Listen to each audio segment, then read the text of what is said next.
fastest hands in the West. Whoa, that was loud. Sorry about that, everybody. Oh, but how is it going? Woo! Anyone know what the day is? Yeah, it's tough to be super excited about 9/11, but here we are. We're making it work. Never forget. All right. I got off work at 5:30.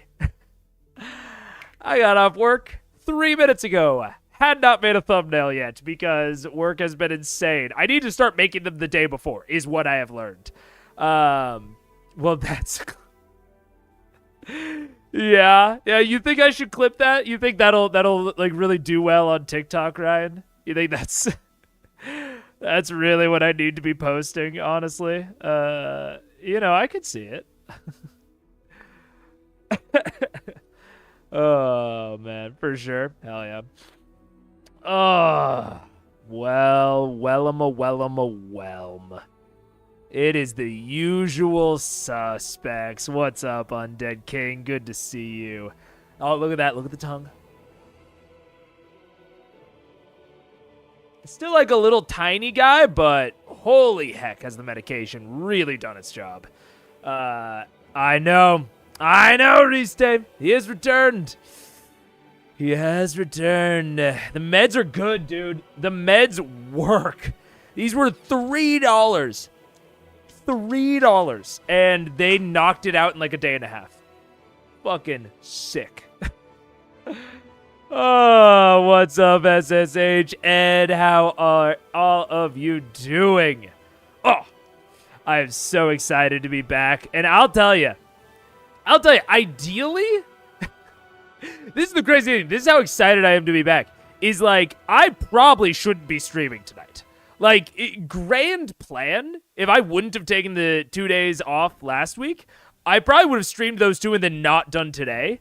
Because I have to, like, I'm waking up at like 5 tomorrow. Because we're trying to acclimate ourselves to the new time zones. But I cannot fucking wait to stream. So I don't care. We're doing it. We're doing it live. Depending on how long it goes and how much I pause, I'm just accepting that we might have to do a part 2. Like, we might have to do a part 1, part 2.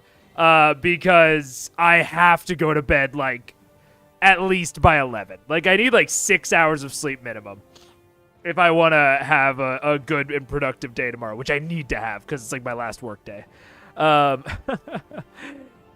Science works, Megaphone Man 2023. Yeah, I don't know if y'all knew that.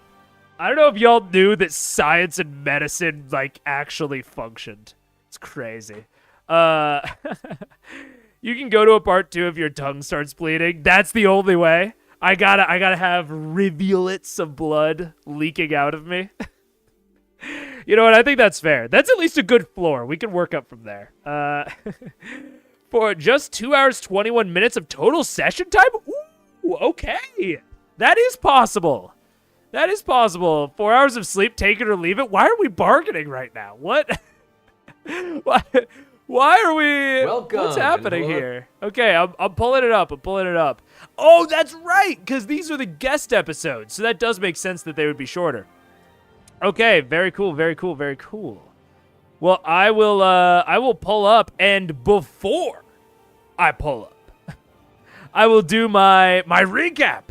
I know it's been a week and some change, a week and a half since we watched the last episode. 221. The stream should only last like. Dude, it's so crazy. The streams have been trending longer. I think it's because there are more people in chat for me to interact with, so like there's like more for me to say. But the streams have just been getting longer. Even though we've been like upping the playback speed, and I've been really trying to not make them as long. It's insane. But last episode was entering Vasselheim, and not entering Vasselheim. It was Hubris. And I had a takeaway. Do you even remember it's been so long? Well, see, here's the fun thing, SSH. is that I can lie. You guys would never know. It's like fudging. If you guys can't tell that I don't remember, what does it matter? So this is partially a takeaway from last episode. It's also just something I've been thinking about a lot. And it was spawned by... Oh my god, I have it set to not autofocus, but it just keeps ignoring my settings, which is delightful. This camera is one of the oldest pieces of kit that I have in the setup, so it makes sense that it's the one crapping out.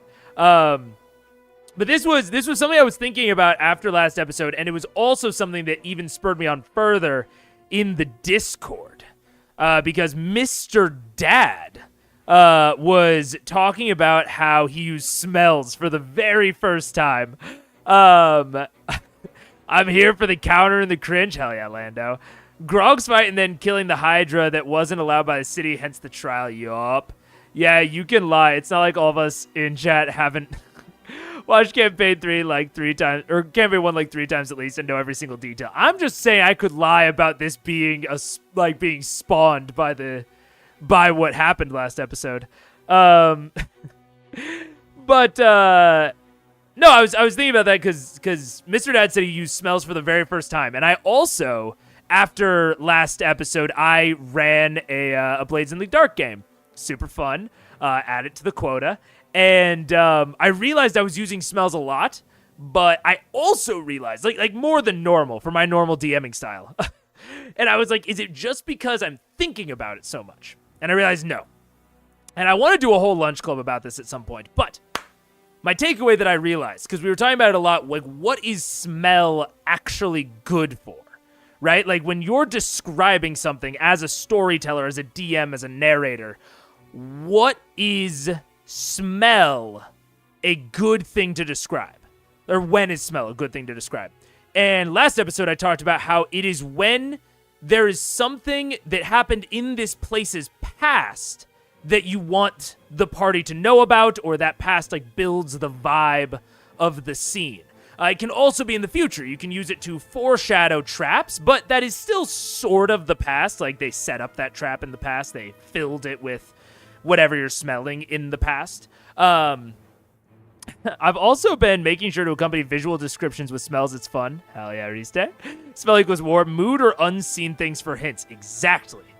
And then I thought about this more. Afterwards because I was like, okay, that's what smells good for. What are the other senses actually like good for? From like a narrative perspective. We're trying to, as DMs a lot of times, we're trying to communicate a lot of information really, really densely, right? Because you don't want to just be monologuing for hours on end as a DM. So you want your players to get in the mood, get invested, and get the information that they need without making it clear of like, hey, go and look at that door. That painting looks weird. Like, you want it to be immersive. So you have this struggle of like, how much do I describe? What do I describe? And when you are using senses, certain senses are better for communicating certain concepts, is what I realized. Smells, good for unseen things.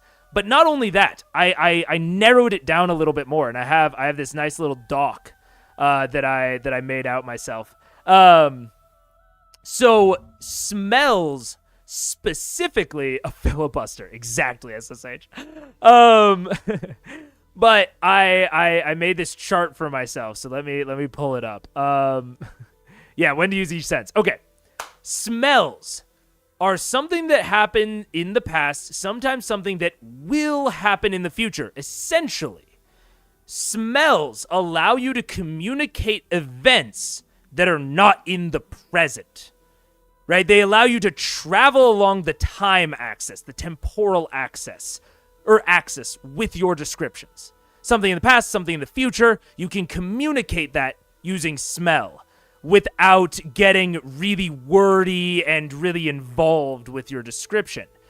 Hearing, this is specifically different. It is something that is happening in the present, but not always something that can be directly seen. So I'll give you a great example.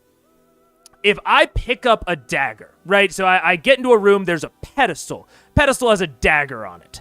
And it's kind of, mood's kind of off. It's just a dagger sitting on the pedestal. Do I have to Indiana Jones this shit? Like, what's going on? If I describe that dagger reeks of death, it reeks of bodies and of absolute waste and mold and decay. And I've described to you that, there's it's just a clean looking dagger, right? If I describe that you smell all of that, that infers that there's something that this dagger has done in the past. Either it was enchanted with necromantic magic, it was used as part of some profane ritual, it's just killed a lot of people, right? These are all things that evoke the history of this weapon. However, if I go up and you walk up and I say that you pick up the dagger and you hear screaming coming from inside the dagger, that dagger's doing something. Right now, something is happening. You picked it up, it started screaming. I'm triggering this sense, and that gives you a sense of urgency. Something is happening that is causing this dagger to scream, right? And there are exceptions to these. These are just, general rules, general patterns. Right, so smell and hearing, kind of similar. Smell is past and future. Hearing is present. Touch. Ooh, weird one, right? Weird one, because it's not really something you think about in your descriptions often, but think about this. If you talk about how it feels balmy outside, it feels like you're walking through soup, which is often a way we use to describe humidity, right? That's a touch description. That's not any of your other senses. That's all touch. And what I realized the more I thought about it is that touch gives you a sense of the inherent character of the item, of the scene, of the location. This is sort of weird, but it is something fundamental about that character, something that is not temporal, right? If I describe how it's humid out in Chicago, that does not tell you much about the past or the future. It could tell you that maybe it will be humid, maybe it won't be. But it is describing an inherent characteristic of what is going on. It is that in this location, it gets humid. Let's take it into a item. If I describe someone's hands as soft, if I say you reach out and you shake their hand and they have soft hands. Now, at first, you might think that describes their past, but think about the actual emotional impact upon the listener, because in some ways it does describe their past. It indicates a lack of hard labor, a lack of manual labor, maybe that they've had a soft life. But already the emotional impact is telling you things about that person. If I describe someone who looks rough and tumble, right? They look like they are just kitted out. They have all these swords, daggers, blah blah blah. They look like a fighter. And then the character goes up, shakes the fighter's hand, and I describe them as noticeably soft. That's going to trigger alarm bells in my character's head that they are not what they appear to be. That there's something deeper than meets the surface about the person. Not about what that person has experienced, but about the person themselves. Are they dressing up to play a part? Are they maybe from a noble house, but they have a lot of experience? It is telling you something fundamental to who this person is. Obviously, this does not apply to real life, right? We can't take any of these as to how they apply to real life.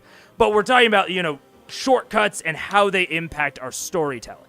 And touch is used to tell you something inherent about whatever you are describing. If you describe slick, sleek mahogany, oiled to a fine sheen, that speaks to inherent quality, inherent craftsmanship within the weapon, as opposed to if I described gnarled, rough, and besmeckled. That's not a word. Mahogany, right? It's both mahogany. They probably have very similar properties, but the way that I've described these touch adjectives gives you a much different interpretation. Rough and gnarled speaks of maybe a less refined craftsman, someone who's putting it together outside of a well-oiled studio or workshop, right? It gives you some inherent information about this item. Rechat. It smells like it's killed about 100 people. Exactly, Restay. Good zone. I'm very tired, but I'll try to stay awake as long as I can. I've been looking forward to this one. Hell yeah, AKL. I will try to do the same. 5 seconds of stream, 12 minutes of talking. At this pace, the stream will take 200. Fuck you, Richard. You're right, though. It's a word now. Besmeckled. Love it. All right. Now, this brings us to the weirder ones, right? Those ones you can kind of grasp. You can kind of grasp how you might work that into descriptive language and what that represents. But let's get on to taste.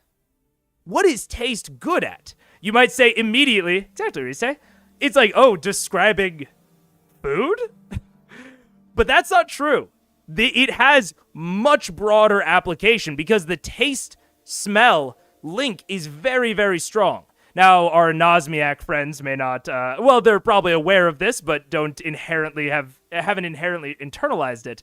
But you can see this sort of thing out in the wild, out in nature. If you ever see someone gag from a smell, gag is related to your taste receptors. Like, gagging is not something that you actually do from smell. But when someone smells something really bad, they can taste it. Right?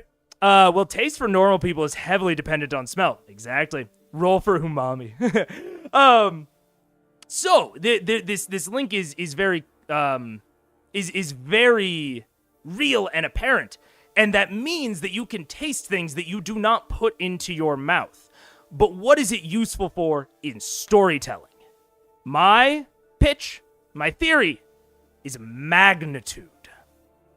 A taste description, I'm going to read what I had. A taste description outside of the context of describing the actual flavor of food is used to portray increased magnitude of a thing or a situation. When you are talking about a barbarian raging and you say that they taste blood on their lips, right? Most of the time, you are not literally talking about blood being on their lips, and if you revealed that you were, that would be like a ha-ha, funny joke moment, right? So, this idea, or like when you're, when something is going on with your blood, or with, when there's a lot of death in the air, when there's been a very, very recent massacre, people talk about tasting iron on the air. People say that they can taste rain. I mean, all of these things, but this idea of tasting iron, if you walk into somewhere, you're like, you get a tang of iron on your tongue. That means that there has been so much death, so much blood spilled that it is fucking evaporated into the air and you're tasting it. It indicates an increased magnitude. It is not just that someone died here. It is that a ton of people died here. Normal people with plugged up noses get to experience close to what I experienced. Taste buds are simplistic, sweet, sour, bitter, salty, umami, yeah. What about barometric pressure? That's in taste. That's in taste. Sorry, that's in touch. But all of these things, whenever you hear someone use a taste description, it is for this idea of an increased magnitude within the situation. You walk in somewhere and you taste something, that is because something extreme has happened. Holding back an ironic spoiler reference so hard right now, never mind, carry on, fuck yeah. Nice. And lastly, sight. Now, I've talked about sight before, especially in reference to smell. And I think a lot of times I've said that it gives you options. It's the sense that's often defaulted to when new DMs are describing something. And I have a little script that I wrote up for myself on why this is. The sense that is often defaulted to, but why? because it portrays, at least within most seeing people's mind, sight portrays reality, or the lack thereof.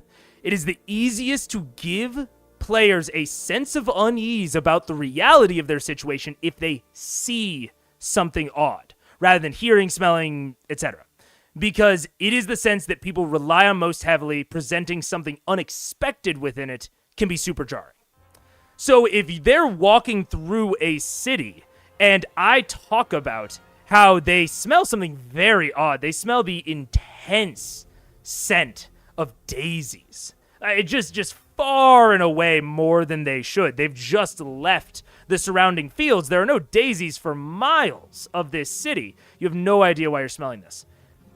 To the players, it's weird, but it doesn't portray to them of like, hey, this city is an illusion, right? It's not like we're in an oasis, right? But to use the oasis example, if they are walking through a desert, barren for thousands of miles around, and I say suddenly you crest a dune and you see a lavish paradise. You see water fountains, waterfalls coming out of seemingly nowhere, a cleft in this large rock that looms over the landscape. It is gushing water and absolutely making this small section of the desert a tropical paradise. That's suspicious as hell. That's already instantly your players are thinking, "Oh man, there's a chance that's a mirage." Maybe they aren't convinced, like they don't know if it's a mirage or not, but that is immediately something that gets placed into their mind. If they walk into a city and I describe how all of the signs are written in this odd language that none of them recognize, but people seem to be navigating just fine. Even common speaking folk that you talk to on the street are navigating perfectly well. When you ask someone about the sign, they look at you oddly. It's written in common, right? Let me do that example again, but with sounds. Let's say that you hear an odd sound, a sort of hyena-like cackle, and you ask somebody nearby about it, and they shake their head saying that they don't hear the same thing. One of those, I think at least, speaks more to something being off in the reality. If I hear that I can hear something odd, it's about as equal a chance that the reality is fake or that something is being specifically directed at me, that my ears are attuned to some sort of hyper-reality that only I am able to perceive. Whereas if something is written weird and no one else can perceive it, I'm instantly thinking that something's fucked up with the situation, that I've been fucked with, that my mind has been fucked with, that I am not perceiving reality. So, that is my pitch for the five senses and what they are most good at, what they are best at. I just assume it's perfume or a flower shop's nearby. Exactly, Mr. Dad. Exactly. You would assume something about the characteristics of the location. So yeah, this is my pitch for what these things are really, really, really good at. Sight is good at portraying reality or the lack thereof. Taste is good at magnitude. Touch is something inherent to whatever you are describing. Hearing is something that is happening in the present, and smell is something that happened in the past or the future. That is my pitch. Now, obviously, every sense can be used to describe all sorts of things. When I say that it is good at describing something, it describes that thing very information densely. It is much easier to describe the inherent qualities of something using touch rather than using hearing, right? That's what I'm saying. It's easier. You don't have to cram as much words into doing it. So it's something that we should really think about as DMs, because we want to relay all of that information as quickly as absolutely possible while still getting them everything that they need to know and getting them into the scene. automatically put this TED Talk in a clips video. Yeah, thank you very much, John. It was a bit of a TED Talk. That could be its own thing, could be its own lunch club even, but yeah, that is my overall takeaway from the last episode, because we really got into it, with John like asking like, okay, like what is, like how often do people really use smell? Aside from what Megaphone Man is describing, because at this point it's kind of a bit on stream, but it's like, okay, let's actually break down, like, what are these things really good for? Like, when should you actually think about really trying to use them? So, that's all. Housekeeping stuff. I'm not going to be streaming on Wednesday. I leave on Wednesday. So I will be at the airport. And then I will be flying across the sea, never to return. So yeah, that'll be fun. Maybe I'll go live for like a second, but I certainly won't be doing an actual CR stream. If that makes sense. Obviously it makes sense. I don't know why I said it like that. But yeah, so I won't be doing an actual CR stream. I do think sensory descriptions are one of the biggest things I need to work on as a GM. They're hard, man. And I've been giving all of this advice on stream, so then when I actually got into DMing, I think I overdid it a little bit, honestly. I think I was spending too much time on my sensory descriptions because I've been talking about them so much in this. Where am I going? I am going to Spain. We found very, very cheap tickets. Last December, I think? Something around there. For like $800 for two of us round trip. Which, if you've looked at like, ticket prices to Europe, from the US, they are never, $800 for two round trip. It was just an insane price, and so we jumped on it. So yeah, it's gonna be dope, gonna be fun. But yeah, so that would be cool. Where are you going? Bold prediction: the OAC won't get dinged for 2 episodes. Oh yeah, because he's not in it, right?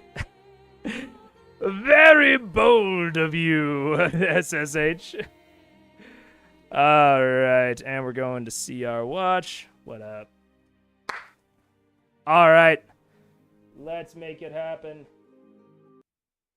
All right. Smells are closely linked to memory. Smell is also temporary. People don't typically smell new smells long term. It's more to sense a change in environment instead of permanence. Yeah. Totally. I think that's a very good way to put it, Richard. I would link that back to this idea that smell is best for temporal relations, right? When we're aiming at smell, we're aiming along the time axis, or along the 4th dimension. It's something that is not in the present, or if it is in the present, it is somehow changed or different along that time axis. Yeah. I use sound and smell to describe a monster the players haven't seen yet, as a roaring, screeching, and smells like hot rubber. If they ever run into it, they'll find it's 2 guys in a fast car. Nice. Yeah, it's giving me big like 3 halflings stacked on top of each other in a trench coat. That sort of vibe. Anyways, so yeah, we will just hop, skip, and jump on into this. All right, now I'm muting my desktop audio because Firefox should be captured separately, but let me know if you can't hear it. Everyone, to the next episode of Critical Role, a silly show where a bunch of us voice actors get together and play Dungeons and Dragons once a week here on Beacon Center's Twitch stream. So for all the returning fans, welcome, and for all the new folks tuning in finally, welcome to you as well.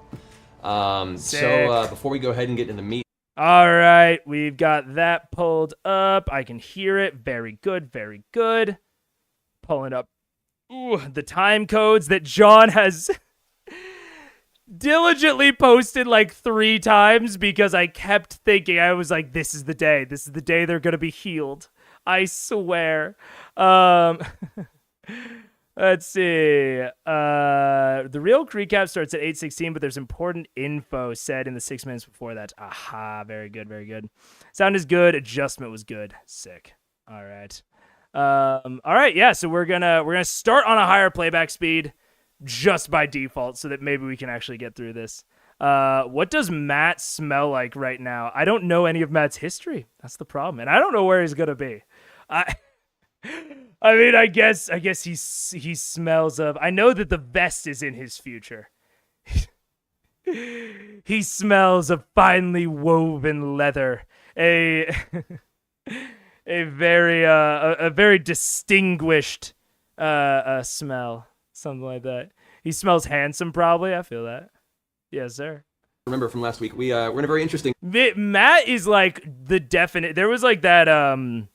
There's always like the like, what face type are you? And it's like sometimes it's like animals, sometimes it's whatever.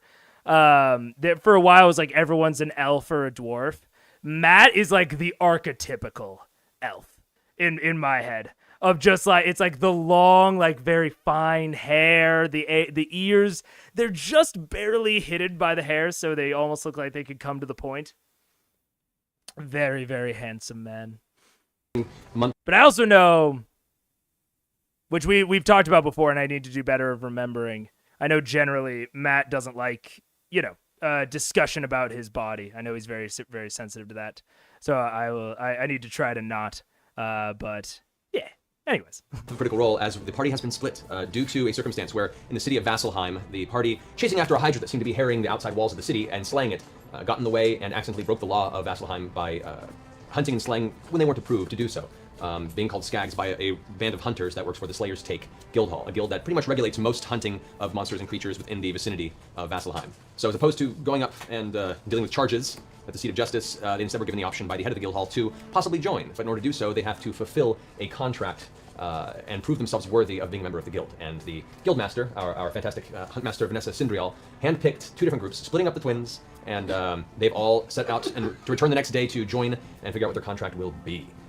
So this week we have playing, we have Grog, we have Vexalia, we have Percy, we have shortly arriving here Scanlan, who's been fighting LA traffic. Ah! Oh my god, I almost forgot. Okay. One more thing of housekeeping. One more thing before we dive into it. So, I foreshadowed, I leaked a little bit, that I am putting something together for more, for you guys to be more heavily involved in videos and just for generally more in the Discord. But as you know, I like pizzazz in my stuff. I want to make sure that it's like a fine wine, right? And so I part of this will require a bot. It'll require a Discord bot. But I was looking around and I couldn't find one that fit my needs, fit my requests. Like I could find one that would kind of do something. Like it would do like most of what I wanted, like mechanically, but the aesthetics weren't right. It would have forced me to use these like weird equations to like convert things. I wasn't about it. So I'm programming my own. I have a stupid piece of paper that says I know how to program, so I might as well put it to use occasionally. So I am programming the Discord bot, means that system that I was talking about probably won't be out for as long. But when it comes out, it should be super cool. And in general, it'll do whatever I want it to do. So if we need to or want to make modifications to it, that can be involved within server suggestions because I have direct coded control over the bot's behavior. Q3 2024. No, I would... Okay, honestly, like fully honest, like realistic prediction, I have a feeling this will be done well before the end of the year. Well before the end of the year, because the thing that I want to use it for and like the overall system will probably start on New Year's. It'll start on like January 1st. So look forward to it. I will be putting out a lot of information well before we start. But yeah, that'll be cool. Anyways, back to it. Don't want to delay this too much more, but yeah, wanted to let you guys know I'm doing that. Literally. And honestly, if there are any small features that you want, that you've seen in other Discord bots, so like I don't know of anything like off the top of my head, but if you've seen something in a Discord bot that you would like me to implement into this one, even during the initial development process, let me know in server suggestions in the Discord, and I will work that in to the initial release. What speed are we at? Right now it's at 1.5. Yeah, he's going to track our New Year's resolutions. That's exactly it. I think we can drop the annoyance counter. Yeah, we can. You're right. And boop. Definitely excited to see we got cooking. Oh, I'm cooking.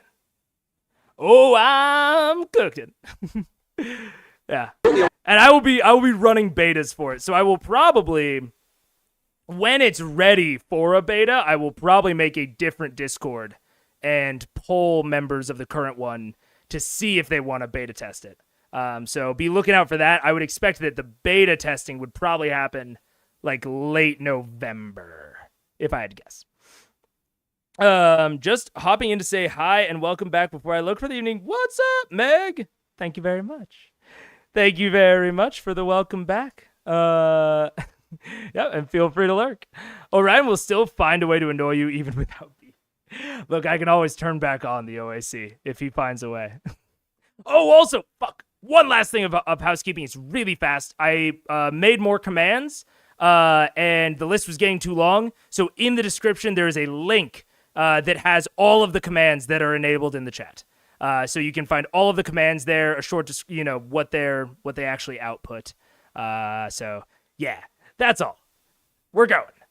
Driving Scanlan. Like Superman, that was amazing. And eventually to join the party as they slowly make their way there. Mysterious hectics. This is the best Thursday ever. We have joining us eventually at some point to say we have a wonderful and talented Mary Elizabeth Miglin, a fantastic, talented voice actress and director and amazing person. You will look her stuff up online. She's also a great musician, singer, and this is her first time playing Dungeons and Dragons. Newbie! Yeah, I'm super excited. Yeah. Probably. And in the middle of the other table, we have our other illustrious guest this evening, the so-called headmaster of Geek and Sundry herself, Felicia Day. Thank you for joining us, Felicia. Grand Duchess, also Bible. Grand Duchess. Remember that next time. So yeah, thank you so much for joining. I'm so excited to be here. I'm a huge fan of the show, so I spend my Thursdays watching you guys. What's your favorite character? Not someone with a scatological problem. I think of it more as a gift. That keeps giving. One likes to talk to poo. Well, that's a lot of it, actually. God, yeah, I'm having trouble, clearly. Also, I definitely thought that, instead of he likes to poo, I thought she said he's like Dr. Poo. Which will now be my head name for bad Scanlan is Dr. Poo.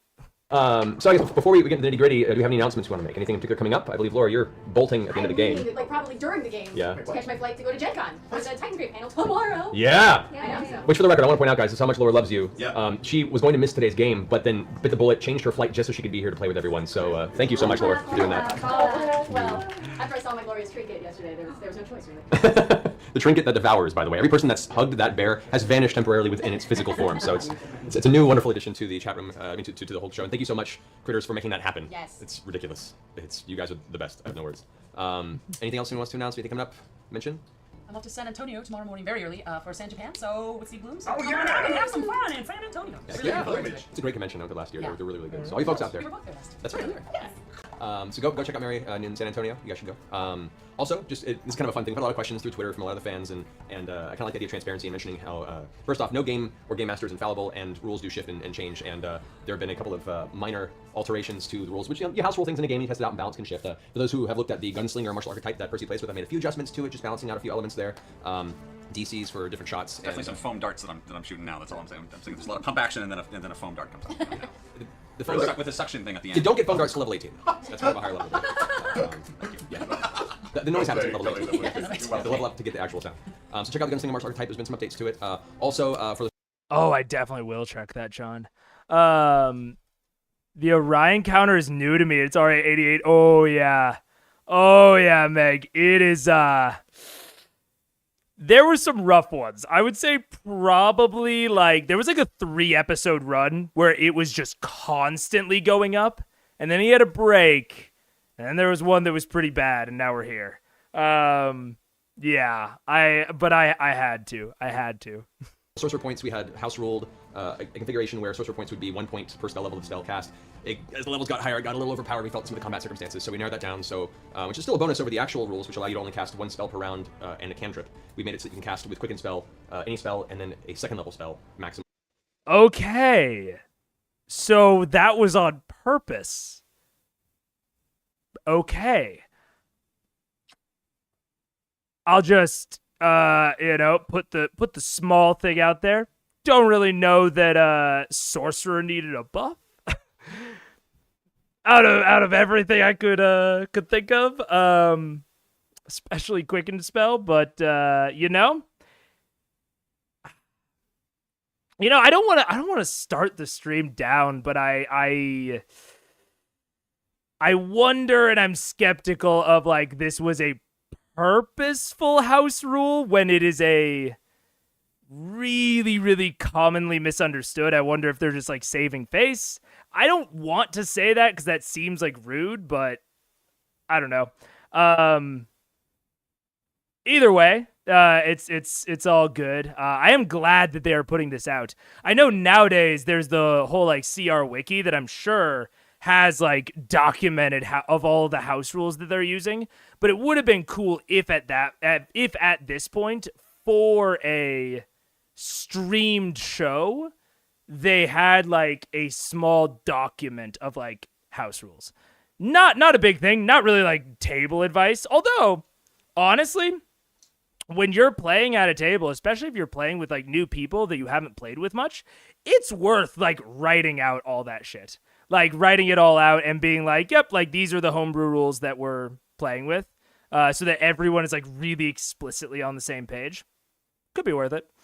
What about a buff to use 2 concentration spells at once? Yeah. That home rule change comes to bear in 2 episodes. Oh boy. Okay, good to know. With the second one in the same round. So, I don't understand That made no anything. sense to me. that's okay. 2 spells. As for the sorcerer, you don't have to worry about it. Yeah, so just minor house rule adjustments, and these things happen. So all you guys out there who GM and DM, don't be afraid to What chat was the was it in React suggestions? I'm sure the photo of Laura disappearing. I meant to delete that comment. Yeah, it's okay. Sometimes I try to only look at like the actual chat, which does show deleted. Like it shows like, oh, the comment was deleted, and then I can't see it anymore. I will warn you guys. Comments in here stay in here. So generally, if you put something in there and then like, try to delete it, I won't hold it against you. I know that you tried to delete it, all good. But it will show up. So yeah, keep that in mind. Matt was pretty accessible on Twitter at this point, but I don't think they ever published anything in one place like that. Yeah.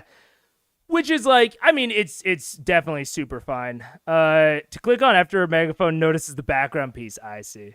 Oh my god, it's huge. Critical Role's Laura Bailey twinning the game. Yeah, the thread about today's stream, yeah. Yeah, it's I definitely can appreciate like, okay, like we had discussions, these answers exist somewhere, but as a programmer and as someone who's if you've ever wondered, the majority of an actual programming job is just looking through documentation. That's really it. It's just hours and hours and hours of scrolling through documentation until you find what you need. And as someone who does that a lot of days, I appreciate when things are nice and all put in one place, and they're indexed well, and all that shit. It just balance as you go, as long as you talk to the players about it. So anyway, that's it, and that's all on my end. Shall we go ahead and begin? Calm down, Philip. I'm not Philip right now. He lost. Yeah, I'm Philip right does now. not exist anymore. Philip's legacy is. Philip's training to an 80s training montage right now. In a beef locker somewhere. Because everyone needs a montage. Yeah. Glorious. I think that's an important circumstance, definitely. Glorious. All right, so in getting this started, so the party has found themselves in the city of Vasselheim, a very deity and religion-based. Okay, so then second introductions. Oh, okay, so we still need to. Yeah, okay, so we're all good there. So we don't need to do the recap. Near the end of his recap, but the tail end has a new to audience information. 920, perfect. Ba-ba-ba-ba-ba. Now, after defeating the Hydra, being called on their law breakage in Vasselheim, have been tasked to return the next morning as separate groups to figure out what contract is being given to them and what members of their team await them as they arrive. So, you guys have taken the evening to rest. The next morning has come about. You find yourselves waking within your respective tavern rooms, the members of Vox Machina. What preparation would you like to embark in this morning for whatever mysterious trek awaits you? Do they have like a weapons closet? In the tavern room? Oh shit! I thought we were in the guild hall. No, yeah, you can go there if you want to, but if there's anything you want to do before arriving at the guild hall, that's up to you. Scanlan. Oh, oi! Do you want anything from the tavern before we leave? What time is it? What time is it? What difference does it make? I want to take a Computer, shot what with my time is brother. it? I want to take a shot with my brother. All right. So as you and Vasselheim get together at the bar, you have the strongest form of nasty Vasselheim liquor that they can possibly muster. It looks somewhat murky. It has elements of kind of blue and gray to it. But the barkeep assured you that this is what you're looking for to wake up in the morning. Trust me. Does it taste like NyQuil? Well, as you down the shot, it's not knowing what NyQuil tastes like, because there's no such thing as NyQuil Oh, in this right, world. right, right. Oh, yes, that's bad. The flavor would be reminiscent of licking a wagon wheel that has seen at least 100 miles of travel. All right. It's like your feet smell, brother. Okay. So. Oh man, I love talking about descriptions. He did do taste. I will say this is something that I struggle with. I think it's really easy as DMs to slip into this. I literally did this. The thing that I'm about to criticize. I did this in the last session. And afterwards I was like, "Oh, shouldn't have done that." As a DM, I really try to stay away from describing things in ways that that most of the players would not understand, or have no concept of. I have no concept of what a wagon wheel tastes like after 100 miles of travel. Honestly, I kind of think it would just taste sort of dusty, like. But I know I can tell from context clues that that's not really what he was going for. Like, he was going for a much worse taste. But like, as someone who drinks regularly, I've had way worse alcohol than what I assume a wagon wheel tastes like. I've had shit that'll knock me on the floor, and I think I would be pretty fine after licking a wagon wheel, regardless of how far it's traveled. So, to this end, I try when I'm describing something. So even if like John Anosmiak, even though I just described, what smell is really, really good for, if I'm making analogies like that, I will try to do something simple and evocative, especially if the player doesn't have a lot of experience. So like for John, who doesn't have any experience smelling things, I need to pick something that he has seen a lot of people react to. So like a porta potty or a gas station bathroom, right? He doesn't need to have smelled those. He has seen other people smell them enough to understand what I mean. And that's the same thing that I would target here. And Laura's trying to do it. She's trying to connect the dots in her head of like, oh, it tastes like NyQuil. And then Matt kind of goes off on sort of an artsy-fartsy thing.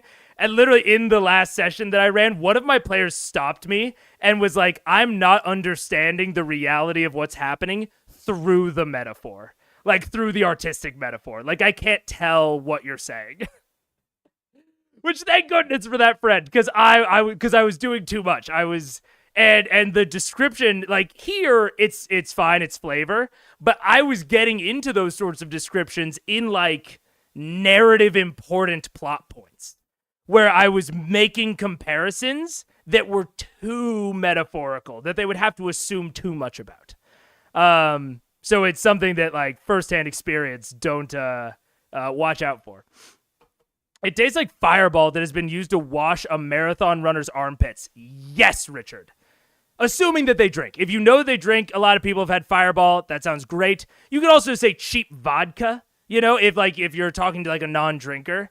Because even though a non-drinker might not have tasted cheap vodka, that's pretty evocative. And the rest of that, to wash a marathon runner's armpits, fucking A+, because everyone has run, everyone has gotten sweaty, everyone can assume what those armpits must be like very much more viscerally.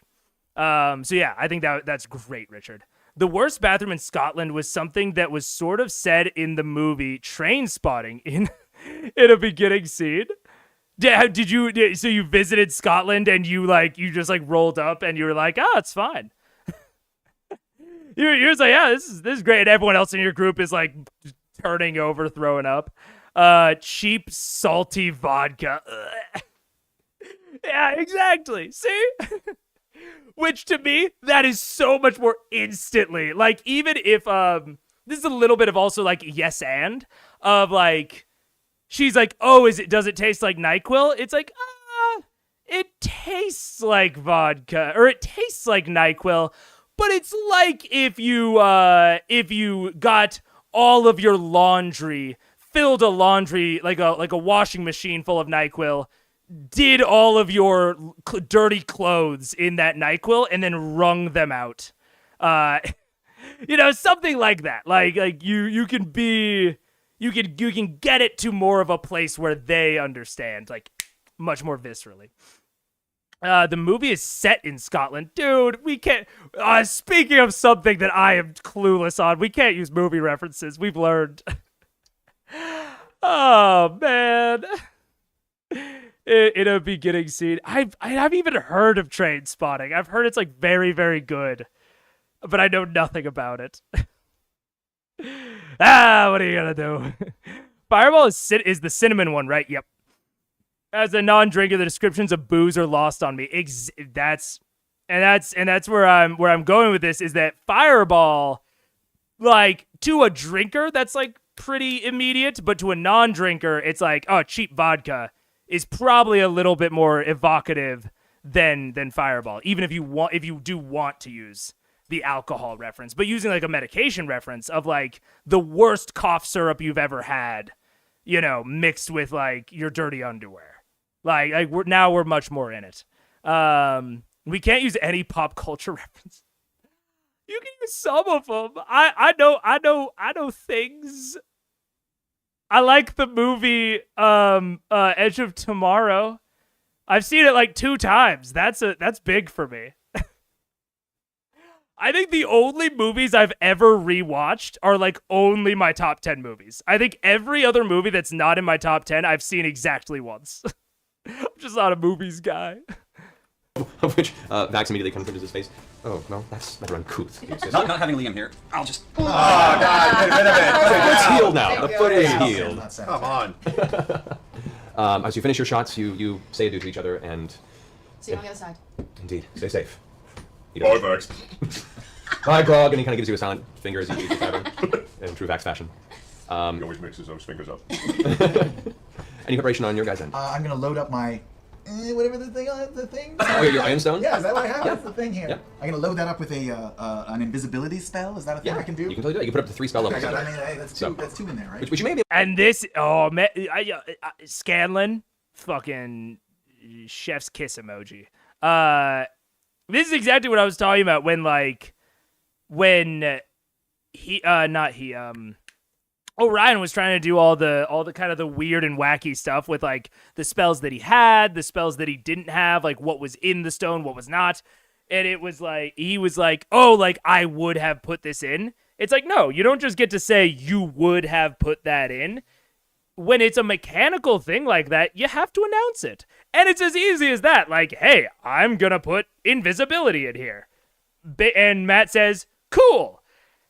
And then it's done. And then you've done it. And now everyone is copacetic. And even as a DM, I can now remind you that invisibility is in there. Like, you're out of spell slots, you're looking around for something you can do. I can be like, remember, like, you put invisibility in there. Like, it loads it into my mind. It loads it into all the other players' minds so that you can collaborate easier. Like, yeah. Sometimes it's just that easy. It's just that simple. Unless you're playing Drag! Before you slept the night before, because you have all your spells back and that. So we'll say you did that. So you have an extra invisibility spell in your Ion Stone. And I can store 3 spells in there, right? Is that 3 spell levels. 3 spell levels. Oh, so only 1 spell at a time. Or like you could do 3 first level spells. Oh, well then never mind. I thought it was 3 different spells. I've already got an extra lightning bolt in there. I won't. Oh, then yeah, that's never mind. That is a full Ion Stone. That thing is pulsing with energy and I'm going. good. I'm good. Thank you. Didn't understand. Fair enough. Where is he? Other than just tinkering on a few plans that I have rolling around, I don't really have the equipment to build anything particularly interesting before we head out. So. All right. Grog might have something in the bag of holding that you could use. Oh yeah, I've got lots of Oh shit. my god, I didn't even fucking notice. He's the blue hair now. This is what he has. How long ago is this? 7 years ago? He still has this, yeah? I assumed that all of them would go through many visual changes over the years, but I kind of assumed that this would not be until more recently. And he will never change. Oh, okay. Okay, so it's a constantly. Got it. Okay. Because I was like, wow, like, for such a distinct style, I thought it would have changed over 7 years. Okay, so he's just wrapped back around. That makes sense. We have a salt lick rock. We've got 3 firewood bundles, dried food rations. How many fancy cloaks left? There's 2. Well, you know, that's something. And we've got the leather from that weird bat creature from the underworld. Yeah, I'm sure it doesn't smell that. Oh, yeah. Is there any metal canisters in there of any kind? I mean, I've got my hooded lantern, but you can't have that. No, I don't It's want that. dark in places. I bet Tiberius has some metal canisters. He's got so many 2 canisters. pieces of armor, just armor. I may take a piece of armor and see if I can put together some sort of frag grenade sort of thing. What? I just want to make a. You don't know me. Also, I didn't even comment on the change of set. It's much tighter. It's much like their faces are much better framed. It's slight, but there's a very, I think there's a noticeable difference. Matt's a little small for my taste, but that's fine. It's probably just the limitations of like how tall the thing is and how wide they wanted it to be to fit with the other elements. Also, I don't know why I find this silly, but I find it kind of silly that it's all players' handbooks instead of like, different books. It's like, look at how many PHBs we have. Remember that talk with Sam about the magic item for Ep18? Oh no, is Sam gonna break my little heart?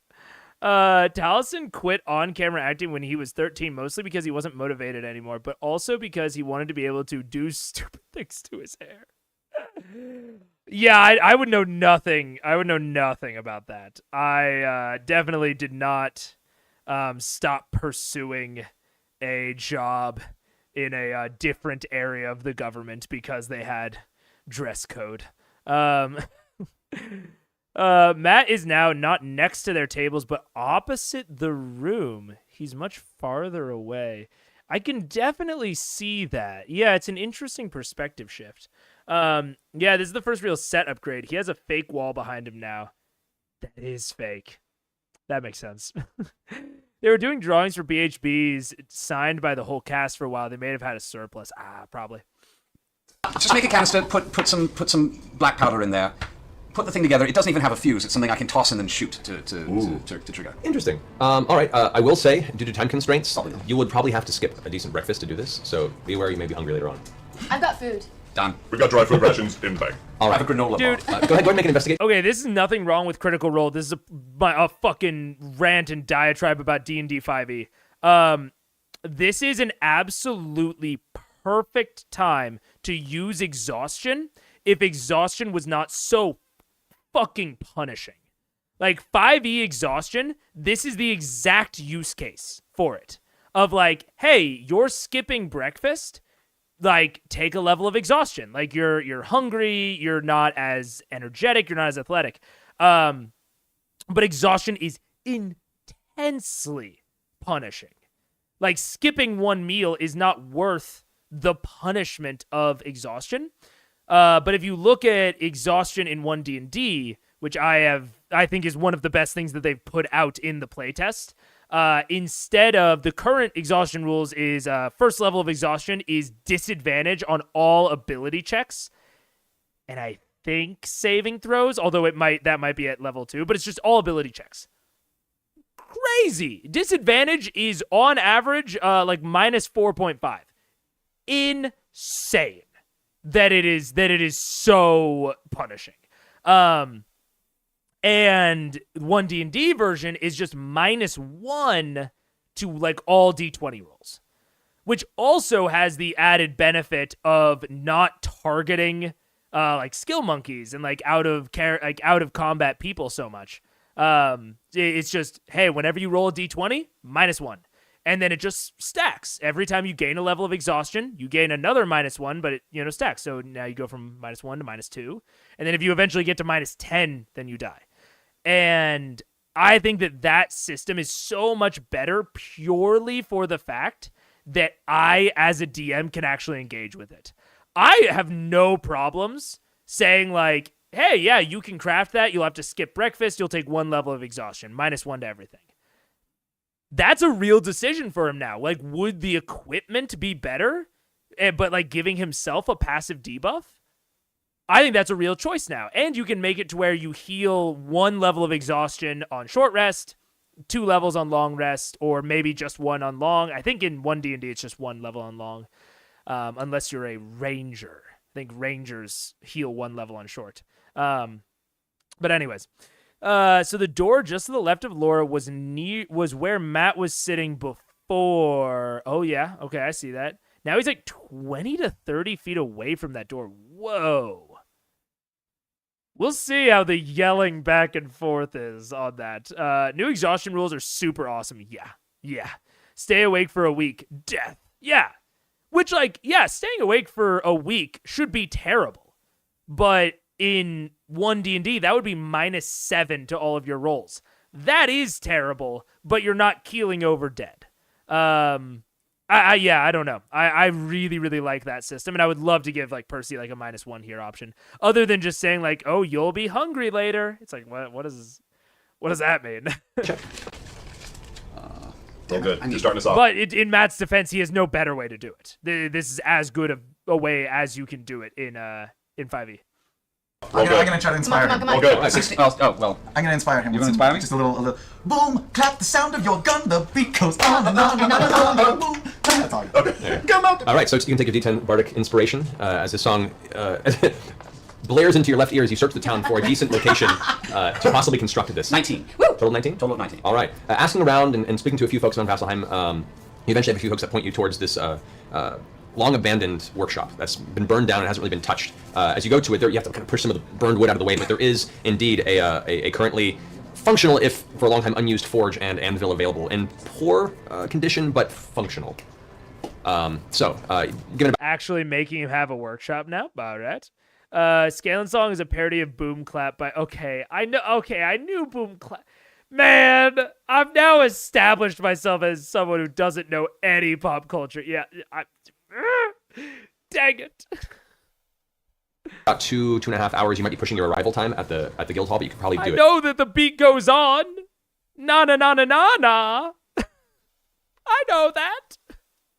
You want to go give it a shot? I'm gonna give it a shot. All right. So, do you want to use another one of your bardic inspirations on this? Can I do that? You can use it up to, I think it's 5 or 6 times. That's fine. All right.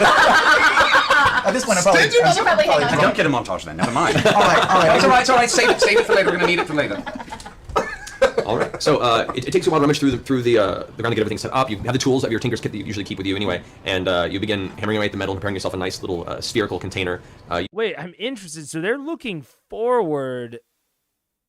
So I guess they're like diagonal from this door. So it's like diagonal and then diagonal, and like the door's like over here and over here. And then they're all looking at him. Oh, that makes way more sense. That's actually probably better. Not just for like the actual session, but especially for the camera work where they can look ahead more than having to like turn to the right. Probably away from, I don't know if they're wearing lavs, but I would assume that they probably have on-table mics. And so this is way better for them actually being able to talk into it. Interesting. Using your black powder, just trying to get a little black powder between your bullets so you can construct Gotta other get stuff. home, I know. So something you can either some point in the future try and scavenge up materials for and make yourself. But just letting you know, you're starting to run a little low on that. I guess. So go ahead and make I'm gonna say make a tinkering check with your proficiency bonus of 4, and we'll say your dexterity, since this is very meticulous to make sure this thing doesn't detonate during construction. God, you really could use some inspiration at this point. No, I don't. That's Quick, 29. Yeah! Stingy works. Like 2-9? Like 2-9. Like not 2 9s, but 2 9. What did you roll? I rolled 19. Yeah, that'll do it. All right, so in spite of the terrible materials that you're Yeah, I think I can see that, especially because he just looked over, I think, at like Travis. So he kind of like looked across the flying V. I'm seeing it. disposal as far as, the forge itself. You barely get it lit, but you can manage to heat it enough at least to apply a very soft metal. And there's like an aluminum base type that you construct as a container and then coat that with chunks of very, very hard steel that you think will work as good shrapnel.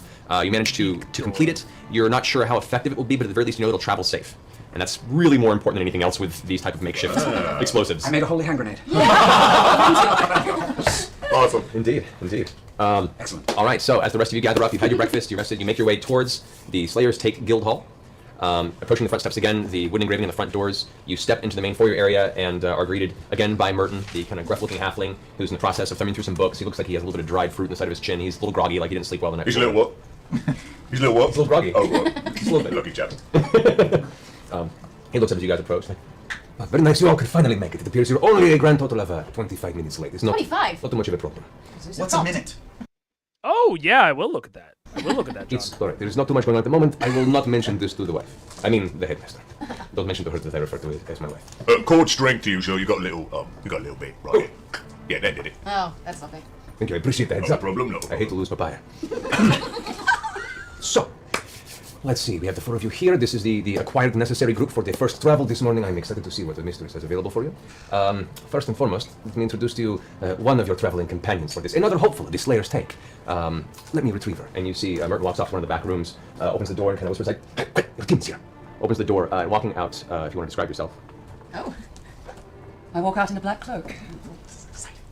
My hair is white, and I have silver eyes, and a long staff with 4 dragons and a moonstone planet, as it were, in their midst.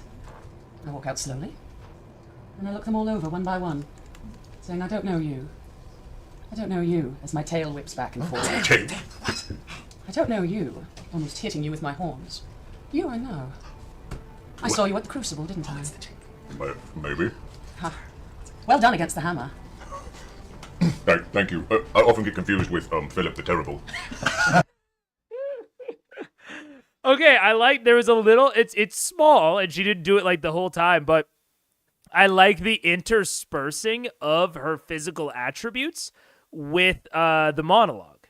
Cuz even if you just like think about it non-interspersed of like here's what I look like, here's what I look like, here's what I look like, here's what I say, here's what I say, here's what I say is much less engaging than a little bit of what I look like, a little bit of what I say. Like a little bit of what I look like, a little bit like her saying like, I don't know you. I almost hit you with my horns.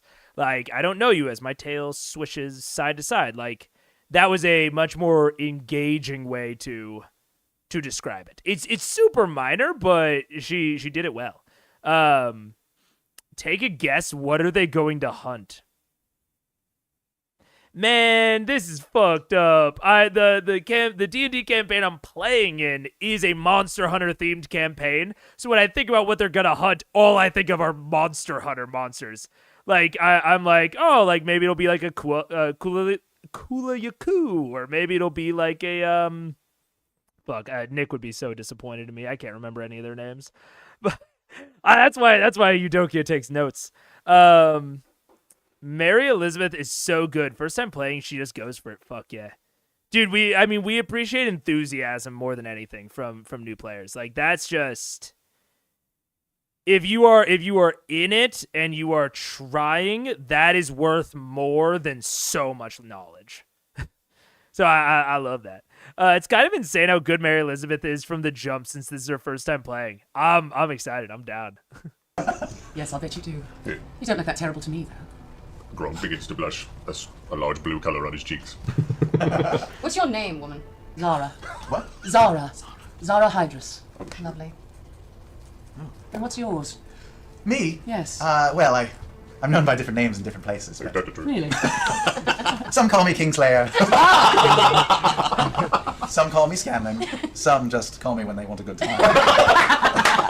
Mostly we just call him Scanlan. I'll keep the good time in mind. All right. And you? Percival Fredrickstein von Musel Kowalski, the role of the third. You Yes. could call him They They Percy. just call me Percy. You see you have many weapons on you. Yes, I dabble. You dabble in I do things? dabble. Yes. Any forging? Yes, actually, I just picked it up recently. I've been working on things. I pull out the holy hand grenade. Ah, Getting better. I saw one of those in Antioch once. Yeah, it's where I've seen them written of. So Yes. we'll see. It's something new. Okay, another minor thing. Fucking fantastic. Obviously, she was here when he was forging. Like, she knows the answer to her own questions. And then she really, like, casually slips in, like, oh, I saw one of those in Antioch once. Like, she is engaging other players in conversation, in character, to relay her backstory. Monty Python reference, amazing. Antioch. Is Antioch a Monty Python reference? I mean, I know Antioch's like a city in the Bible. Right? I think. Or maybe it was just in Greece. The Holy Hand Grenade of Antioch. Oh, is it the Holy Hand Grenade of Antioch? Fuck. I just thought it was the Holy Hand Grenade. Again, I consider myself to like Monty Python's The Holy Grail. Seen it twice. Ever. Dang it. I don't know any references. Engaging in character and on the meta level, seamlessly serious acting chops. Yeah, man. It's very, very impressive. And it's a really good way to keep in mind when you're playing. If you want to deliver backstory, and she's like, obviously I'm the fucking schmo that didn't get the pop culture reference about Antioch. I was just like, ooh, her backstory. But imagine you could easily replace that with not a joke, and she could be like, I saw one of those insert where she's from here. Like, and then they have this connection. Percy can ask her more, be like, oh, do they have a lot of foraging there? And blah, blah, blah. Like, that's how you get into it. And that's why I encourage meta interactions at the table, and I encourage shared knowledge, because it gives players more power to roleplay, which we've gone into my DMing style a lot, versus Matt's, of like, I like to have like all players like be able to really accurately understand the world and like what reaction their actions will have upon the world. And this kind of goes into one of my problems with Whispers, is that Whispers takes away the meta knowledge, which removes the opportunity for things like this. However, it adds a ton of opportunities. Like, I don't want this to be like an anti-Whisper discussion again. I think it works for Matt's DMing style, and especially in an actual play. But the reason that I encourage so much meta knowledge is for stuff like this, where now the player knows the right questions to ask and the right things to say in order to engage in character, which is very, very cool, very fun, especially for experienced actors. Pop culture blindness strikes again. Throw another counter on there. I didn't work on it too much, but I'm going to make a command to make counters. And then I did make a counter. So I'm gonna make one for you. Don't worry. We'll have to compare notes sometime. Absolutely. Yes, I'd love to see your technique. There is something mildly off-putting by her intense red skin, her relatively pointed incisors, and the very prominent, tiefling demonic blood in her body. But nevertheless, there's an elegance to the way she walks, and there is this almost look of silent judgment as she continuously passes her eyes over the rest of the group. Did you want to know my name? Yes, I would. No, I'm not so sure, but please. It's hard, Rested. It's hard, especially as a DM, to encourage that, because it really does. It requires the players to step out there. Like my especially within my style, it is a lot of giving players as many tools as possible to roleplay with each other. But my style does have a weakness of I can give them all the tools I want. If they don't do it, it's just not going to happen. I was actually thinking about that in the last session. I have one character who's been, or one player who's been struggling to drive his like backgrounds and his beliefs into his roleplay, and we actually talked about it after last session. And I have some strategies that I'm going to implement. So, for example, like introducing for him elements of background of like NPCs that he knows, like just saying like, oh, you see someone on the street, it's like an old drinking buddy, an old gambling buddy. They don't seem to have seen you yet. Like, still, and this again goes towards my DM style, I'm still not having that direct interaction. Like, I'm not having the NPC walk up to them because, again, I can't break myself from my own tone and style that I've set up. But I offer them direct opportunities for engagement where it is only for them. And I think that that is one of the tools in our toolbox as DMs is when you present opportunities for interaction to the entire party, it can be very flexible. It allows for a lot of great interactions that feel very natural. But sometimes you can target what I would call like engagement, interaction, character opportunities, which is sort of how Matt started this, was just like, oh, you walk out, like, do you want to describe your character? Very straightforward, a little too straightforward for my taste, but it works. It works to get her into it because no one else can describe her, right? So it's an opportunity specifically for her that allows her to then do the rest of that interacting. A lot of it is player personality and variance of how comfortable they are with roleplay, true. But it's nice to have an instigator to get things going, totally. It's one of the things I really love about my table is all of my players like to roleplay. All of them.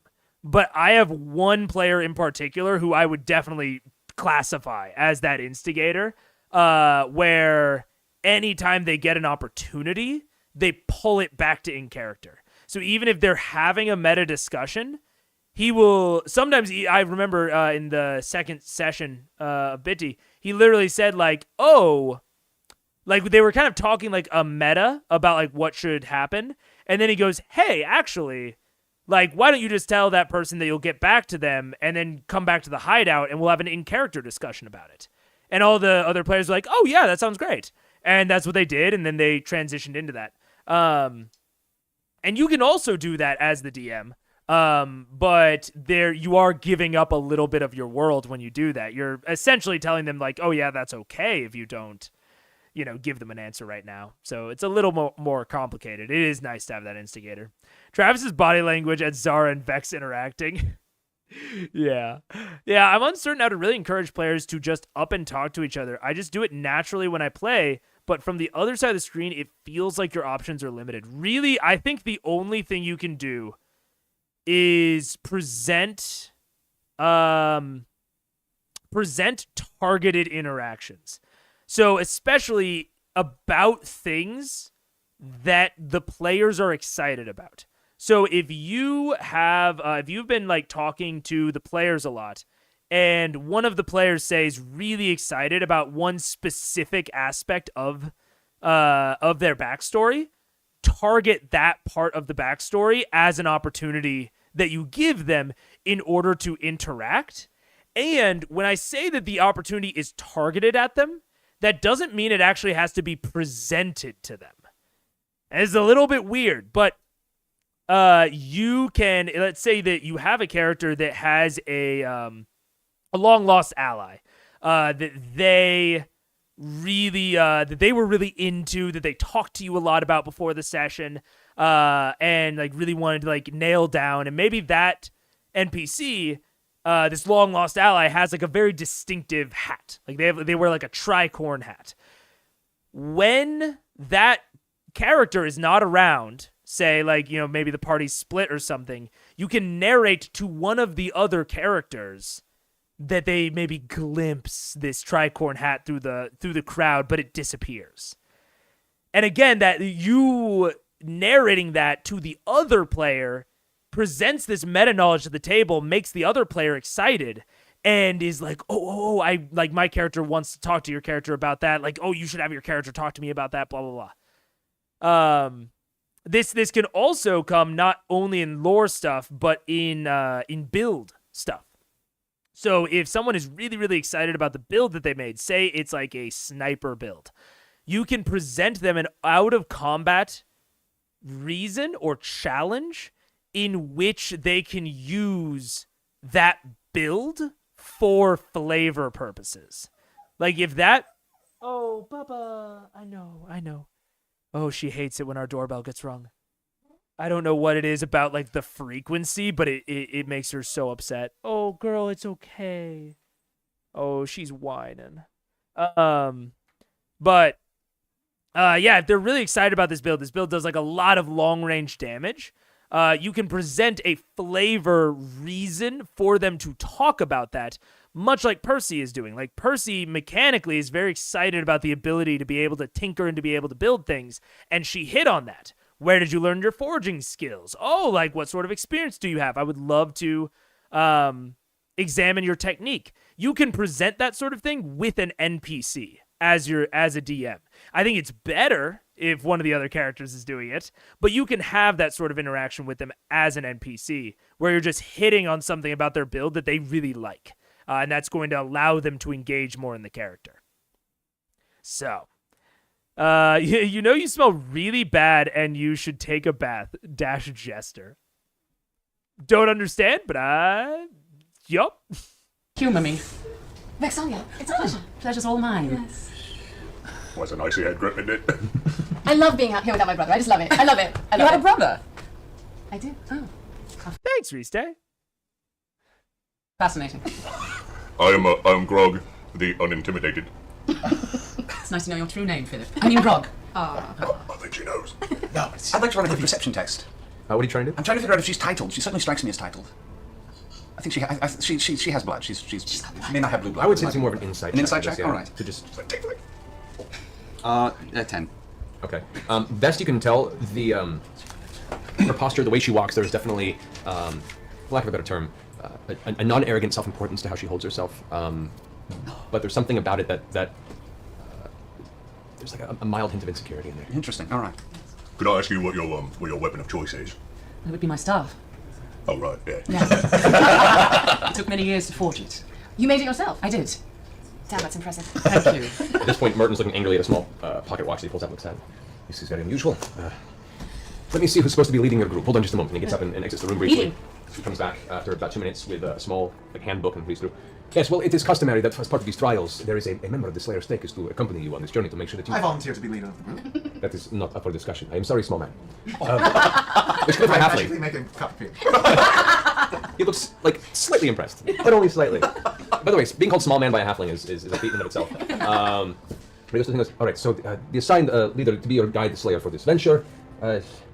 Oh, really? Well, they should be curious indeed. Well, she's late, it seems. At which point, the door opens to the front of the guild hall and in comes stumbling a human female. And I run, and oh my gosh, I'm so sorry, I'm late, I'm so sorry, and then I trip. Oh. Ridiculously, and I spill cup of pie everywhere. Oh! Oh my gosh. That is disappointing. That is just disappointing. Hello, oh my gosh, you're so impressive. How lovely. I'm Merton, I brought you some papaya, and I'm so sorry. It's all over the floor right now. You know what? I'll go get a broom. I'll clean it up. Don't worry about it. I insist. Stay with your group. We have important business to discuss. Jeez. I appreciate the pie. Well, I just wanted to. This is my group. Yay! Yeah. Nice to meet all of you. You are large. You are not. You're so pretty. Oh, you are too. Oh my gosh, I've heard about her. She is something. Anyway, yeah. nice to meet you. Nice to meet you. Nice to meet you. Hi. Hi. I'm Lyra. Lyra. Lyra. Yes. Very nice to meet you all. Yes. You can see from her, she's dressed in a nice blouse. Her kind of just past shoulder length, somewhat curly hair is kept as much as a frazzled woman would keep. Lyra's the best leader ever. Hell yeah. I think that this, I'll just relate it back to, sort of compare and contrast, not to like pit them against each other by any means. But what they are doing right now of like, she had the like, what I say, like all basically her monologue. And now Matt is describing what she looks like. Very separate. she could have interspersed more of what she looked like into her monologue, especially because it would have drawn a lot of emphasis to her manner of speech, right? Like that really like frantic, like nervous sort of energy. If she's like doing that and then she comes out to like, you know, pleasant like meta voice, like describing herself back into the like the very crazy like oh yes, and that, you know, my blah blah blah da da da. Yeah, you can have those that sort of dichotomy, and it makes the introduction a little bit more interesting on the flow. But still fun. It's still very fun. I don't want to like, you know, critique it too much. It's just a good example of this sort of thing. It's actually weird for Matt to describe a guest PC. Normally the person describes their own character. And I'm wondering if maybe he's nervous, maybe he was worried that she wouldn't describe it. You know, it's interesting. It's hard. I know that visual descriptions are basically custom made for D&D, but I honestly got all the description of her I really needed just from the action of her entrances. And that's fair, Riste. If you are playing your character and you don't feel that a visual description is super necessary, like if the only thing striking about your resemblance is like I think you described her as like a shabbily dressed human or something, like if that's the only notable thing about your appearance, you can leave it there. I will say, I think that most people have a more notable part of their appearance most of the time. It's certainly not necessary, but I think more often. Oh my god, I just figured it out. Lyra is only leading so she can eventually steal the horse. It's clear. It's clear she's gonna steal the second horn. Large pair of glasses adorn the front of her face, and she definitely is not who you were expecting to be considered leading this group into its journey. What sort of fighter are you, Lyra? Oh, this is so exciting. I'm getting out, Merton. They're letting me out. It's so exciting. This is probably a technicality. I'll have to make sure this was maybe not. Yes. Oh, I don't think so. Do you find yourself sitting behind a wooden structure most of the day? Something sort of flat, like... I mean, that's fair, Riste. That's fair. And even that of like breaking up your verbal description when it's that long of like saying like, oh, like make like a motion, even if you're not wearing glasses, like making the motion of like, I push up my large glasses, whatever. But no, I think Felicia Day did very well. But I think it's a good flashpoint for this sort of thing. Like this. Like a desk. Like a desk or a table. Oh my gosh, do you have side abilities? Just intuition, I guess. Oh no, this is so funny. I've seen from far, but I'm very busy in the back room. You know, I'm invaluable, really, right, Martin? She is useful. Yes. Yes. I mean, I'm very good at outfits. Listen, we're gonna catch up so much. I'm just really excited. I'm leading. They're letting me out, Martin. Have you led a group like this before? No, it's so funny. You wouldn't be able to tell, right? It's so funny. Not at Yeah, the all. way you carry No, yourself is no, very veteran experienced. all the Very way. in charge. Yes. Thank you. Yes. I mean, listen, I just wanted to welcome everybody. No, they don't actually let me out a lot, and I was, you know, when I got the scroll in front of it was just, this is my best robe. You got a little papaya juice in the front. Oh no. And then I'm like brushing it, and actually just the robe falls off, and I'm like, oh my god, that was inadvertent. You hear this awkward smack sound as Oh, see that and right there, that's exactly what I'm talking about. Of just like, I know it's like a funny gag, but it serves to like break it up and highlight her nervous in characterness more. Also, what's her name? Mary Elizabeth. Goated, love it. Merton has face palmed his. Already, I think like very proficiently, role playing. Honestly.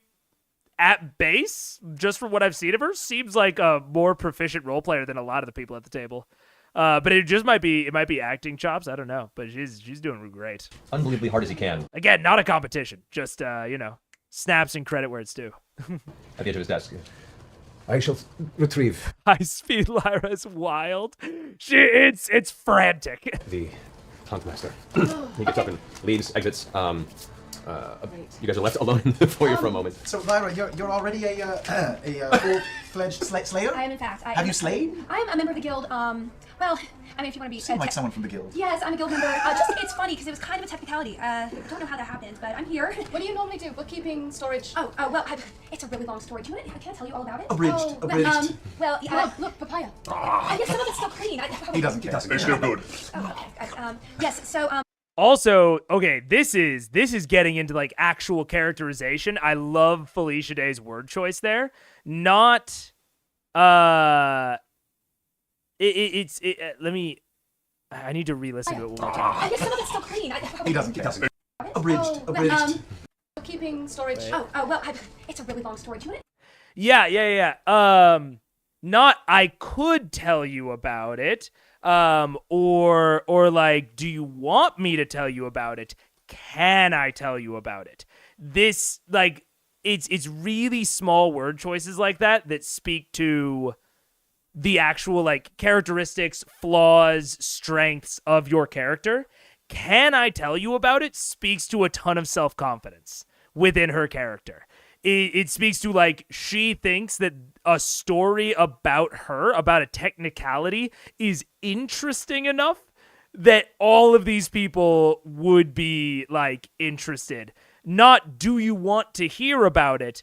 Can I tell you? Because obviously you want to. Right? It speaks to, like, a really, like, deep-rooted self-confidence, which I love. I love that characterization of, Lyra. I love that. It's funny that the leader has never really led a team before. Thank God the leader for the other group will be super prepped and extremely helpful the entire time. Yeah. Oh, can't wait. I love it. And even like, and that word choice goes to support her confidence of like, yeah, I've never led a group before. Weird, right? It's gonna go great. Like, that is like a really like, it's not hyper specific, but it is like very tonal of like, oh man, like this is a person who is super confident in her abilities. She looks, bumbling and crazy, but like she's very confident that like she's going to lead this group and do it well. It speaks to an internal confidence about her abilities, which is very cool and interesting. And it's like something for the other players to like latch on to. So I really like that word choice to support that characterization. Again, it's tiny, but it is something to think about when you're narrating your own characters or when DMs you're narrating NPCs. All about it? Abridged. Abridged. Well, yeah. Look, papaya. I guess some of it's still clean. He doesn't care. It's still good. Oh, okay. Yes, so, I'm Trinket too, trinket. Oh, yes. Do we get This is my trinket? bet. Yes, of course we get Do we get trinket on the trinket? As you turn, you see that the door after you pass, and the giant armored bear has made its way in and kind of just pushes past your shoulder abruptly, and immediately goes nose down and joins Grog, eating papaya off of the ground. Hey, get your own papaya. Fascinating. What type of bear? A big one. Brown one. We start to wrestle gently. It's my papaya. Let go. Does anyone have any allergies if I take some to go, little lunches? Cats. Oh, no, that'd be lovely, actually. Cats. Actually, I think Percy's quite hungry. I actually am quite hungry. I don't know if I'm quite capable of eating papaya off the floor, but if there's, I don't know, something brunchy, I don't suppose. Oh, I have some dry food rations. Would you want one of those? We'll do in a pinch. Here's a crumble biscuit. A crumble biscuit sounds, I like her already. That will do. Remember this slide. So have you had any battle experience at all? Well, it's funny because I'm actually from this city, but I was in Iman and I was studying. I'm a wizard, the Wizard of the Arts. I've heard of them. Yes. Yes, absolutely. Yes. I dabble with them. Exactly, and my uncle is actually the diplomat from Iman. Thank you. Oh, that's we're it's from very funny. Iman as well. Yes, oh, that's so funny. Perhaps you've heard of us. Vox Machina? Castle Greyskull. Castle Grayskull. Some know us as the shits. Part of a big deal. No, but I'd love to hear all about it. I'll put it on a scroll. Anyway, so I came here because my boyfriend Aldor is here, and he's going to be my boyfriend. It's a long story. Anyway, We've met Aldor. We have? We have. When did we meet Aldor? Yes, we met Aldor. He was the leader of the team that found you guys in the forest. That's right. That We guy. tangled with him. Our first running with Aldor was not fortuitous. did he look good? Did he look healthy? I mean, he looks kind of like a dick if you want my personal opinion. Oh, But well, She means that he was Strapping. Strapping. well, he's very large, and we won't talk about that area. I like the Brotherhood of the Sisterhood a lot. I think that's one of my favorites. I have seen it, but let's not talk about that either. I'm here. Fascinating. Yeah. So, What is your weapon of choice, Lyra? I have a wand. It's right here. See it? Oh, okay. It's not very long. What's it made of? Oh, it's ash. It's ash, which is it's lovely. It's very nice. Do you want to know more about it? I would love to. At which point the Headmaster arrives. Vanessa Sindral steps into the room and looks about the rest. Very nice to see that you've all gathered your teams for the day. And I am also curious to see your first foray into leading a group of slayers yourself, Lyra. I just want to thank you, Vanessa. Thank you for entrusting me with this group. I have been reading up a lot lately, and I'm very excited to use the commanding presence of a guild leader and prove my membership of the guild. Yes, I would like to thank Vox Machina sounds much more official. you very much as well for putting us in her capable hands. This was more of a choice of convenience and a test universally, as you are both a team of unproven fighters in the eyes of the guild hall, and well, we have a relatively unproven member. Well, as well. I mean, I'm a member, so. Technically, yes. However, I think that her knowledge and experience would be of very good use on such a trek, and Yes, it should prove to be quite educational, I would think. We'll learn a lot from hearing her talk. Yay! Thank you. You're welcome. You tried the biscuits, they're just slaying me. It's all What do you eat? Do you eat like, how do you just get stuck in your teeth a lot? Well, it does sometimes, Yeah. but you know, you grab a twig, some sort of twig, and just sort of work it out after a I while. like that. Yeah. Gives you a little something later to chew on. Twigs were good, don't they? I like twigs. Yeah. Fuck, I still don't get it. No! I'm getting pop culture roasted today. I don't get it. She's a guild leader. I guess it's like she's a guild, like she's not. Yeah, I don't know. I don't get it. I just realized I never guessed what they hunt. I'm gonna guess a basilisk. I don't even really remember what CR basilisk are. I think way too weak for this sort of group. Am I thinking of a Bahir? I think Bahir might be more towards their level. How does he do it? That's just me. That's just how I roll. Yeah, I don't know. I'm guessing Bahir or Basilisk. How does he do it?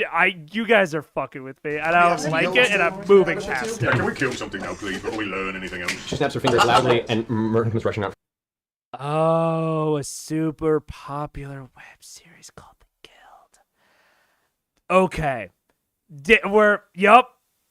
Damn it, I did get pop culture roasted again. Fuck. Around the corner, carrying something around. As you are on this journey for us and for the sake of this guild and your own personal name and title within our establishment, we would like to provide you with a semblance of Basilisks raw are very weak. Yeah, I feel like Basilisk is like CR3, I think. Because maybe it's like an enhanced Basilisk or Bahir. I think Bahirs are stronger. I'm going to say Bahir, final answer. protection, or at least a useful little package, a gift from us to you. And she puts her hand on the table, comes over and hands you what looks like a small leather chest. It's made of sculpted leather, pulls back and pushes it forward, and you can hear the clanking of glass as he does so, and on the inside you can see there are 4 glass vials prepared with some sort of a swirling red silverish liquid inside. You recognize these as being healing-based potions. You did it again. I'm always doing it. These would constitute as greater healing potions, and there are 4 in total. You can distribute as you see fit. I think the members of Vox Machina should get that. That doesn't seem really... Is that what you think? Well, just because I... As the leader, I enjoy being hospitable, and I agree with this person, small person. Well, Scanlon, if you feel you need it. I already have a couple, so I'll gladly give one to somebody who's I've got going to need plenty. Take it if you need it. I have plenty myself. Thank you very Lots much. more for me. Very well. Now that we have this situated, has everyone gathered the provisions they require for this journey? Are you ready to embark? I mean, we don't have a body bag for some of these chumps. it. Biscuit was very filling. It was extremely filling. That's good. I can go get some more. Can I just go to the kitchen and just grab some bit? No? Okay. Anyway, this is a secondary gift temporarily lent out for your contracts. And Merton brings up what looks like another satchel. It has a series of metal snaps across the top. These are like buttons that snap together and close it entirely. It's like a one, over-the-shoulder type throw. As he opens it and you look inside, it resembles the bag of holding, but it's not quite a bag of holding. This is used for the transportation of, perishable aspects of your quarry. Things that you would harvest from the creature you have been assigned tend to, depending on the creature, rot away within a very short period of time. When placed within this, they should be sustained for a few weeks at the very least. So please do be very mindful and careful of this. Should it be lost, there is a very small chance you'll be able to fulfill your contract. So who shall be taking this on the journey? You've already got the bag of holding. I'll I hold shall. on to that. You're kind of scout. I mean, they just like walk back real fast, right? I guess it depends on how long the hunts are. If they're like out like camping and like long resting and all that. But this sounds more like, this sounds kind of like a scam. This sounds kind of like headlight fluid. Or not headlight fluid, but it sounds like rotating your tires is real. What's like a scam that they'll add on to your bill that like you don't need? Like this sounds like they're gonna charge him for this, and then it's like, It's like not necessary at all. The bag of colding, an item you talked about episodes ago, Mega. Oh, really? Is it? I mean, yeah, I suppose it is the bag of colding. It's an item that just makes things cooler inside. Hell yeah. Fuck, I'm calling my own creations scams. No. I shall take it. I shall take it. I shall take it. Why don't we Roll for it. Why don't we You roll? do. Why don't we flip a coin for it? Do you know Rochambeau? That would be great. All right, y'all know Rochambeau? Do you guys? Because I was told, I called it Rochambeau to another Midwesterner the other day, and they were like rock paper scissors, and I was like, yeah, like rock paper scissors Rochambeau, yeah. And they're like, I've never heard it called that. And I was told it was like a Midwestern thing, like Rochambeau is a Midwestern thing. Not a Midwestern thing. Rochambeau is like an East Coast thing, but I don't know. I feel like I've always called it Rochambeau. Good for carrying Zimas. Rotating your tires is a scam. It's not real. It's big. It's big mechanics, dude. Yeah, that's who really runs the world is mechanics. They're the ones at the top. You mean boulder paper shears? Oh no, I know what you're talking about when you say it, but it's rock paper scissors. It's paper scissors rock.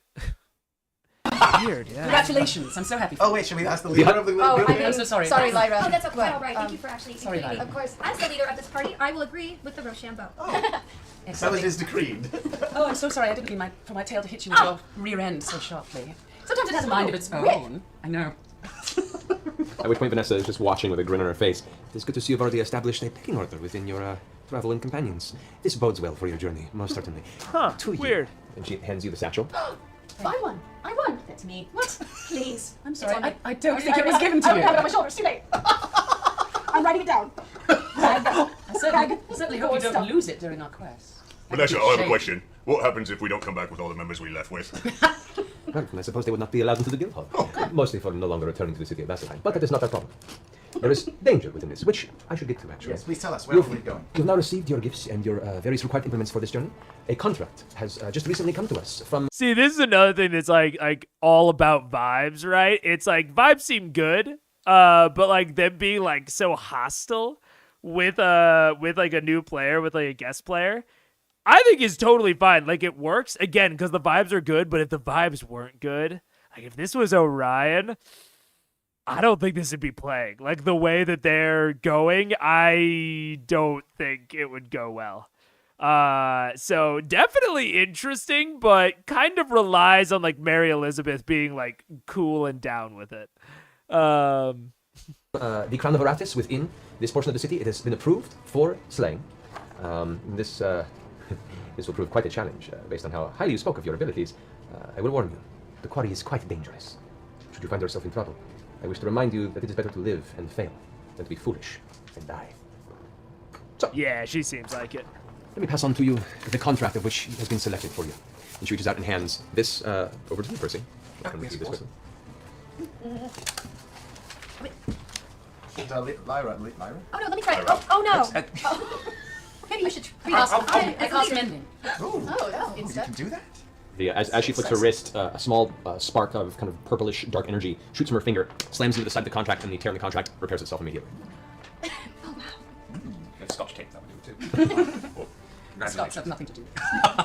Ordered and paid in advance by Alchemist Owen Grant, client. This contract binding in honor of the elements set upon the agreed members of the Slayers. Take Guild Hall of the task of locating and slaying the below-mentioned entity and recovering the blow. Listed, harvested, items, any anatomy items not recovered or not in function nor condition will be deducted from the final payment and refunded to the client. This client is I'm good. sorry, could you go over again what the harvesting please? Oh, we haven't got to that yet.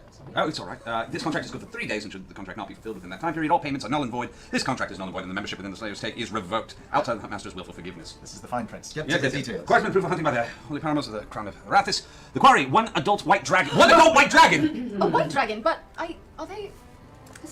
Wait, what? Wait. I need to go back. I'm confused by the time period, language. all payments are null and void. This contract is null and void, and the membership within the Slayers' take is revoked outside of the Master's will for forgiveness. This is the fine print. Skip Yes, to the yes, yes. details. Quarry's been approved for By the holy hunting by the holy paramours of the Crown of Arathis. The quarry, one adult white dragon. court.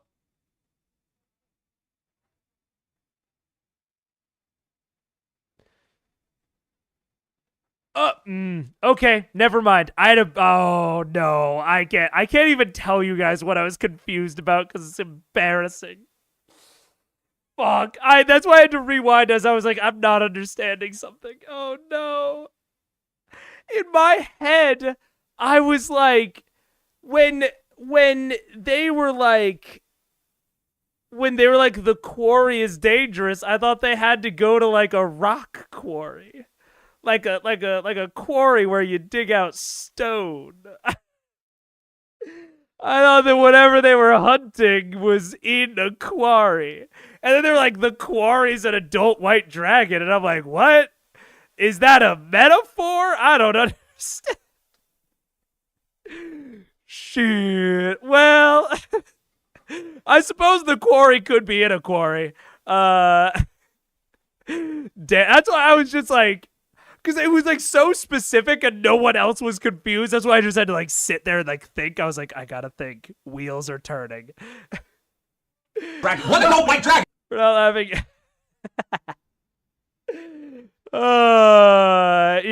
Yeah. This is no way going to be a stream clip forever and ever. A white dragon, but are they? I'm definitely not going to see a hypercut get posted while I'm gone of all of my pop culture misses. The quarry is dangerous, and so is the English language. Would I know? I would know because I've studied them. Yes, having dragons being a very specific favorite enemy for you. White dragons are one of the chromatic dragon circle. They are considered largely very spiteful, arrogant, a little more bestial, and very, very dangerous foes. Yes, they're glorious. Didn't we kill a white dragon? No.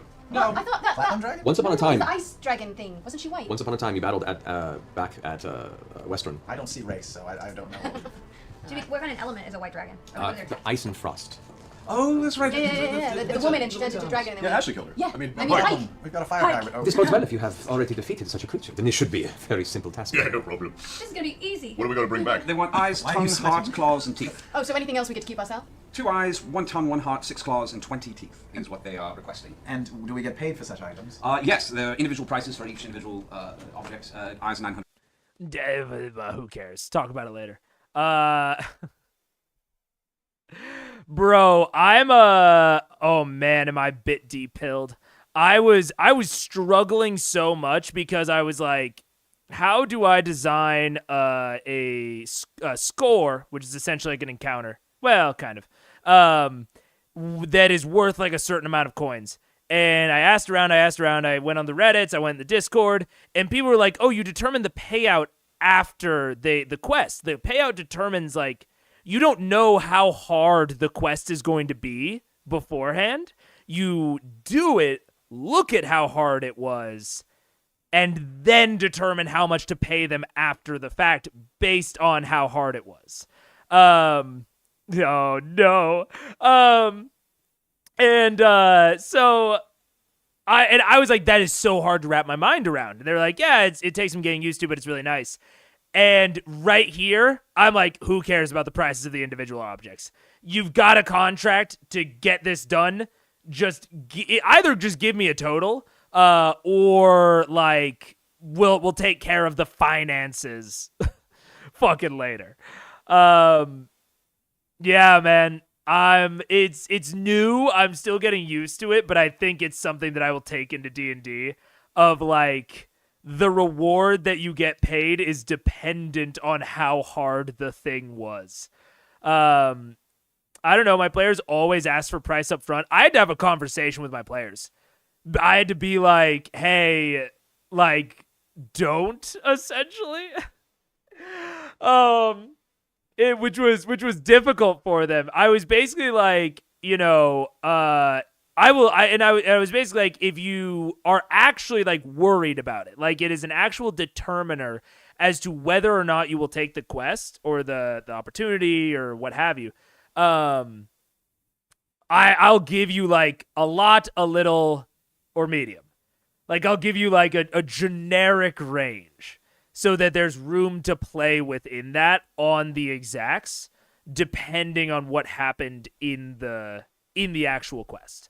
Yeah, hence the famous adventuring memoir, Unpacking the Invisible White Dragon's Backpack. What? Oh, wait, I missed, the The quiver in the quarry is the quest that is true. Oh no, I feel like that's a reference. White dragons have ice, frost, and privilege. What? I have no idea what that's about. Yeah, Mr. Dad, I don't know. This is something where it's like, I really like it.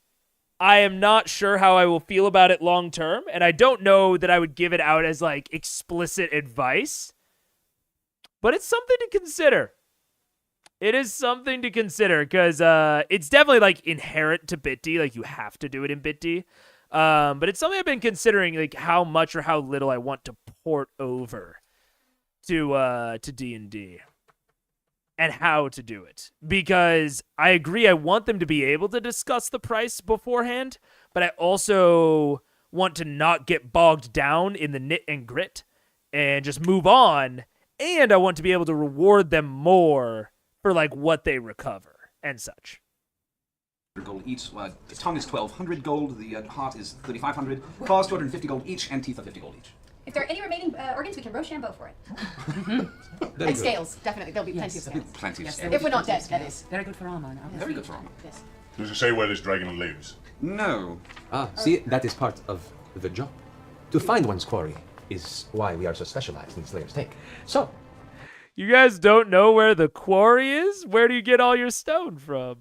you may now embark. Once we signify the pact of the contract, and as she reaches out and touches the edge of it, you can see there are these arcane sigils that are actually on the contract itself.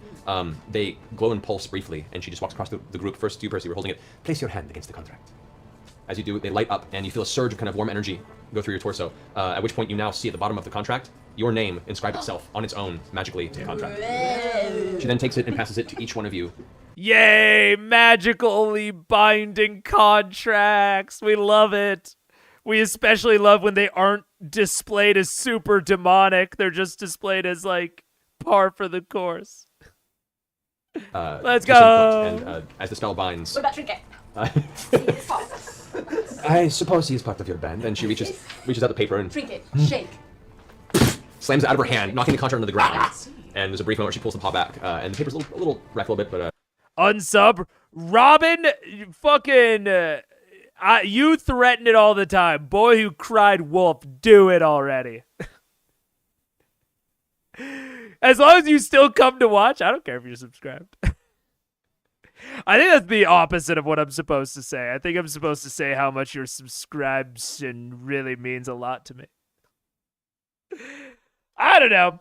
I'd really love to get to 500 subscribers so that I can actually like build in custom emotes and shit. That'd be super dope.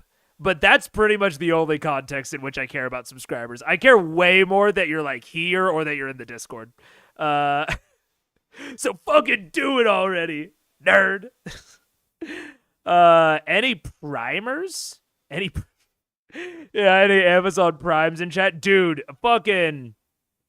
That's the thing that I will really miss out on streaming on YouTube instead of Twitch, is not being able to get that sweet, sweet Prime money. There's a picture of the contract prop in the wiki. Hell yeah. I mean, that's a nice looking prop. You can see like the burned edges, nice staining. It's a good physical prop. I'm not super familiar with like making good physical props. Honestly, shameless plug, not for me. He was in here at the beginning of the stream. I don't know if he's still here. Ryan Immel DM. I did DM live with him. We're planning some other stuff in the future as well. Super cool guy and does tons of stuff with like physical props that look really good, and he like walks through sometimes how to make them, what he uses them for, etc., etc. And he's got a lot of cool plans on like more prop stuff. Be sure to like, comment, and unsubscribe. I would much rather have a like and a comment. Truth and power, man. There is indeed a paw that inscribes itself on the bottom of the contract for Trinket's insignia. Now, I have a busy day to attend. I wish you the utmost of safety Good luck and safe travels. Thank you, I guess. Bye. I'll alphabetize the rest of those the ingredients when I get back. Don't worry, it's gonna be fine. I'd appreciate that. Okay, great. Good luck. Bye bye. Thanks again for giving me a chance. That's great. Please go. Okay. Are you the housekeeper here? No, listen. No, I'm a guild member. Okay. On a technicality, but yes, I'm a guild member. Tell me again, what have you slayed? Well, it's we can. No, very abbreviated. Just a short. Can you just say the The word? biggest, What it is? maybe the biggest thing that you say. Just the biggest Just one. what is It it? was a warg who almost absconded with my boyfriend Aldor, and at the last minute I You interceded. killed Got someone it. who was sleeping with your boyfriend. No, it was a warg. A warg. Okay. It's Is that a thing? It's a We haven't thing. encountered one of those. I It's a don't think. person that changes into animals, am I right? No, it's a. A Borg is It projects itself into animals. in a certain book series. Yes. I'm a very prolific reader. I've never read the wargs other than in that circumstance. In Twilight. Yeah. That comes in the fairy tale section of the library. But only in the sun. Wargs in this world are essentially a side breed of large bulbous wolf-like entities. Oh wow, that does look good. We're gonna look at the at the studio tour over break, but that's a nice contract. Look at those emblems. Ooh. Very nice, very nice. I will say, to totally contradict myself on the like, I don't like offer gold up front. I'll say it. That looks real nice. Like, as a part of the physical prop, I like the individualized, like, itemized prices being there. I think it looks good. But I think it slowed us down play. So I don't know. I'm torn. That's a lot. Yeah, it's a ton of Electro. I put the and a little trinket paw print too. I know. That is a ton of Electrum. You are not wrong. Oh man, I need to go through like maybe tomorrow or something and do all of the React suggestions that I'm afraid will get the stream taken down. Just do it during a lunch club so that it doesn't matter nearly as much. Do you contradict yourself? Very well, then you contradict yourself. You are large. You contain multitudes. Hell yeah. Oh, fuck. I actually recognize that as a quote, but I still don't know what it's from. Shit. Or maybe it's not. Maybe you just are speaking very eloquently, AKL. Very, very possible. But yeah, man. You got contradictory thoughts running around in there all the time. My goblin brain likes seeing big numbers. I mean, that's also fair. A lot of this is also table dependent on, like, if I have Laura Bailey at my table, we're probably just gonna have to talk numbers beforehand. American poet Walt Whitman. Fuck. Bulbous direwolf. Oh, you It's killed a wolf. a bloated wolf. It's a large wolf. Basically. It's not quite direwolf Oh, stuff. yeah, that's A great. gaseous wolf. Like, for instance, out of character here outside of the world, in Lord of the Rings, the things that the orcs ride.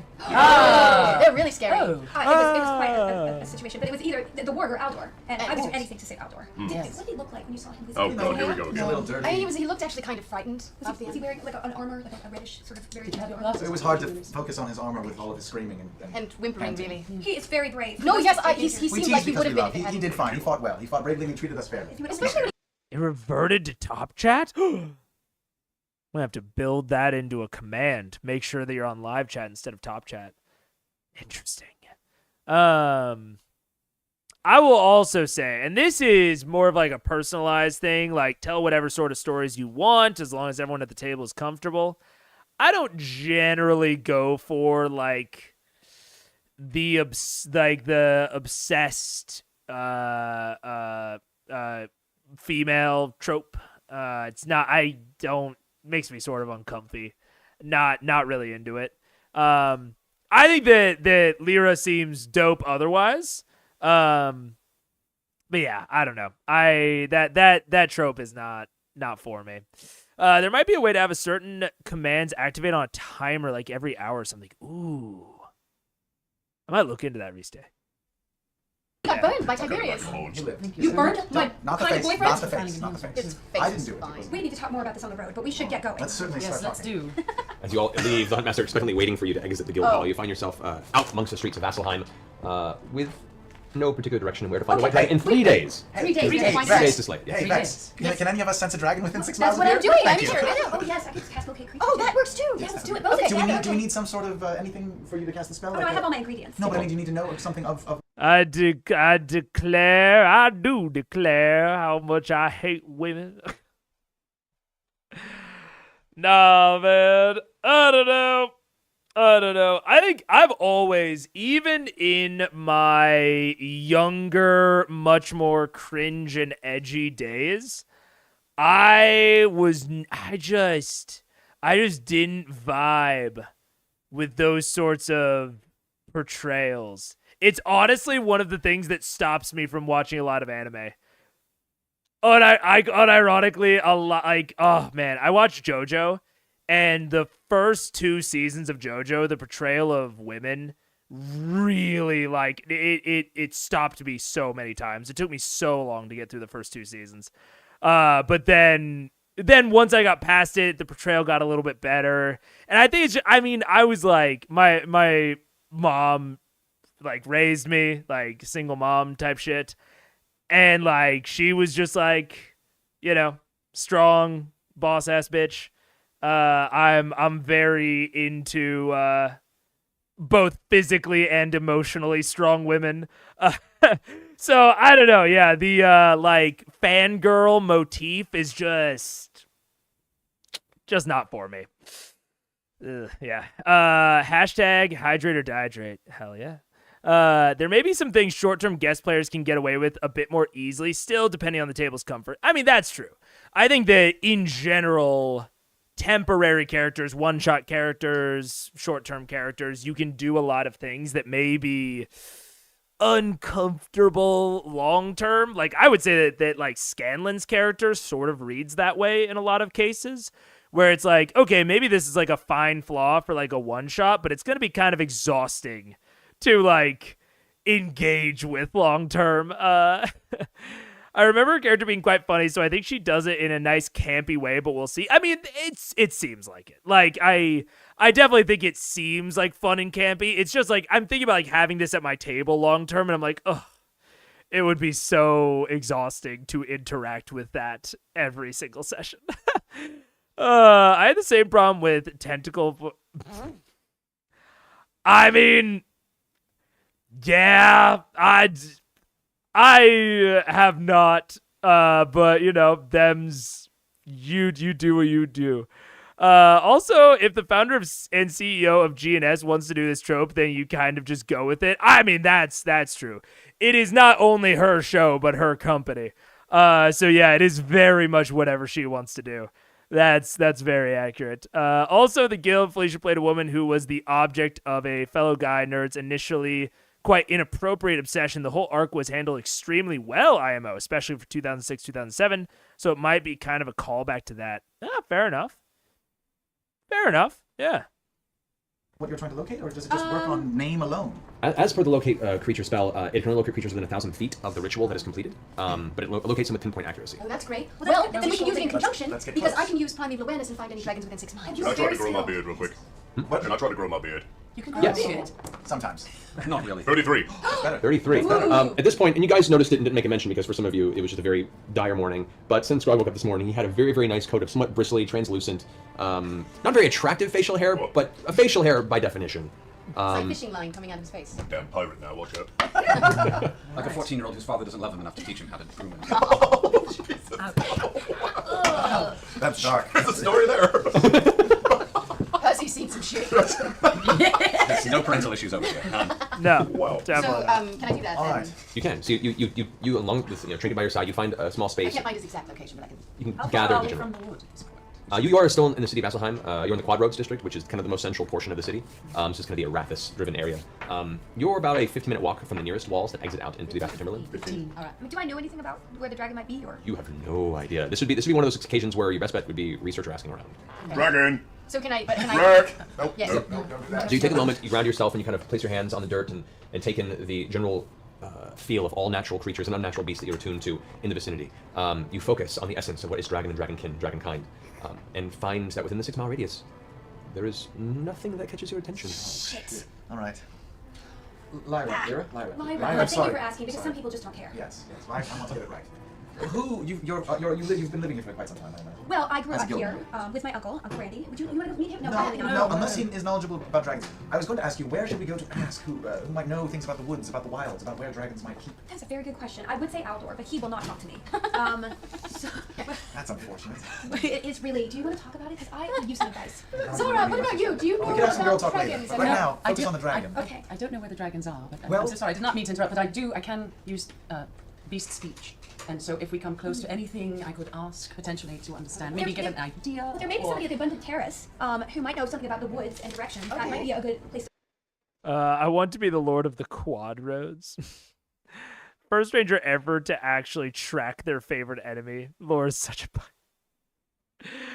Yeah, I mean, if you have a ranger in the party, you just gotta give it to him occasionally. Especially if you have such a open-ended thing like this where you could pick like any enemy type.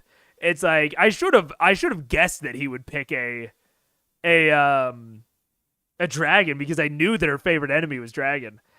So I should have thought about that. But yeah, I mean, I don't know. They don't have anything else, man. Like, you gotta give that to them.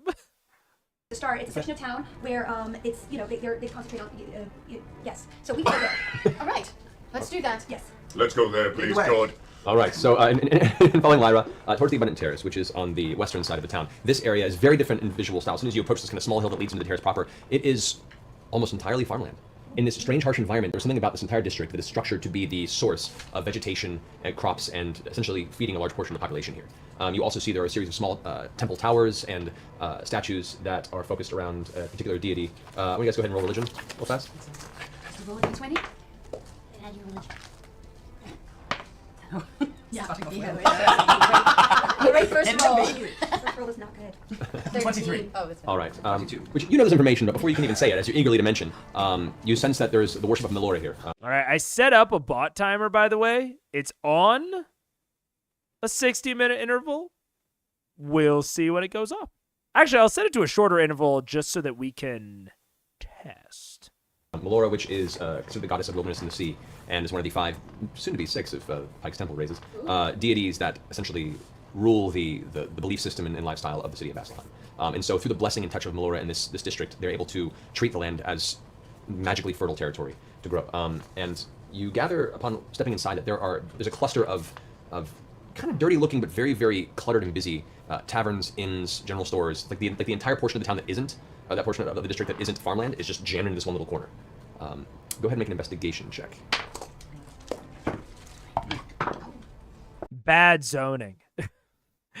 Yeah, this needs to be rezoned. You got to be able to spread that out a little bit. You know, have some residential, maybe some mixed purpose areas. Come on. 6. 21. 22. 20. Percy? 17. 17. 17? All right. You guys kind of split up a little bit briefly to try and find... That's true, AKL. Yeah, we did add hashtag critical role spoilers. And I mean, like, I don't like super care if it's like, you know, like really vague and I don't get it. I'm just like probably gonna skip over it if I don't get it. I'll either assume that it's a future thing or that it's a pop culture reference I don't get. So whatever. People will probably engage more if it's in critical role spoilers. I'll say that. Information. One of the groups that coalesces is Vex, Scanlan, and Lyra. The 3 of you come upon a place called the Midnight Breath Tavern. You step inside and speak for a bit, and eventually you meet the co-owner, a gentleman named Dagon, who is an older human. He has what looks like a reddish but somewhat patchy red and brown beard, a couple scars on his body, but nothing like battle-worn, more just, you know, a person who's existed in this harsh landscape for a while. And you guys are asking around and talking about dragons, mentioning dragons, and somebody points in his direction and says, "Oh, dragon! You don't want to talk to Dagon about that. He's the one who sees dragons." Sees them. So, Oh, that's nice. Yeah, I'll walk over to you're Dagon. not with us, all right? No. You know, You're with me. The timer didn't work. Okay, I'm gonna have to reconsider how to do this. We're still wondering about You guys are wondering about Friends that. with me. Are we outside? Is that You guys are in the process of kind of asking around. You'll meet up with them in just a moment. So just to You're very attractive. Use your wiles. oh, thank you. Okay. The wild kill. Dagon, is that your name? That's my name. Oh. I've heard Skinny glass. many things about your knowledge of dragons. Dragons. Yes. You've seen it. You've seen the I dragon. have seen dragons, and they suck. You hear a couple snickers down the bar and he goes, shut the hell up. Unless you like them. Do you like them? No one around here likes a dragon. Okay, probably. right, 'cause- At least none that I've come across. No, I swear to it. I saw this one. All right, I was up north. About 2 days travel northwest of here via the Glass Walk Road. That's 2 days travel horseback from out The here. glass walk road. Glass Walk Road, yeah. Yes, of course. I was heading to Moldire to, visit my brother. So my family more lives up in that northern area. It's freezing cold, too chilly for my tastes. But I was going to visit, and no more than 2 days up there, a nasty blizzard blows in out of nowhere. It just starts wrecking the entire roadside. Slick with ice, we decided to go ahead and make camp, me and a couple of the others who were journeying with me. We head off the road, set up a small camp, throw up some tents, and thankfully, at least within the canopy of the forest, it's easy enough for us to escape the barrage of the elements. But it was a very, very cold night. Our fire began to go out, and we were a little worried. And then there was a dragon. Yeah, get to the dragon. I'm sorry. Hold on, let me tell my story. I'm sorry. Let him tell a story. Come on. All right, I'm used to it. That voice over there says, hey! He's a storyteller. You gotta let him get through it. It's like, I will kick you I out. believe that you I will saw a kick- dragon, and I believe that it was white because you were in a blizzard, right? Am I right? I'll get to that. Patience. Now, we're sitting there, and you get the feeling around you, there's like 8 of the people in this tavern who are all like facing their hands. Like the story's probably been told dozens of times, over and over again. So partway into the night, we're trying to keep warm through this. Suddenly we hear this terrifying roar that just streaks across the sky. We can hear it over the blistering sound of the snow and sleet battered against our tent. I rush outside to take a look. Not sure what to find, but instead, I see what looks to be a pack of 4 dire wolves converging on our camp. Large, nasty. Very much beasts. like a warg, if you will. Warg-like, a little larger, yes. Okay. How large do you want to tell? How large proportionally would you say that it was? No. Okay, go keep going. Well, no, I mean, if you want to know, if I'm warg versus dire wolf, warg's still pretty large, about, good I know. 3 I've or seen 4. one. Do you know what happened with me? I got into the kill. Oh, God. Wait, There we go. actually, Okay, yes. Go on. dragon. On the orc way.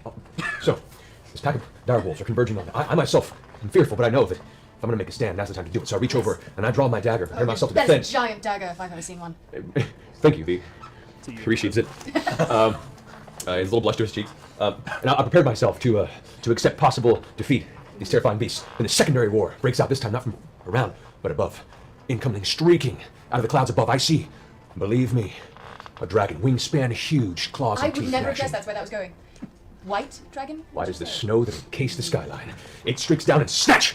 Takes one of the wargs in its jaws. Listen to the warg screeching about angrily. It throws it into the air, and from its mouth cascades a blistering, freezing cascade of ice and sleet. The warg itself freezes in midair.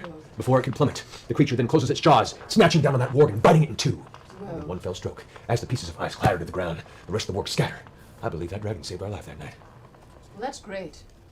How did you make it back without dying?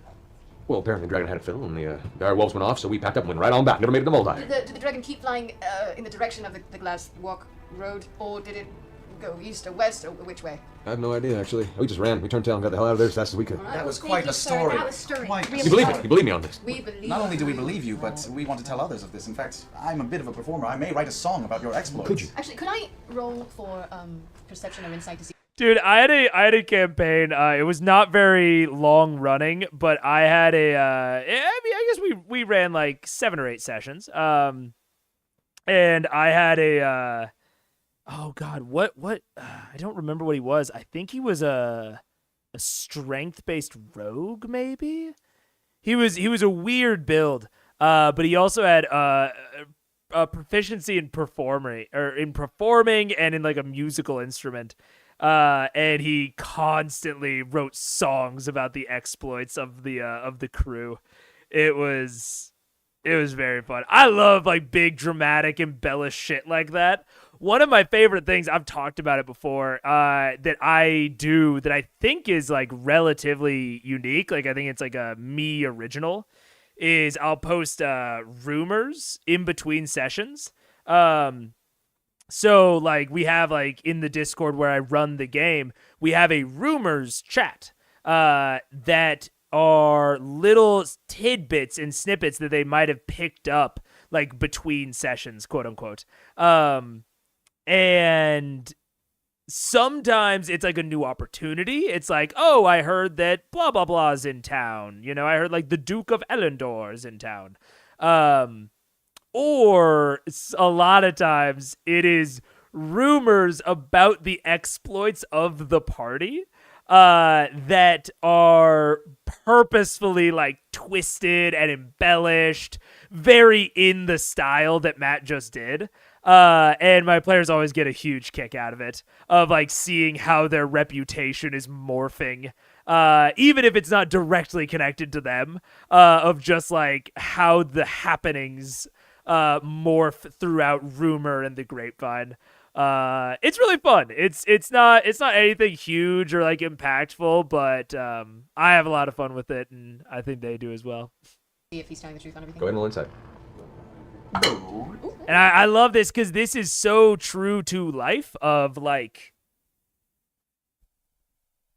people telling stories and rumors getting created and like urban legends forming. Like it's been a part of human society for millennia. And I love working in like NPCs that tell crazy embellished stories, even though honestly it didn't seem that embellished. All you know, when all is said and done, I love working that shit in. I think it's so much fun. Two. 17. 17. No, that is a 17. No, is that 17? 11. That's 11. 17. 17. All right. Yeah, or exactly. Yeah, like what Arya watches, or Thor Ragnarok, the play that they're doing about Loki's death at the beginning of that movie. When, you know, Loki hasn't actually died and all that. I think that those sorts of like distortions of reality being presented to people that were actually there is so much fun. And like, you know, the characters obviously have mixed feelings about it, but my players always love it. He seems not the most complicated man, so reading his intent is easier than a lot of individuals you've had to keep an eye on previously. He is eager to tell the story and is in full belief. The frustration and the only things that detract from his childlike excitement in telling this tale is his moments of side-looking frustration to the other members of the tavern that do not take him seriously, it seems. But Dagon does seem to be truthful, at least believing in what he's saying to you. Thank you so much for your information. And I take a gold coin. I'm just like, is this enough? Yes, that's good. Thank you. So where are we going? Can I just perception and see how heavy that bag of gold actually looks? I just want to know. Make a perception check. I want to roll the gold dice, please. Ooh. 24. 24. As she reaches into a pouch, there is a rather large, visibly bulging pouch to her side that is in no way, shape, or form even attempting to be covertly hidden. She's got a Scrooge McDuck bag? Seemingly. Does it make her limp? So sorry. Oh goodness, guys, we are going to have to get some warm clothing, it seems like that. So let's go shopping. I love this plan. Yes. Dagon? It is Dagon. Remember the name Dagon for yourself. I will definitely write a song. I can write it down for you. No, I can remember that. But will we have any trouble finding this place? Would we need a guide? Someone who's possibly been there before? Would that make the journey... Oh, I ain't going back. Y'all's crazy if you're going back there. Oh. I would say just look for where the blizzard's coming from. That seemed to be the harbinger of the beast. Go to the blizzard. 2 days on horseback, 2 days walking. 2 days on horseback. Up the glass wall. Oh my gosh, we'll have to get horses too. Yes. Well, let's go. Does the guild give We've you only got 3 money? days. As far as you know, horses are provided to full-fledged hunting members. You got Damon's your new favorite guest, or the feeling in your very, very brief preparation for this that part of the test was to secure your own transportation. Lovely. So I think we're on our own. Okay. I mean, I think it's just part of our perseverance to prove that we are worthy of being. I mean, I'm in the guild, just to be clear. That You're a member. we're just going to. Yes, I am a member. Yes, Did you I- hear how I got in? It's really a. No, I heard it was sort of a technicality. Oh, it I was- can't wait to hear. Okay, great. Maybe around the campfire. Yes. Well, you could sing about it. I could, maybe. if you told me the details, yes. Or, you know what? I do forget a lot. Maybe you could just write them down quietly to yourself and just give me a note. Okay, as long as it's a love story between. That's true. You're right. Did you hear Laura's giggle when she rolled high to see how much gold was there? Like, that's not just a high roll giggle. That's like ooh, I'm gonna find out about gold. Me and Aldor. I'll tell you how to spell it. Okay, well let's go meet the rest of the group. Thank you, Yay. Dagon. As we're leaving, I walk up behind Lyra and I put my hand on her shoulder, and then I reach down and grab her bag of gold, and I and look down to it and I say, "You might want to keep a better eye on this, darling. There are very, very nasty people around." Oh my You're goodness. traveling with some of them. I didn't take anything. I'm simply letting you know. It's so nice of you. I'm gonna buy you the prettiest cloak as thanks. Thank you so much. Okay. You have lovely eyes. Thank you. I've never had a friend before. This is so great. Maybe let me shop. You can Don't worry, you still don't. Your gold does though. tell me all about Aldor. Oh my gosh, he is so handsome. What are you doing? As you guys step out of the tavern, you walk up to the other members of your party, Zara, Grog, and Percy. God. So what have you discovered?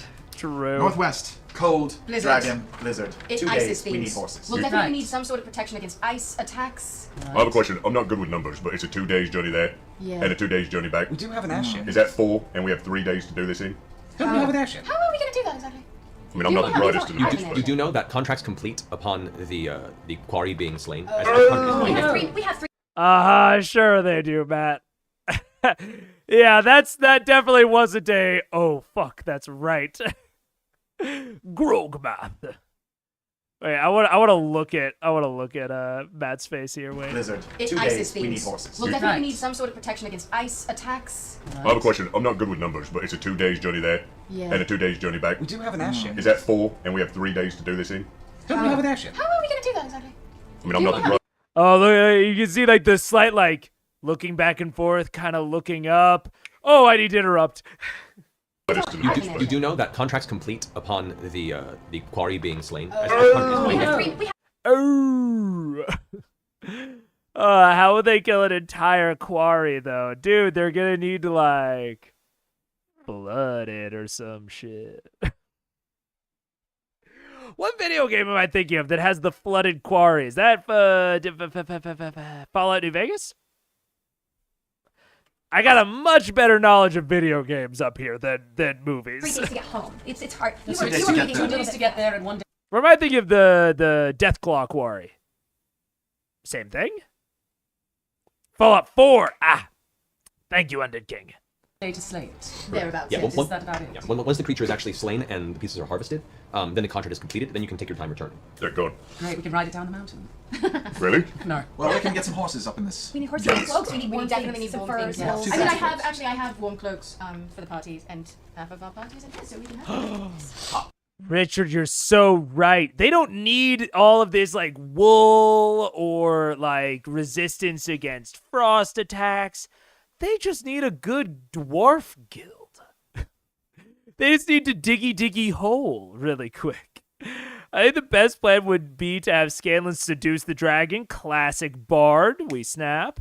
Then have the dragon destroy the quarry. Ice breath making the rocks brittle. Dude, you're so right and so based. Counterpoint, AKL. Counterpoint. They seduce the dragon.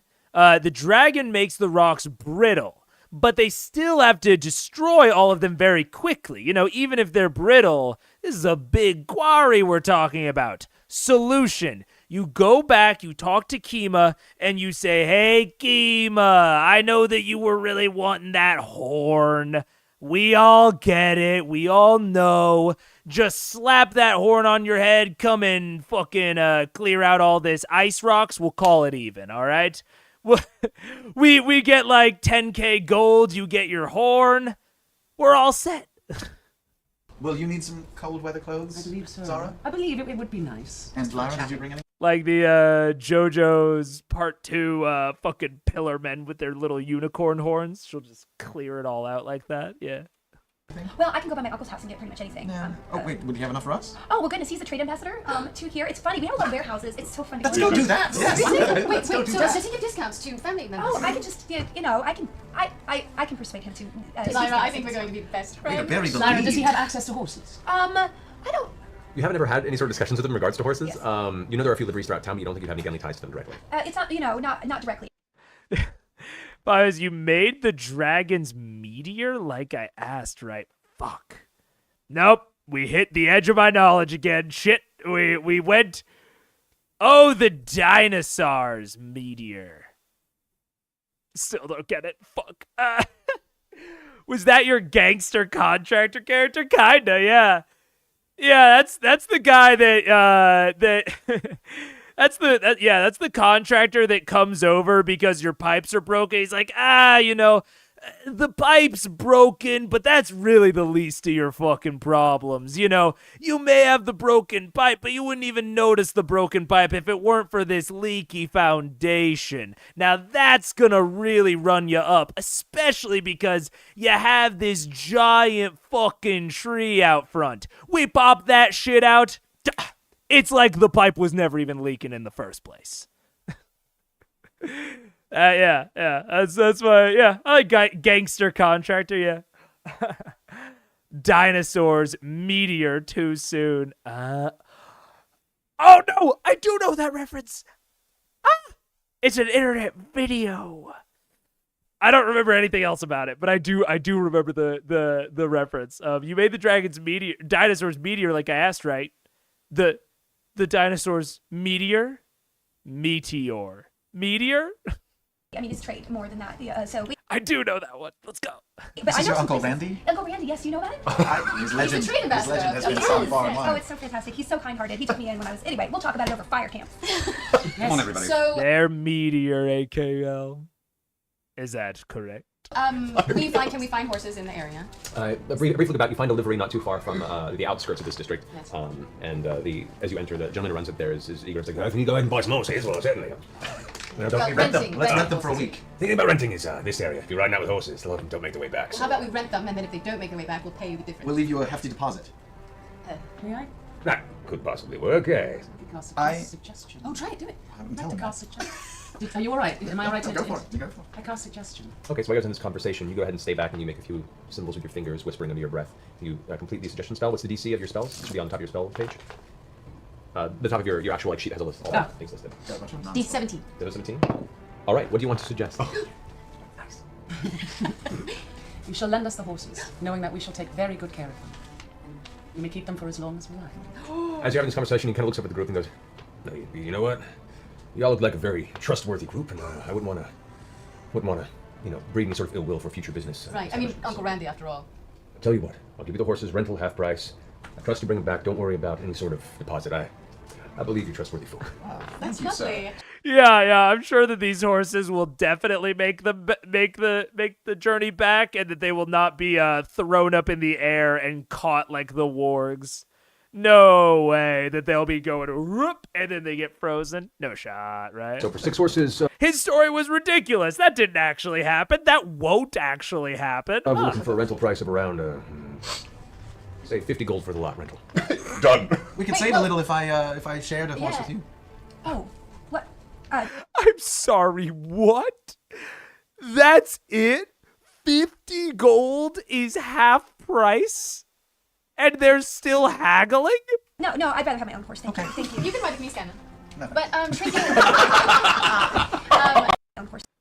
Wait, look at Price of Grog. around, say 50 gold for the lot rental. Done. Look at that. Huh, done. Me and Grog are just cut from the same cloth. I'm like, oh, sure, we'll fucking buy him. Who cares? I don't... Mounts are known for surviving a long time in D&D. Yeah, especially after you give them a name.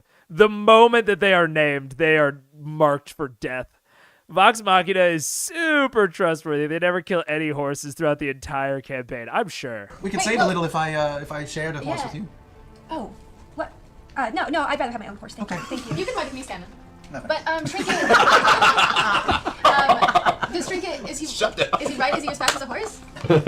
Trinket would probably be struggling to keep up with you guys. Well, how... Should we leave Trinket? No! I always want to leave Why do you Trinket. always want to leave Do you have him? any- He only almost dies every time. I know, he almost dies every time I put him in battle. I think It's he's adorable, and it was really nice to He's have him adorable, along. isn't it? You guys, it's so beautiful to see the friendship that you have. If I had that with another person, say Aldor, it would be... Aldor Oh is- god. Yeah. Do you have any Okay. Clydesdales or What giant if the horses time- for me, big It's like getting a heads? cat. By any chance? So it's just a suggestion. I think we could probably facilitate. I can't say it'll have much of a shelf life, depending on how much you ride it. But That's what people say about me, that's fine. he pulls out a very, very nice looking war horse that looks like it's designed to carry very heavy soldiers. Still unproven as to whether or not it'll be able to carry you, but we shall see.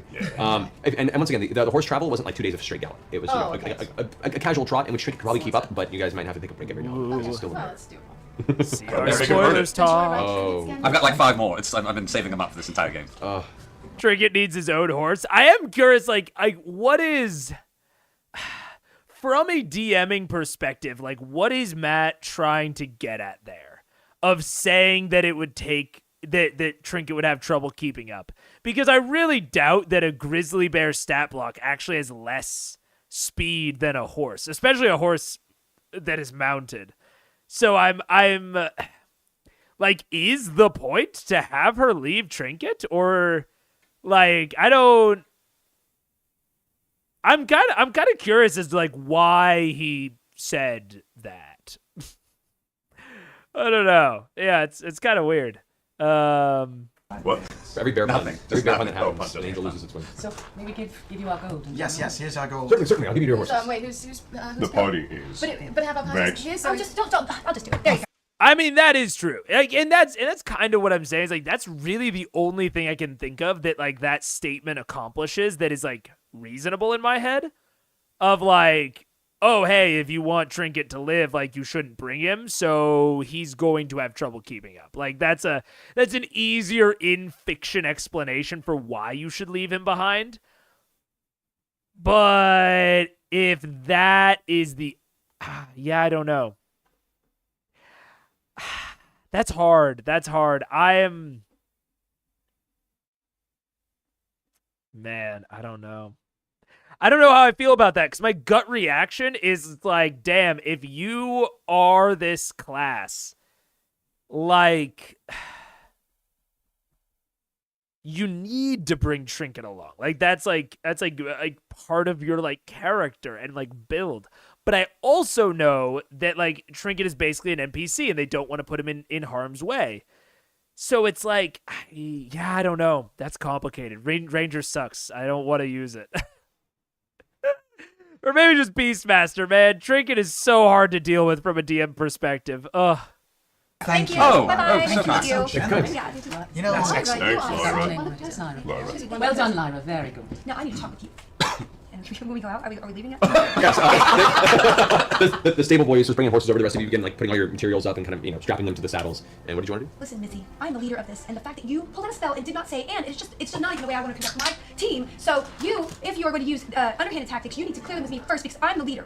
My spellcasting is actually overhand, but I understand, and I shall keep that in mind. And I do apologize. Really?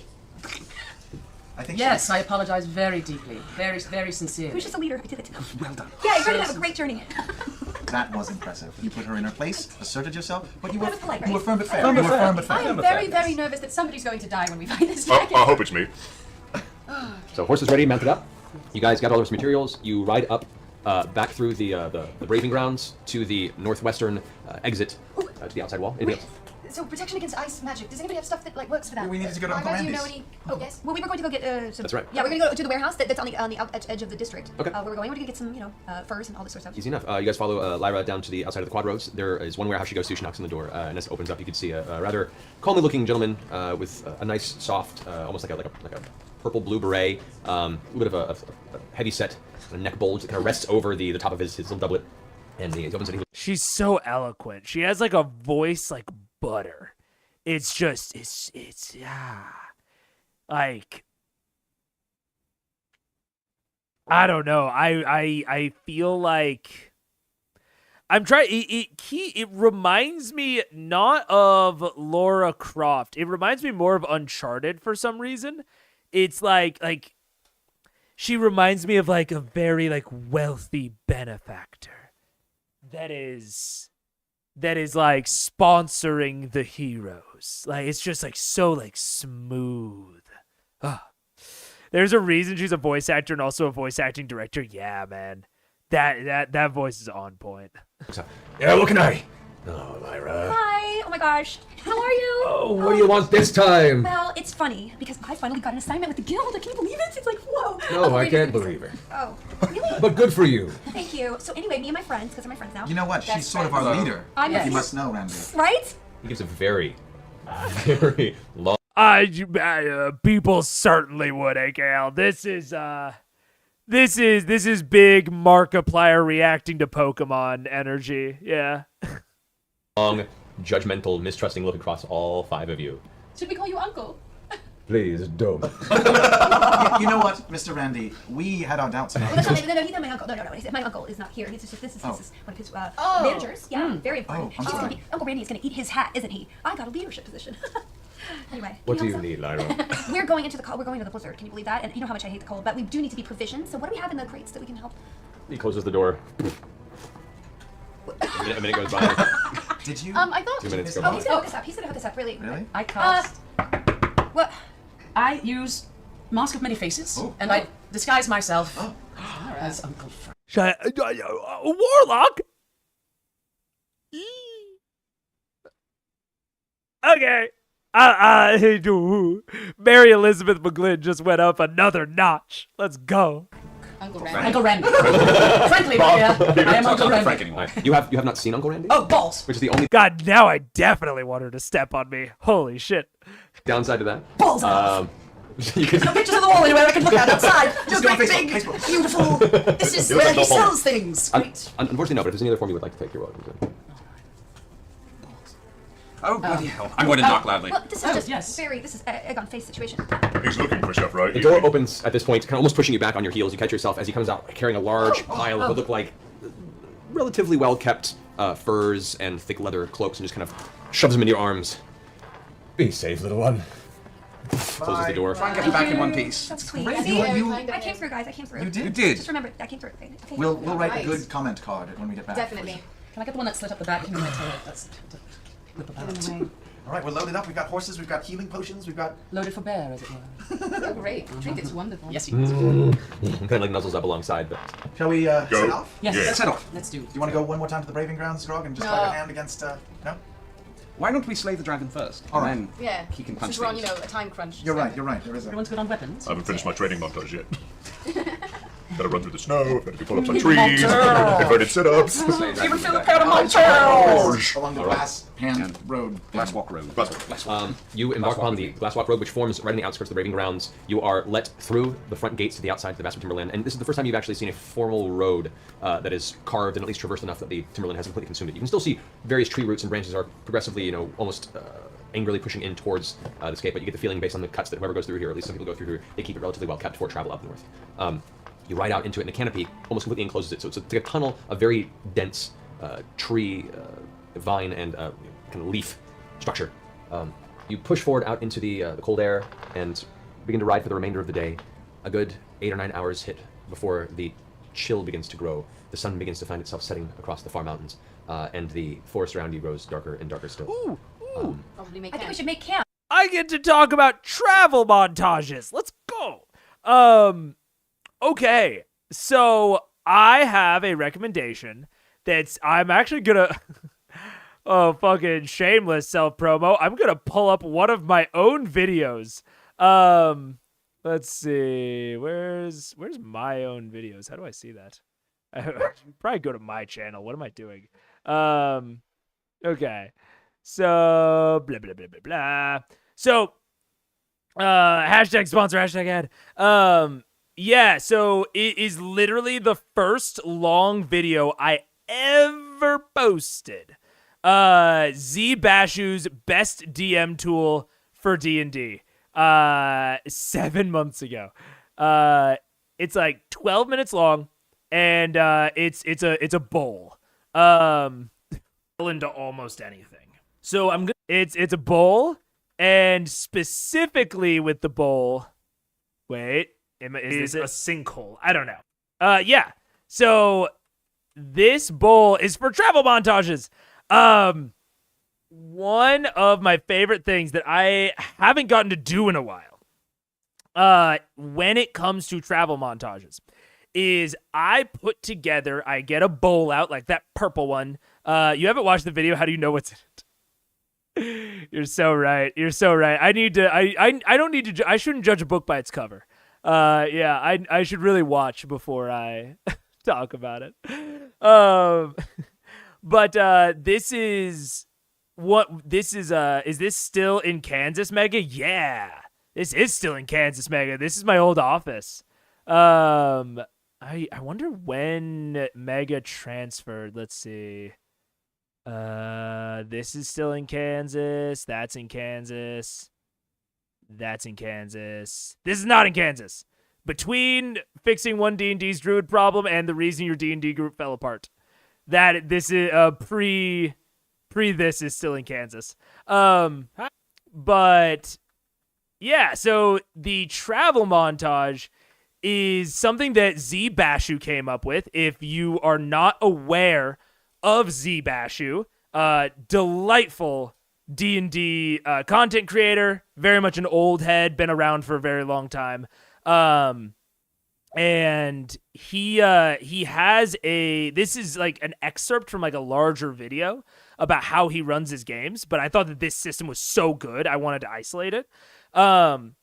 Basically, whenever the party leaves on a montage that will take like multiple hours, multiple days, he abstracts everything into one day or just like one like travel time segment. A day is very easy, but you can make it smaller if you want.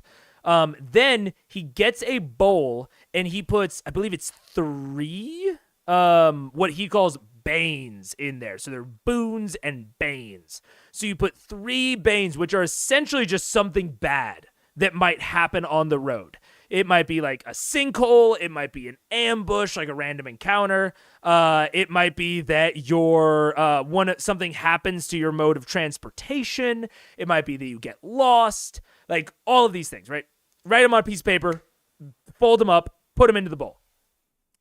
Just to have Ashley roll for it. So the bowl starts off with 3 bad things. And then you tell your players, hey, you guys can put as many good things into this bowl as you want. As many boons, we might call them. So a traveling trader, you find a rare ingredient on the side of the road, you find a shortcut. Like all of these sorts of things are boons. However, every boon that you put into the bowl, you have to put in a matching bane of like equivalent magnitude. So you can put in something as good as you want. You can put in, we find a deck of many things on the side of the road. But you have to match it with an equally detrimental bane. So like, and that just is agreed upon by the table. It's as everyone, kind of discusses and considers what is an equivalent bane to whatever you're putting in. And then you put them in pairs. And what this does is it encourages people to put in more and more things, because the more pairs of things you put in, the higher or the closer you're getting the ratio of boons and banes to 50-50. So you're actually, the more you put in, the more you engage with the system, the less likely you are to get a bane. It gets it closer and closer and closer to 50-50. Because if you only put in like 1 boon-bane pair, you have 4 banes and 1 boon. Very, very likely you're going to get a bane. If you put in 10 boons and banes pairs, you have 10 boons to 13 banes. Much, much closer to the 50-50. Way more likely to get a boon.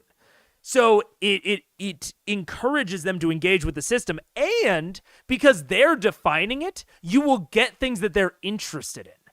Like, you're essentially allowing them to do some of the work and to make sure that the thing that they are going to encounter or get is going to be something that they are interested in. Something that at least one player at the table is interested in. Boon, Ring of 3 Wishes, Bane, TPK. I mean, it requires table agreement, but if you want to go that way, isn't the deck of many things both a boon and a bane? And hey, and you can, if you want, you can insert neutrals if you want. So you don't have to do a boon and bane pair if you consider something to be truly neutral. That's totally up to you. But yeah, I love that system. I love that system for doing good travel montages that allow the players to sort of dictate the pace and of the game and like what you encounter. And then you just put all of those in at the beginning of the travel montage, and then you just draw as many as you want over the course of the montage. So like a lot of times I'll just do 1 per day, especially if it's like a week of traveling. Because then it helps like break things up. It also can naturally lead to like maybe like a really easy journey or like a really grueling journey, but it leads to it very naturally and holistically. It doesn't feel like the DM is like fucking you, you know? If you're on a 4-day trip and you draw 4 banes, them's the luck of the bowl, it feels much more like reality. It feels much more luck-based that you had a really hard journey. Rather than if we go 4 days and I give you an obstacle every single day, that kind of feels like I'm like specifically making this grueling rather than it just turning out grueling. And the even better part is that since they're defining the banes, these things, these obstacles are going to be something that they're interested in rather than a random obstacle determined by chat. Some of that could also be cool for collaborative world building. Totally. Like if you say like, oh, the boon is I want to find a druid circle. Like that would be great. Like I want to find like or a clue towards where the Ashtari are, right? Like you can start providing even opportunities for your DM to provide you with opportunities, to provide you with clues to overarching quest lines.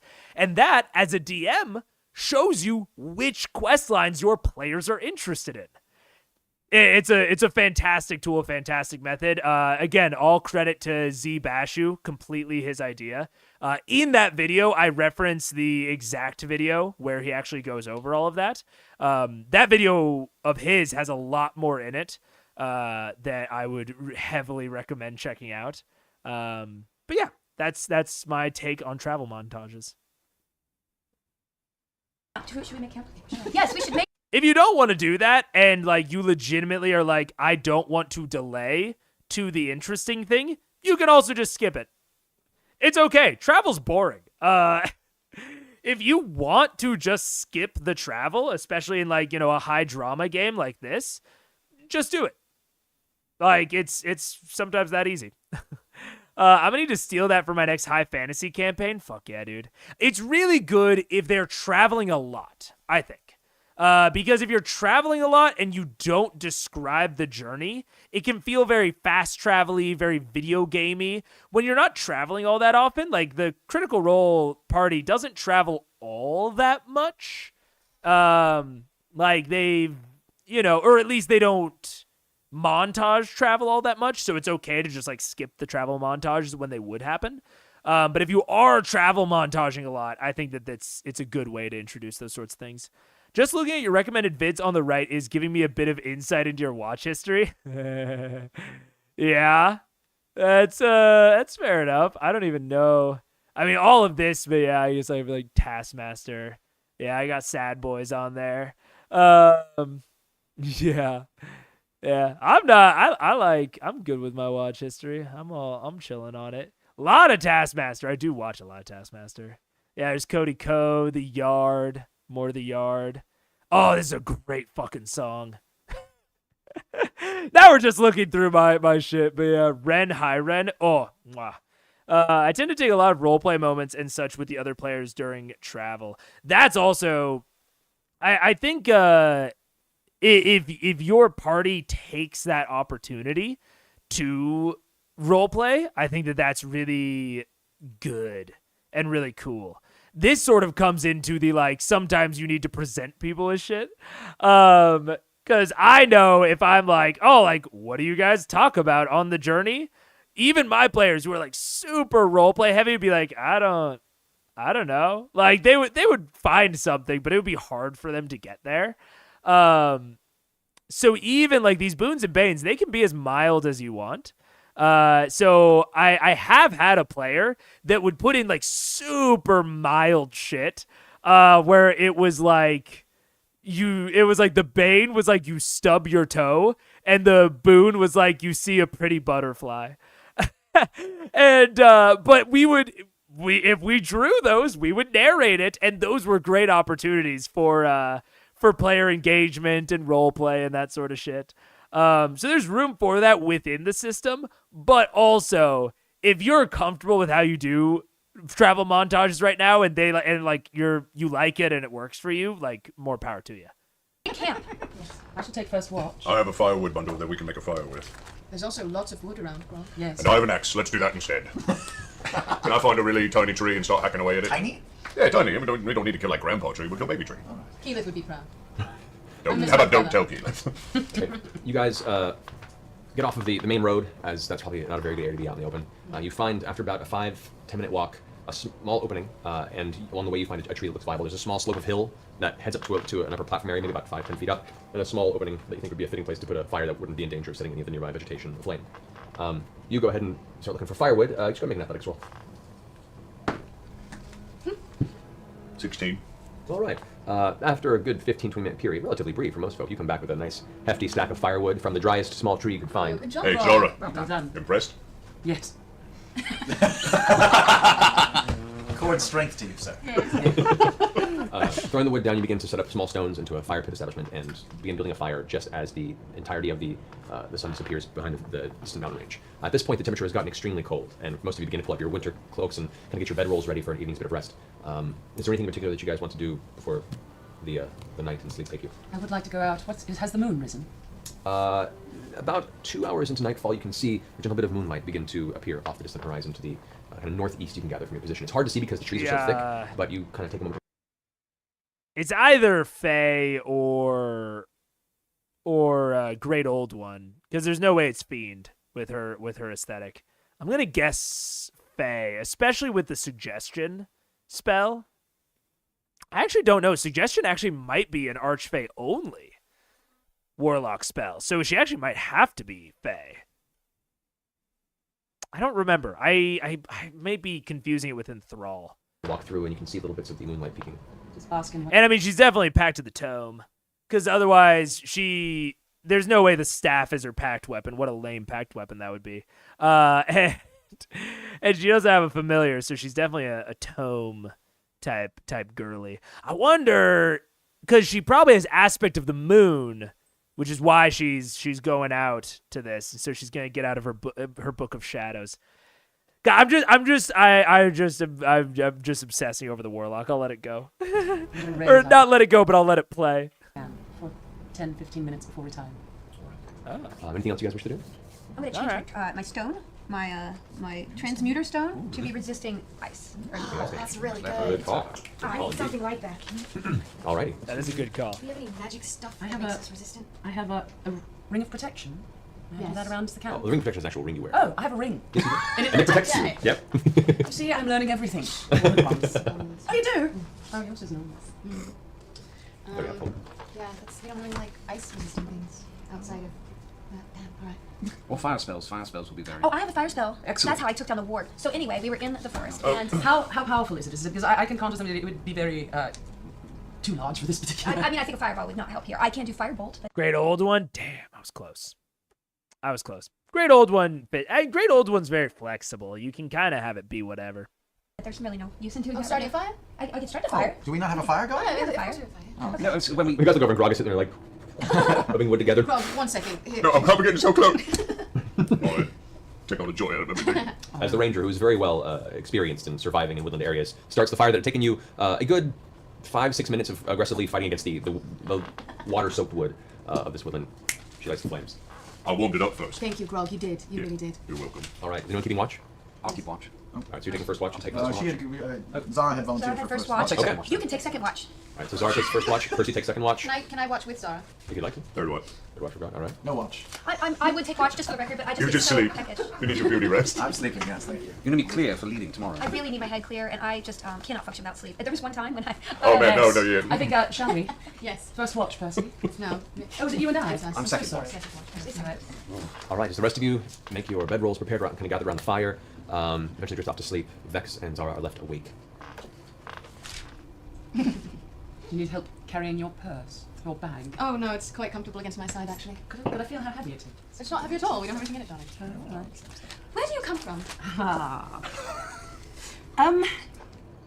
I come. We just don't see very many tieflings around here.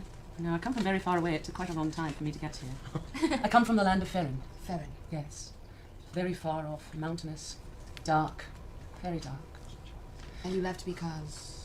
My father was killed, and I was left to my own in the woods. So I left. Well, that sounds familiar. Oh, it does?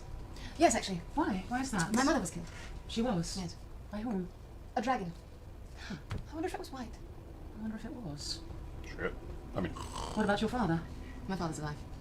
And what is he? An asshole, actually. Really? Mine was an asshole too. Really? He was. He was a dark wizard. He was awful.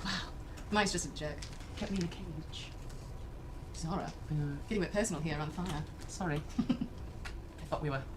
Okay, quick acting thing that I like a lot. I wonder if it was white. My mother was killed. My mother was killed by a She dragon. was. Yes. By whom? A dragon. I wonder if it was white. I wonder if it was. Look at that, like that little like kind of like looking off to the side, eye cocked. It is, it's like a small acting touch that it speaks to, like, there's so many ways you could deliver that line, right? You could deliver that line in a myriad of different ways that say so much about what your character is internally, of like, I wonder if it was white, and she's like cocking the eye and like smiling. There's this like idea of how she views the death and like how she has or hasn't come to terms with it. And speaks like Vex is like kind of like, I don't want to say murder hobo-y because I think that it has too negative of a connotation. But like very and not violent either. Very not brusque, abrasive attitude, maybe. Of like, I feel like internally Grog is probably softer. Right? Like this just speaks to like a fucking heart of stone. Of just contemptuous, maybe? Yeah.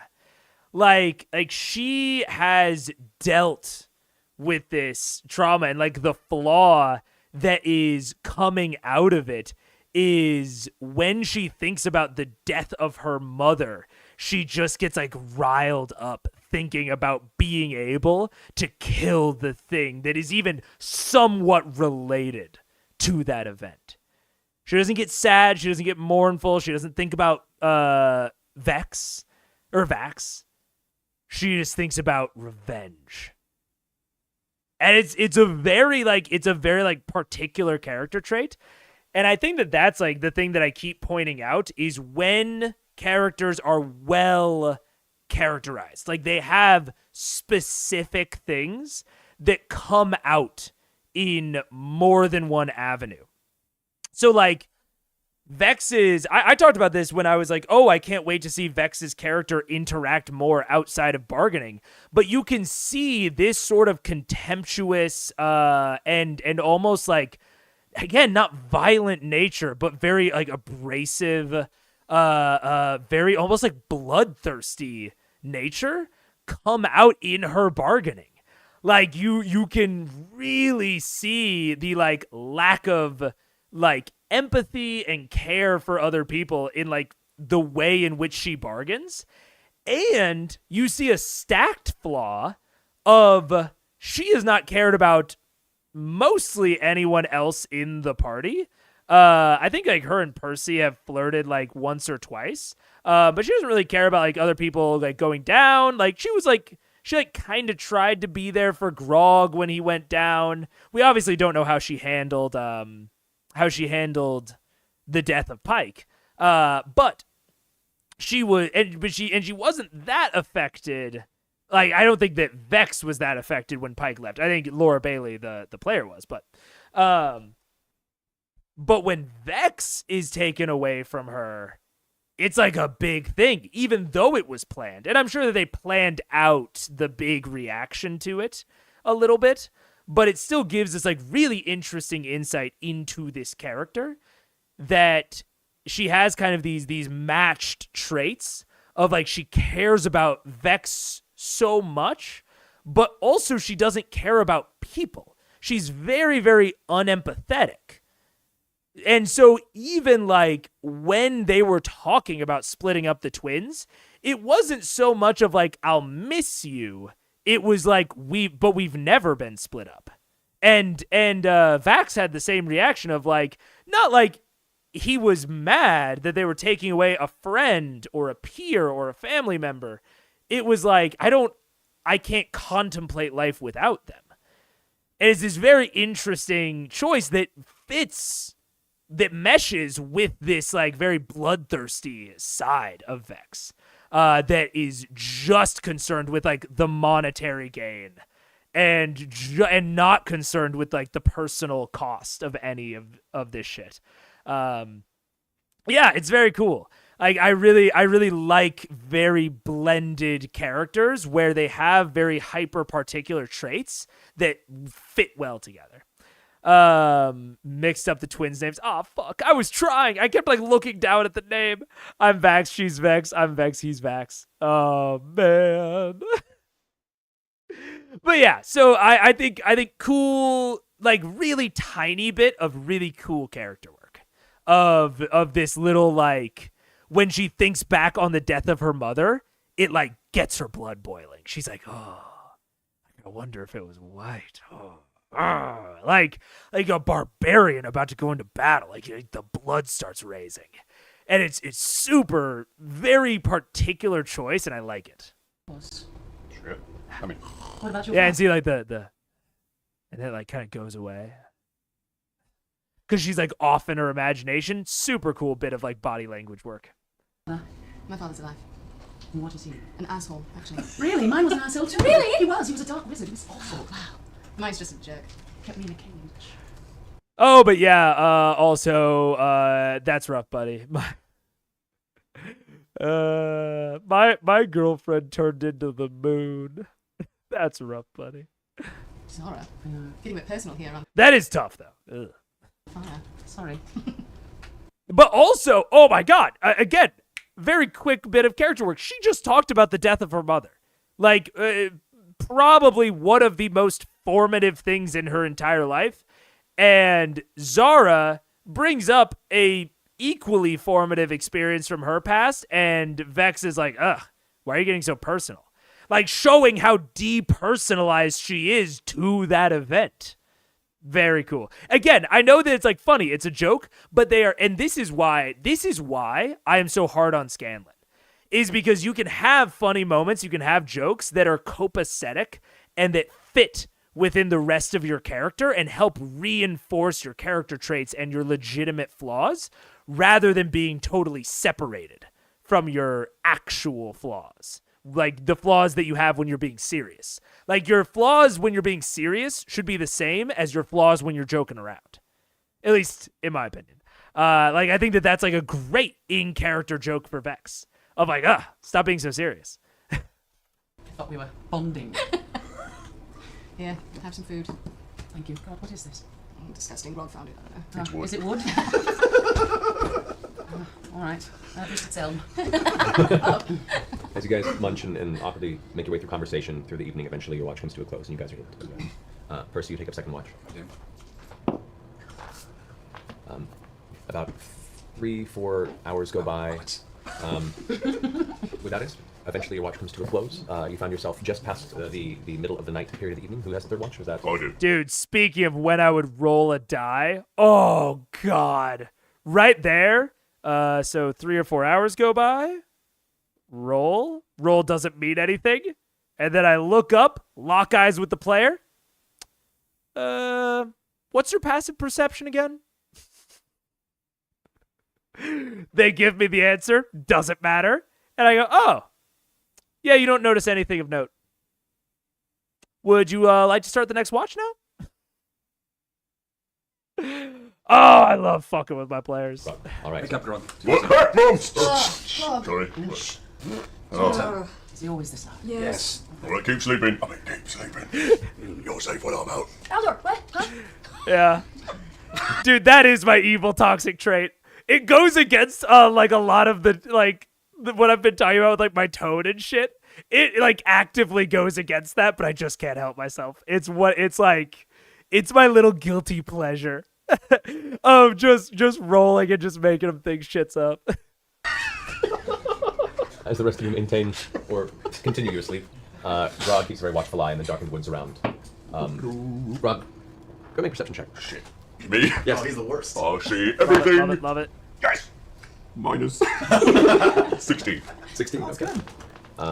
That's good. All right. You don't see anything. As you're keeping your eyes around you for any sort of dangerous or encroaching villainy, the fire itself is slightly mesmerizing in its pattern, and you kind of looking off to the right. You hear a slight snapping of a twig about 15-20 feet off from the camp. I'll go to check it out by myself. What? Stand up, lifting Fuck your axe, yeah. and begin to take a few steps away from the camp. Oh, As you yeah. turn around one of the nearby tree trunks, the first thing you're greeted by in the darkness. Do you have dark vision? I've low. Wait, the dwarven belt of beard power gives me. I have dark vision out to a range of 60 feet. You do. So as you turn the corner, you get about a step before you notice about 15 feet away from you. Beard tingles. There is a very large fur covered wolf-like creature. That's it a warg? Snarling at you with bony protrusions from parts of its body. It stands from ground to the top of its shoulder, almost up to your entire height. And it is currently snarling, and behind it you can see there are two very gingerly stepping humanoid figures in the darkness. I'll yell out, playtime! As you all wake up, Where is it? we're gonna go to our break. All right, so we're gonna take a quick break here for us to go ahead and feed real fast on the wonderful food purchased by our chat room. And we're back here. We're also going to show a really cool video as we recently put up our challenge to the Critterverse. All the critters that watch the show. The Cancer Cream Pie Challenge. Those of you who haven't seen it, you can go look it up. Cream Cancer. There you Why would they call it that? Come on. Cancer of the cream. Cancer of the Cream, if you will. And a bunch of our fans took up the challenge, and there's a wonderful video compilation of that. We'll go ahead and put that up here in a moment, but we'll be back shortly to see what dangers have been unveiled in the nearby forest. Yar. Wow. I want to see it.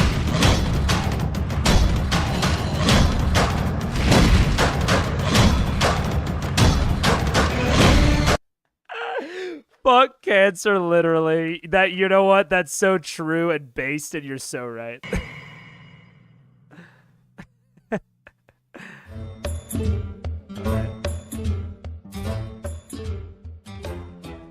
Man, they did call it the Cream Cancer Challenge. Wow.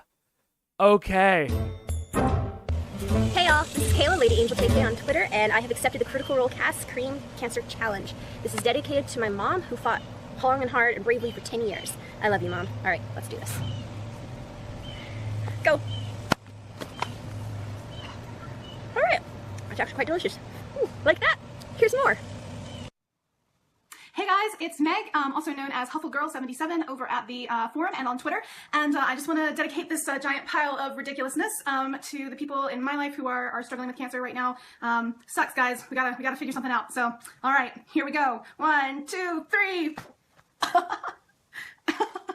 Okay, it's recording. Yep. Okay, ready? Alrighty. With your glasses and everything. With my glasses and everything. Okay, say something about I it don't first. know. Okay, ready? Okay, Twitter handle is Mother Madeline, or that Alice in the Twitch chat. Going to pie myself in the face because apparently I like torturing myself. I have my mom using the camera who's smiling like a goofball. So ready? Go. What's up, The Thief San Diego? We're watching Creaming for Cancer. Or not for cancer. Against cancer? Cream Cancer.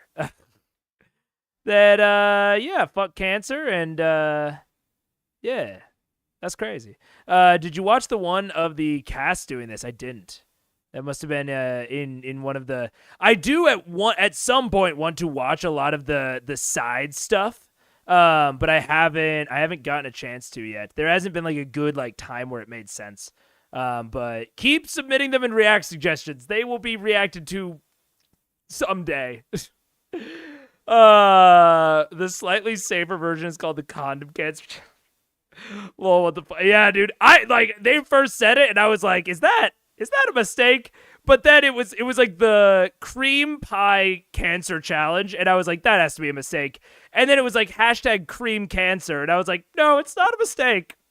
It's purposeful. Just weird." Someone will link it to you. I'm sure my internet is being finicky, so I can barely see you right now. Woof. Sorry, AKL. Okay, I'm gonna probably skip through it a little bit because I think it's probably gonna be a while. What the fuck am I watching? We're watching people cream for cancer. That is what, gold?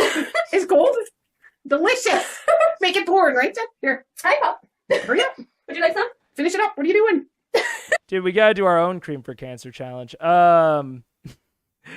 Okay, we're gonna take a break of our own in a sec, but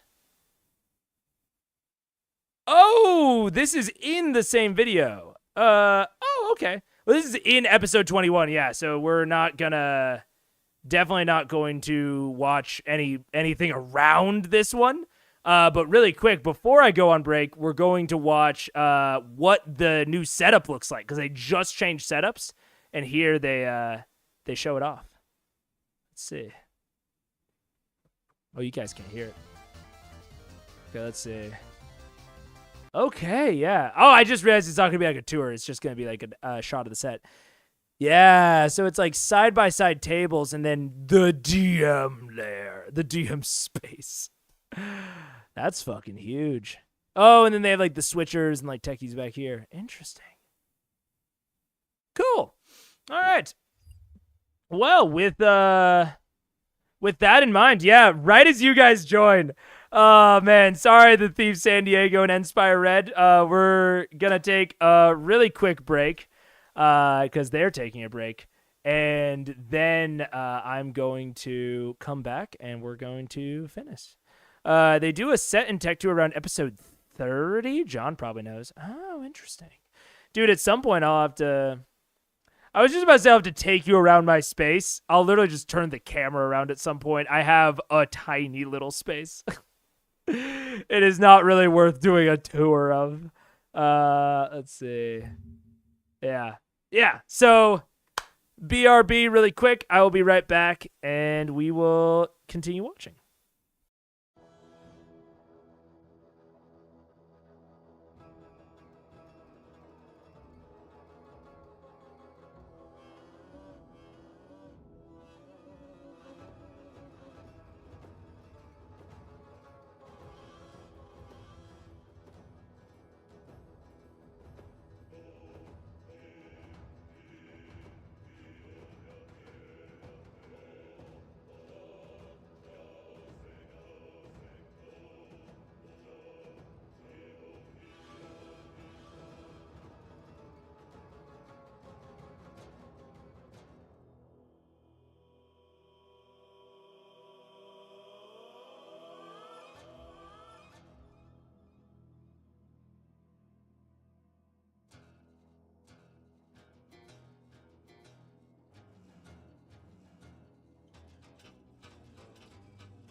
Oh, interesting. I have some macros set up for stream switching, but they're not doing the audio channels correctly.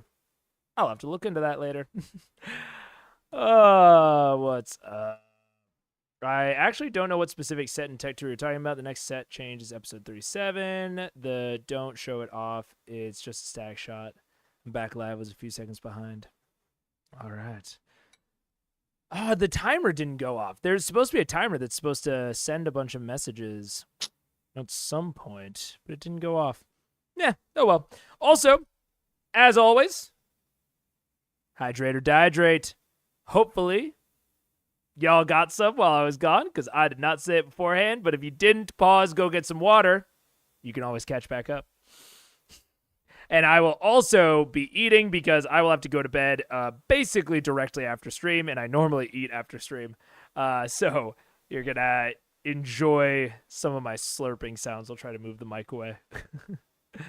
And we are going to go to after the break. Matt ends the session here. Wait. Oh, no. Timestamp after break. There we go. 1:34.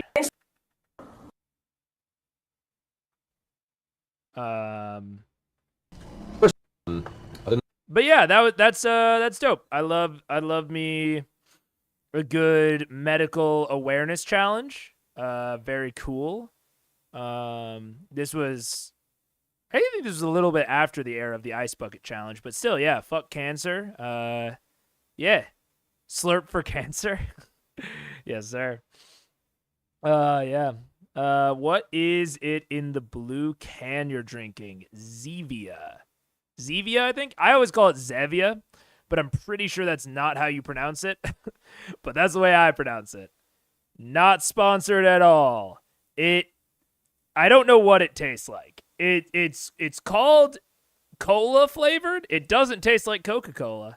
But primarily it tastes like Diet Coke, Pepsi, like that sort of range of taste, but it's clear. It's also 0 calories, which is like, I don't know, a factor for some people, not really a factor for me. But it's like totally clear. And so it doesn't fuck with my stomach. I used to really like Dr. Pepper, but nowadays, not clear sodas really mess with my stomach. Not yet we making it out of Iman with the Zevia sponsorship, right? Yeah. It tastes like Zevia. Yeah, like stevia. I do have the the perfect angle for drinking it with the label out. Wait, let's see. Yep, label out. That's that Coca-Cola shot right there. As we all know, Mega pronounces things his way. Yes, sir. Yeah, because I'm pretty sure that they use stevia to like artificially sweeten it. And so it's probably pronounced Zevia, but that sounds stupid. So I'm going to do it Zevia. I'm not going to drink something that I hate saying. Are we? So I'll just change the way I say it. Are we good to go ahead and continue? Perfect. All right. So, first and foremost, I would like everyone to roll initiative. Oh, God. I would like just immediately forget that's what we're doing. Roll it. I don't know how that's possible, but yeah. Shit. Better. There should be a laser in there somewhere. Oh, yeah. So that way you can kind of vaguely say move me. I love it. Oh, I gotta put my glasses on. Sorry. Yeah, it's far away. You mean your magic glasses? My magic glasses. Your spectacles. So excited. Alrighty. So, Mary, please join. This is fun. Come on. Thank you. This is amazing, guys. It's okay. It's okay. Okay. Cool. So, initiative rolls for everyone. There will be a mild surprise round here, except for Grog. But we have initiatives from here. Percy, what you got? 16. 16 for Percy. Please. 4. Whoa! 8. Okay, Lyra Scanlon. 8. Holy crap. Yeah. 5. Oh, God. Why did Guys. you all roll terribly? roll dead before we land. Oh, this is wonderful. You're all gonna die. You're all definitely. Never a good sign. I should have grabbed some of that dessert that's here. 16. Had a couple. Oh, They're yeah, great. macaroons. And Percy, what's Shirley, your you got some more. Maybe you'll... All right. So, In this regard, Grog, you are actually going first. Everyone else, you're currently in the process of waking up, and so there's going to be a round before it gets to the rest. Wake up! Trinket wakes up. Grog, you see that the big direwolf-like creature is currently staring at you across the way, and you see other entities, humanoid, coming towards you. As your dark vision allows you to take out their features, you can see these are very heavily fur-covered, dense leather armor protected, roving band of straight-up orcs that are currently converging on the campsite from the center of the woods. What are you going to do? You look like someone I just saw recently. I would like to rage, and I will charge the direwolf puppy thing and swing at its head with my great axe. All right, so you immediately go into a Grog-style charge. You guys can hear Grog yelling in furious anger echoing through the nearby wood in the direction. 175. 175. You heard his initial shout that woke you up. Grog, you rush forward towards the direwolf. Go ahead and make your 2 attacks. 26. That hits. 25. Both hit. That was really good. Nice. Go ahead and roll some damage. Thank you. 10 and 18 is 28. Great. Okay. So as you rush forward, your axe smack hits into the side of the direwolf, slamming into its shoulder. You can see as you pull draw the axe out of the wound, you've left a nice hearty gash into the muscle tissue that holds its arm to its shoulder. The other one, as you bring the axe around the other side, it slams into the upper part of its back. It sinks a good 3 or 4 inches into it, and the direwolf just reacts to the pain with a guttural screech, and then looks up at you, releasing its lips apart for these nasty-looking, sharp, long direwolf fangs revealed as it prepares itself to pounce back. That ends your turn. And as part of this round, the direwolf is going to return as the 2 nearest orcs charge in to flank. Oh, no. This guy's in the 6, 10, quite there. Is going to use the action to just dash in here, and as you're waking up, you see this orc come lumbering around one of the trees with this giant club, and just gets in front of you. As you're freaking out, another one flanks around and comes up towards Percy. Another one rushes up behind Scanlan there, and you see behind another growl and a series of heavy footfalls as not quite an ogre, not quite an orc, like some sort of an ogre-orc crossbreed comes walking behind one of the nearby trees. Oh no. So go up behind. Oh no. Oh, interesting, John. Yeah, well, we'll watch it when we get there, but that's cool. Percy on that side. Cool. And from the far end over here, another orc moves Oh forward. no. 6. And he's going to use his action to Is this another orc? finish his movement here on Percy as well. Oh God! Are they attacking Percy? Yes. Currently, there's only 2 attacks on you from the this ogre-like creature here and this orc. That's not going to be very good. That would be a 9. No. What's your AC? 18. 18. That's not going to. Then we also have.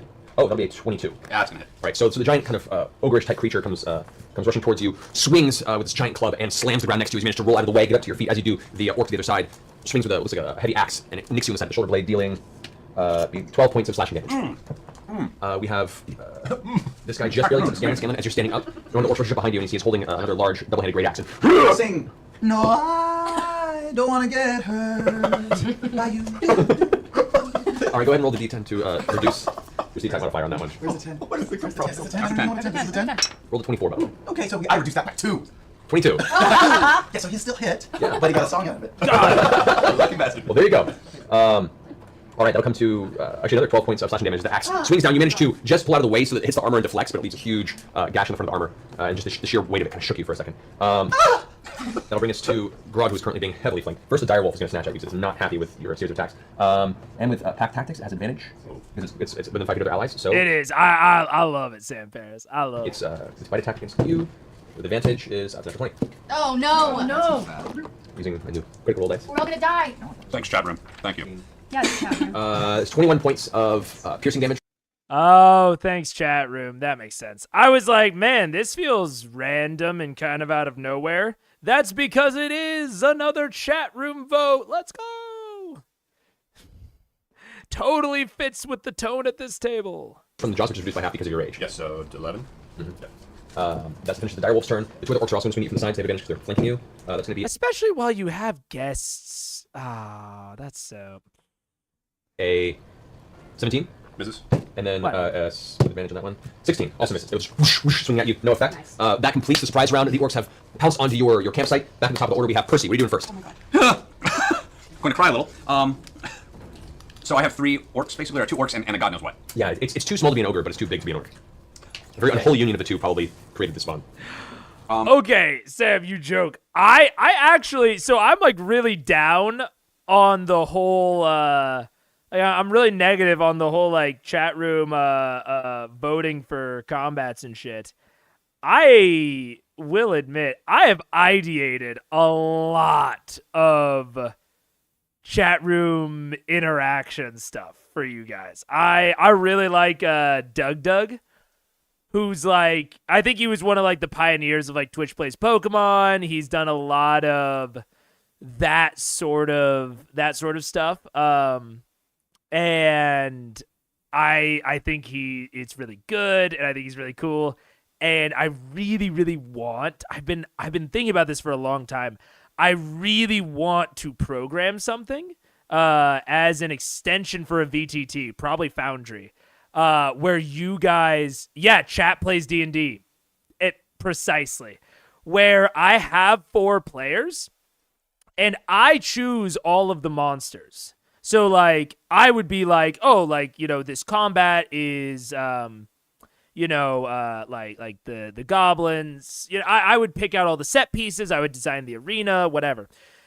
But then when we actually get into it, it's like, okay, does this creature, like, flank? Does it move? Does it, like what are these, like, I would give chat, like, an array of options, and then chat would, like, vote, like, maybe, like, on the player's turn for, like, what all of the enemies will do. And then when it gets to, like, the enemy's turns, I would go with, like, the instructions that chat gave. And you can even do, I've seen Doug does things with heat maps. So on stream, I could have a heat map of the battlefield, and I would be like, oh, if you want him to move, like, click on the heat map of, like, where you want him to move, and then I can choose from there. So there's a lot of really cool shit I could do with chat interaction that at this point in time they probably couldn't. But I think that there's really interesting stuff that can be done with it. I just don't think that how it is now is interesting at all. He did say he wanted us to participate more. I did indeed say that.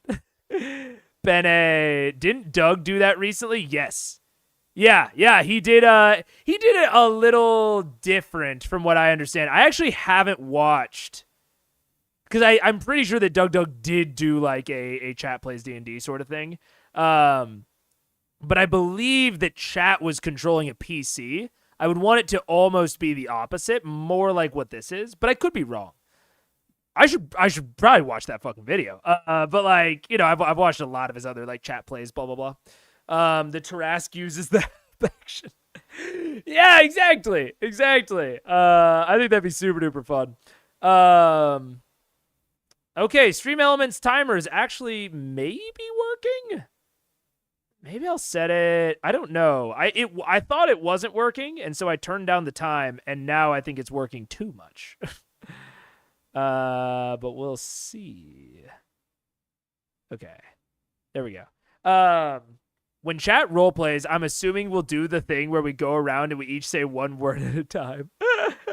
Let's watch it right now instead of CR. No! I gotta get through the episode, Mr. Dad. We can do that at a lunch club, though.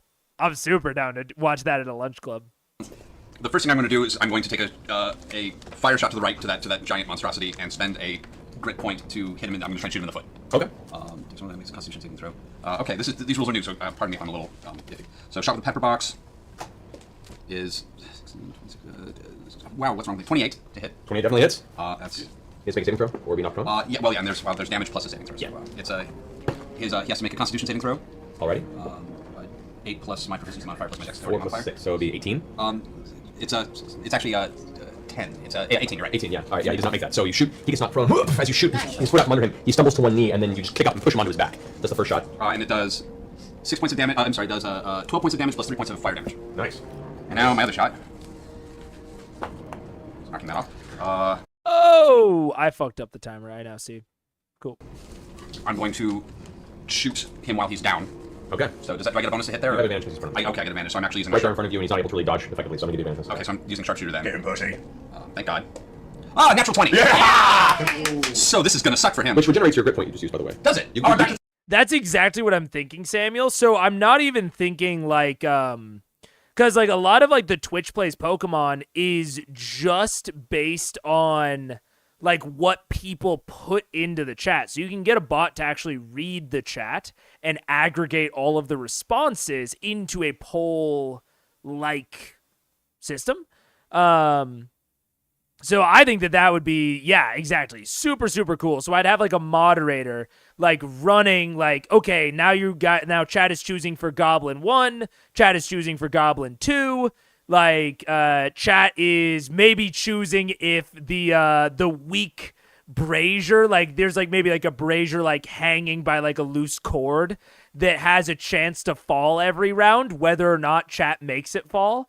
Like you could have chat like decide a lot of things about the combat, but I keep the setup to make sure that it's all narratively viable and balanced, and I ultimately have like the DM control to like make sure that chat doesn't get like too wacky and wild, right?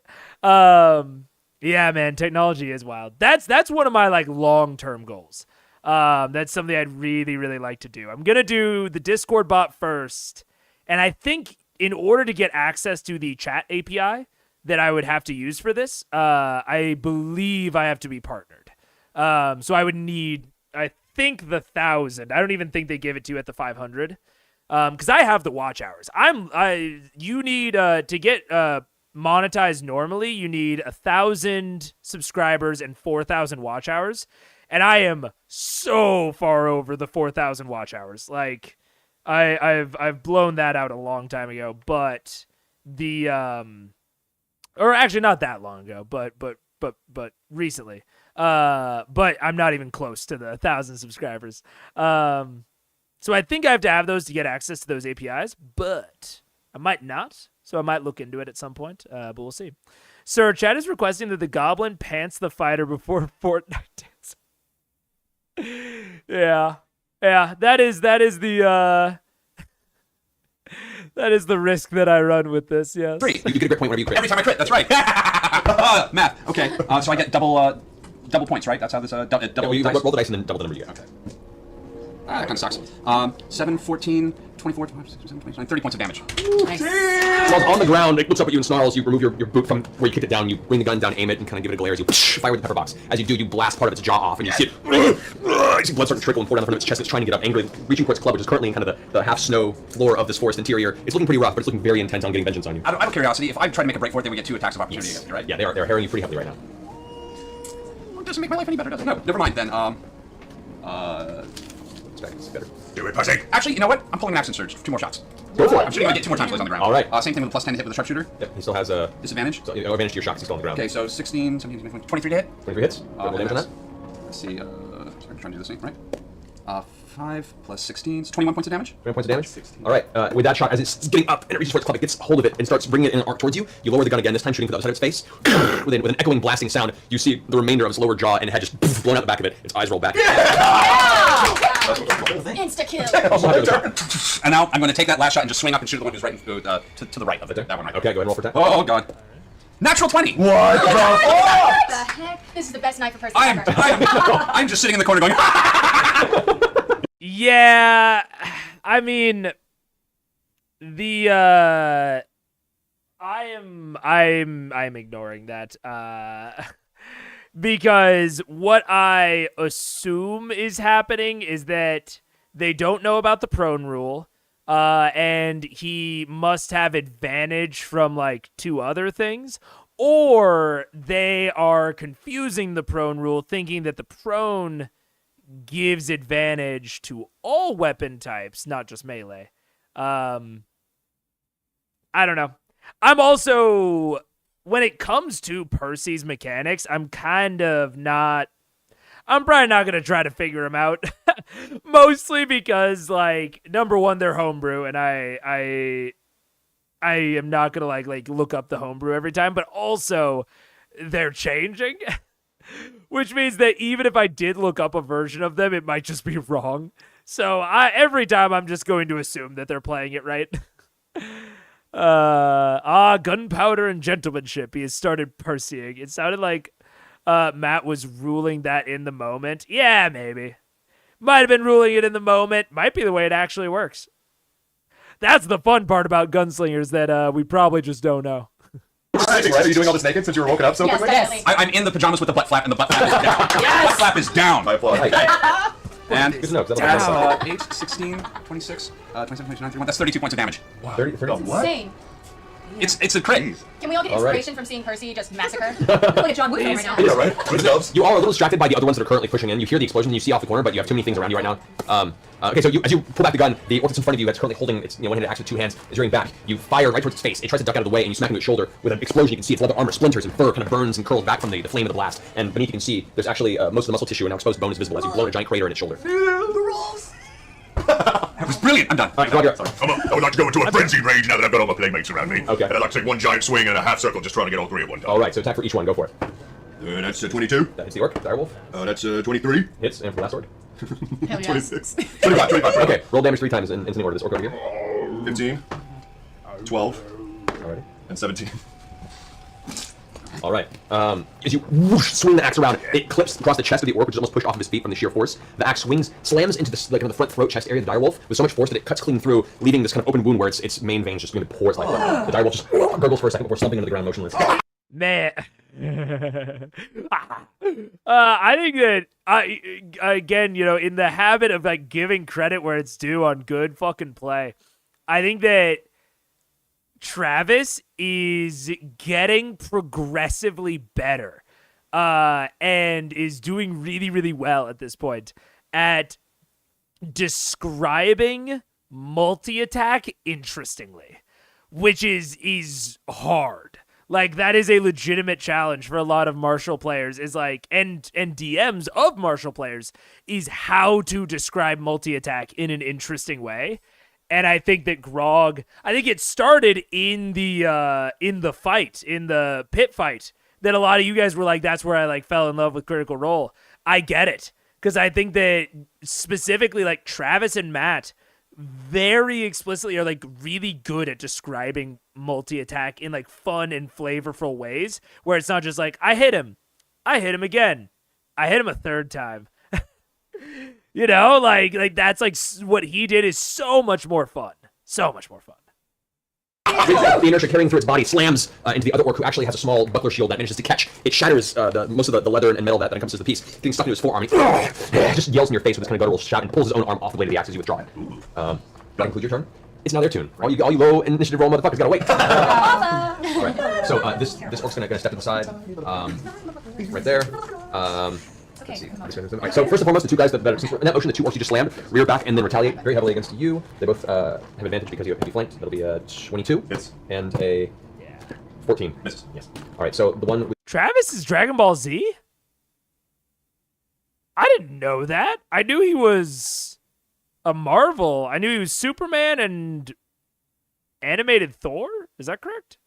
I didn't know he was DBZ. That's crazy. the buckler and what looks like a longsword strikes you for 8 points of slashing damage. You should take 4. Great. That ends their turn.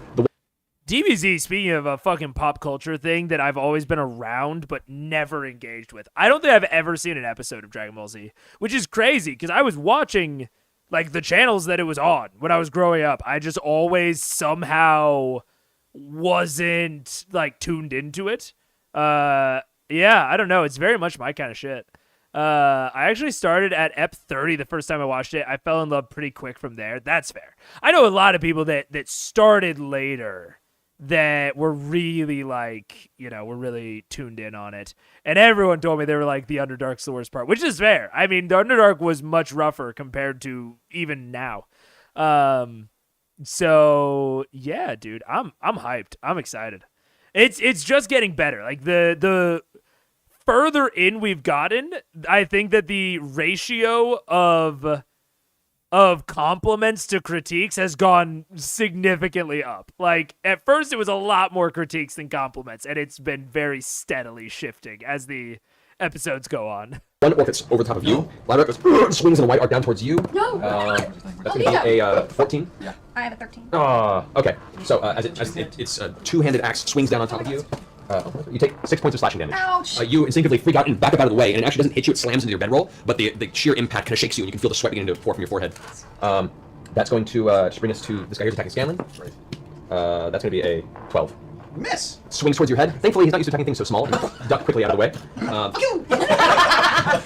And that's only 2 on Percy, who are now looking for retribution. They're looking a little shaken by the whole experience when you shot in the shoulder, too. I'm just screaming in their face like a manic pixie. Yeah. Thank you. Maybe 20? 20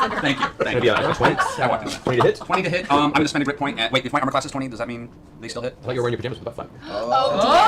Details. That's so mean. Details. One day, far in the future, I'll figure out a way to make you pay for that. For now, fine, that hits.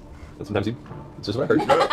Damn it. The visualization was worth it alone. Yeah, and 22 for the second attack. So both of them strike at once. You don't quite know which way to dodge to the side, and as you try and duck out of the way, both blades hit you simultaneously on the sides. Oh no. Yeah, certainly, Mr. Dad. That's the thing that I'm really... That was like one of the impetuses for this series in general, is that a lot of people, when I talked about getting into Critical Role, a lot of people just told me start at Campaign 2. Like, I got told that from a lot of people. And I was always just like, it doesn't feel right. It doesn't feel right. I want to watch the progression.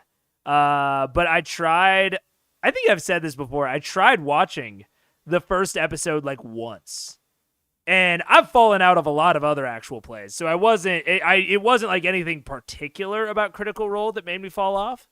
But I just never started up Ep2. But with chat, it's so much more fun.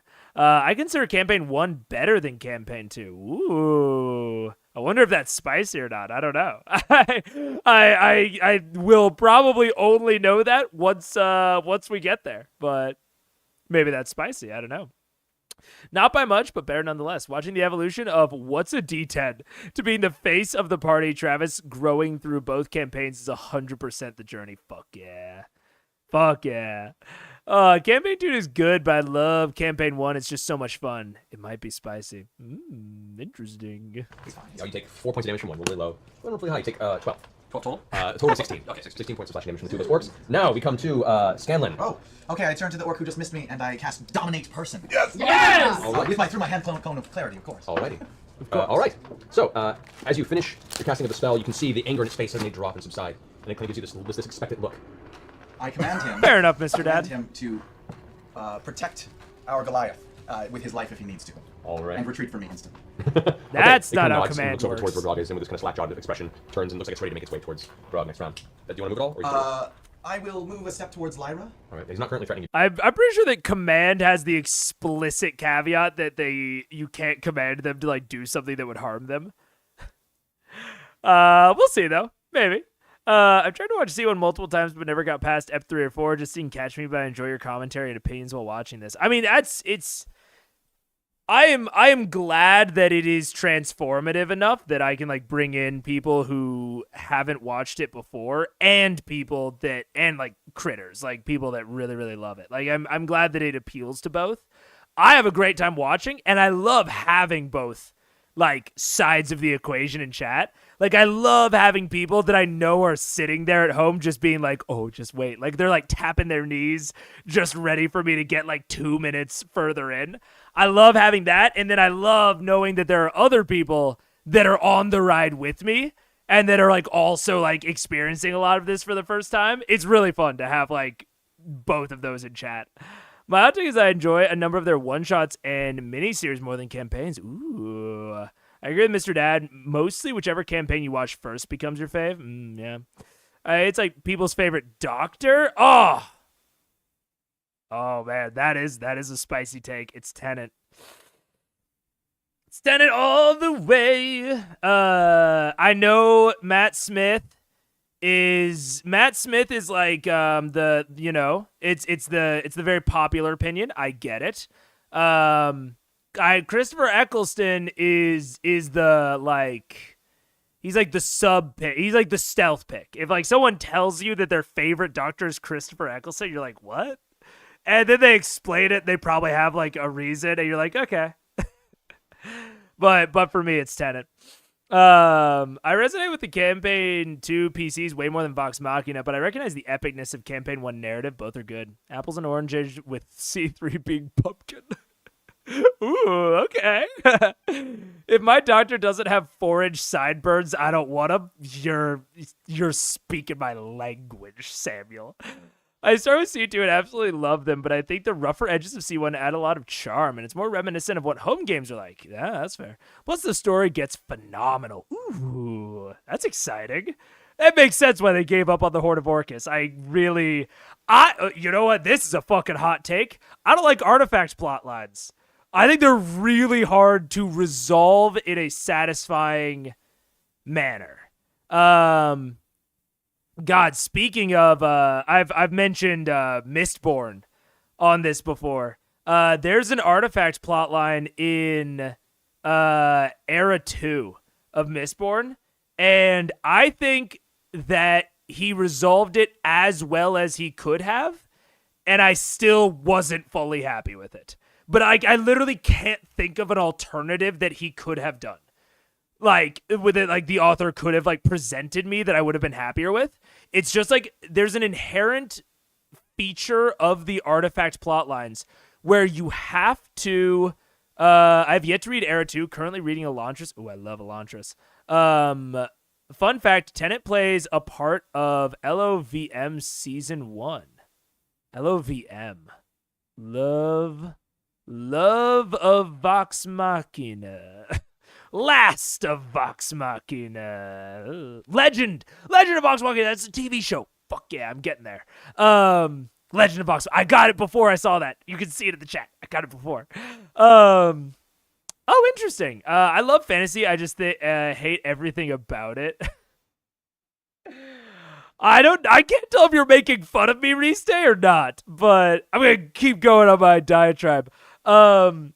Yeah, no, artifact plotlines have this really weird feature where the artifact has to be powerful enough to warrant questing for, but also not so powerful that it can solve every problem and is like totally uncontainable. Because in order to contain an artifact of a certain power, you kind of need a different artifact of increased power, which like just fucking power creeps so quickly. It's not even a power creep, it's a fucking power slam, power rush, which I think what a lot of comics run into. You see that with like the Infinity Stones, for example. Great example. Like these artifacts, essentially as part of the storyline, you have to destroy the artifact. Otherwise, the artifact is just gonna be a problem forever. Like, say the Horn of Orcus was good somehow. It's the Horn of Lathander, or what have you. You basically have to make it a like one-shot item, in which case you have to present a threat that warrants getting a one-shot item, which then leads to like a railroad type feeling of like, oh, this threat cannot be handled without this MacGuffin that will work once and then is gone forever. That feels a little bit cheap. But alternatively, if you make the item not cheap, not a one-shot, you make it like a legitimate, powerful artifact that is there and is persistent, then you have to deal with that for the rest of the story. You've just permanently power creeped the level of your campaign. So now you have to contain it. You have to give it to like a neutral third party, at which case someone else could steal it from said third party, and it's a issue forever. Like, it's literally like, I think one of the things that makes Lord of the Rings interesting is that the item is cursed. Like, that's the easiest way, I think, to handle an artifact questline, is you present this very powerful artifact, but it has a severe downside to using it. Like, you need to present the party with a reason that no one should use this, and you need to make it destroyable. Because if it's not destroyable, then you end up with a Horn of Orcus situation, where you just have this threat permanently hanging over your party's head that no one can do anything about because it is endemic within the item that you can't do anything about it. Time to get off my soapbox. No, I'm talking about me, thinking about Mistborn. Oh, yeah, fair enough. Yeah, no, that's fair. I love fantasy, just hate everything about it. Yeah, no, fair enough. I think there are very specific features and tropes of fantasy that make it inherently hard to engage with and tell stories through. And specifically, I think that fantasy really lends itself to using things as metaphors that are not appropriate metaphors. Like, I've talked about it before, that I think that using D&D races, which legitimately are species, as a metaphor for real life racism, or an analogy, or whatever you use it as, an idiom, I don't know, I think is really bad. I think it very often, it will either fall flat or will sometimes serve to justify real world racism. And like, at best, it's like an eye roll, don't judge a book by its cover story. Like, I don't think that using like, oh man, shouldn't have judged those tieflings, like, as like an analogy for not judging people of another IRL race, like black people or Asian people, I think it is absolutely terrible. And I think that fantasy is filled with those sorts of pitfalls of like, oh, I want to tell some sort of moral story, but because I'm doing it through fantasy, it falls flat. For example, Baldur's Gate 3, the Githyanki. The Githyanki, this is spoilers for Baldur's Gate 3, fuck you.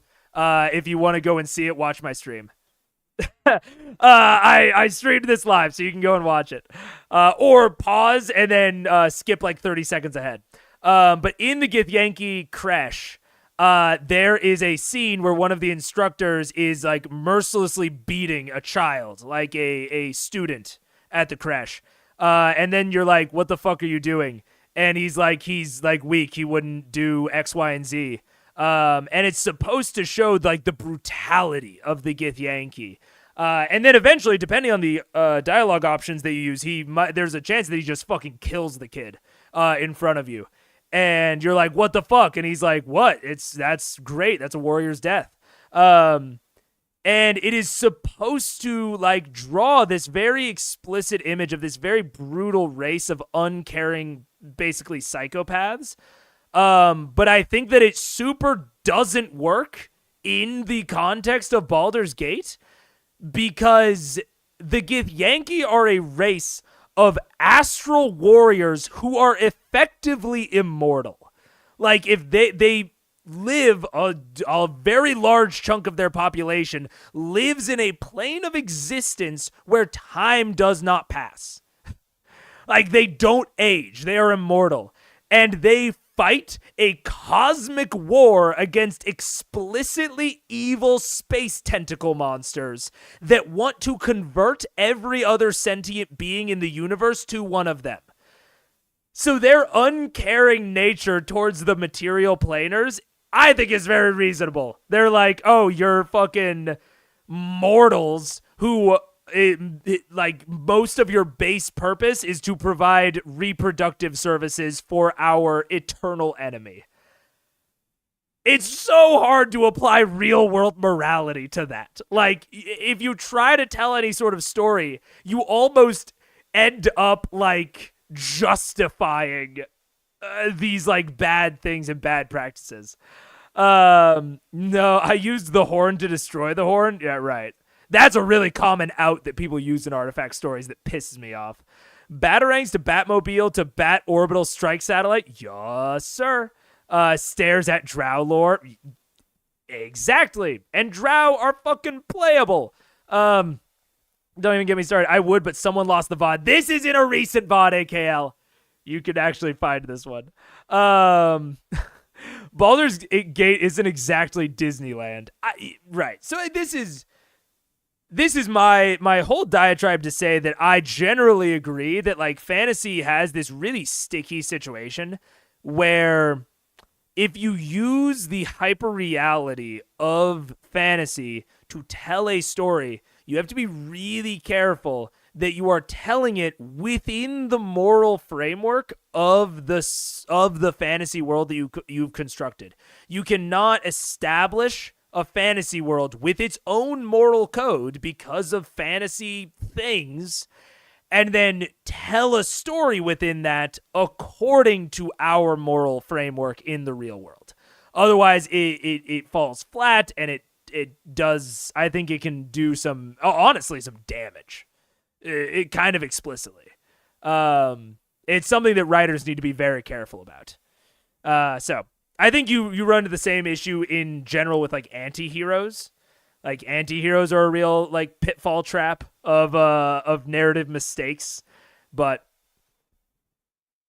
that's all. I'll get off my soapbox. Yeah. Because he is controlled by you. So you step back to the fire to your back now. You can feel the heat kind of flickering behind you. And I will just be just back up for her, and I also will inspire her. All right. With a little, I turn to her and I start singing. I raise my hand to Lyra and say that you could use some scanlan today. Tonight I give you a D10. So with that, you have a D10 inspiration dice that you can add to any D20 roll that you need to make. Could be an attack. Could be a... Great. So you just roll, and if like that might not be enough, you can add a D10 to it. Okay, great. That's so nice. So all right, that ends Scanlan's turn. Vex, you're up. Okay, I'm gonna cast. How many people are on Percy? 2 currently flanking him right there. And I'm gonna do Hunter's Mark on the damage D1. Okay. So Should I, yeah, what is damage? the one that's damaged. The most is going to be this one. Yeah, that's the one. Yeah. And I am going to shoot him through my. I'm gonna shoot him through my flaming bow. All right. And I also am gonna have Trinket attack him twice. How about that? Don't want to get you onto another conversation, not entirely about CR or fantasy, but how you feel about sci-fi settings, tropes, etc. I think that I think a lot of sci-fi settings are secretly and sneakily fantasy, which I think can really fuck with them. Like, for example, the world of Star Trek Next Generation is explicitly post-scarcity. They have the replicators, and it is said on multiple occasions that like life in the Federation is post-scarcity, which puts a really weird moral leaning on a lot of shit within that show, and makes it really, really tough to tell convincing moral tales if you don't actively forget that the world of Next Gen is post scarcity. Fantasy with blinking lights is some of my favorite. A lot of sci-fi needs to stop pretending that it's not sci-fantasy. Yeah, like I think a vast majority of sci-fi is actually sci-fantasy. An example that I would use that's not is something like The Expanse, which is like very, very near future. Uses technology that is like currently theoretical and people are researching. And I think that is able to actually tell very interesting moral stories because the technology is not so different and so alien as to essentially be magic. I really want to read The Expanse, dude. Yeah. I know it has a TV show as well. I think I want to read and watch it. But I think that's the ultimate point is when the technology is so advanced that it might as well be magic, like warp drive. It becomes sci-fantasy and it falls into all of the traps that fantasy in general can fall into. If the technology is not so alien as to be like magic, then I think that it's actually sci-fi. And you can actually tell convincing, like, modern fictional stories. And I think that you don't have nearly the pitfalls that you have within fantasy, because in sci-fi, in true sci-fi, you're really just accelerating technical progress a little bit in order to put characters in a situation. But broadly, the rest of their lives are almost identical to ours. And so, therefore, you can actually... You can actually like tell convincing stories that relate to our own lives. One of the greatest sci-fi stories of our generation is a whole fantasy epic just in space with robots instead of goblins and orcs. Yeah, which is like fine. I love fantasy. It's just tricky. When you write something that is explicitly divorced from reality, you have to be very careful about what type of story you're trying to tell.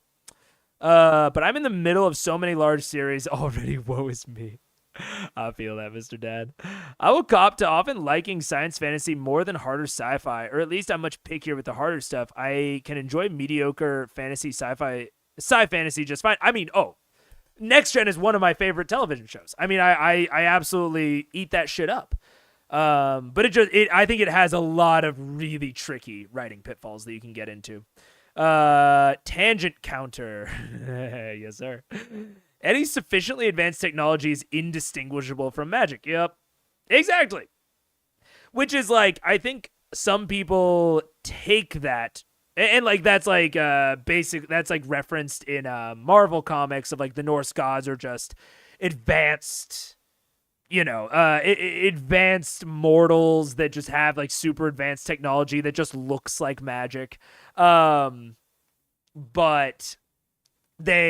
I think that quote describes the phenomenon very well, but I think that people oftentimes misinterpret that like that quote is more of a warning than anything else of like, if it's at least in like a writing narrative sense of like, if you're going to portray tech that might as well be magic, you need to think about that and the fact that this might as well be magic and like it's going to fundamentally alter the fabric of society if it's like available. Like replicators. 50 minutes left of session time. Do you think we'll get through it before you need to sleep? Ooh. Yes, but I need to stop tangenting. Fuck.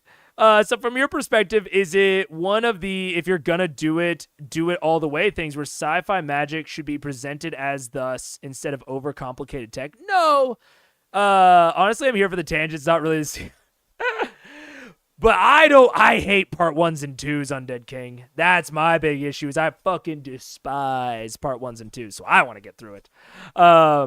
No, Sam, I'll wrap it up with this. I don't necessarily think it's I think you can portray it however you want. Like, I would say that a lot of really, really great fantasy almost goes the opposite way, where they try to science-ify the magic. Mistborn being a prime example. Like, that's where you get, like, these hard magic systems, right? Avatar, very similar. Avatar's a little softer, but either way. So they're midichlorians, not magic, yeah. So like I don't really think it actually matters how hard, how soft, how magic-y, how not magic-y, how you flavor it, if it is just sufficiently advanced technology, what have you. But I do think that if your tech is just magic, in terms of the narrative and writing pitfalls that you need to be aware of, things fundamentally change.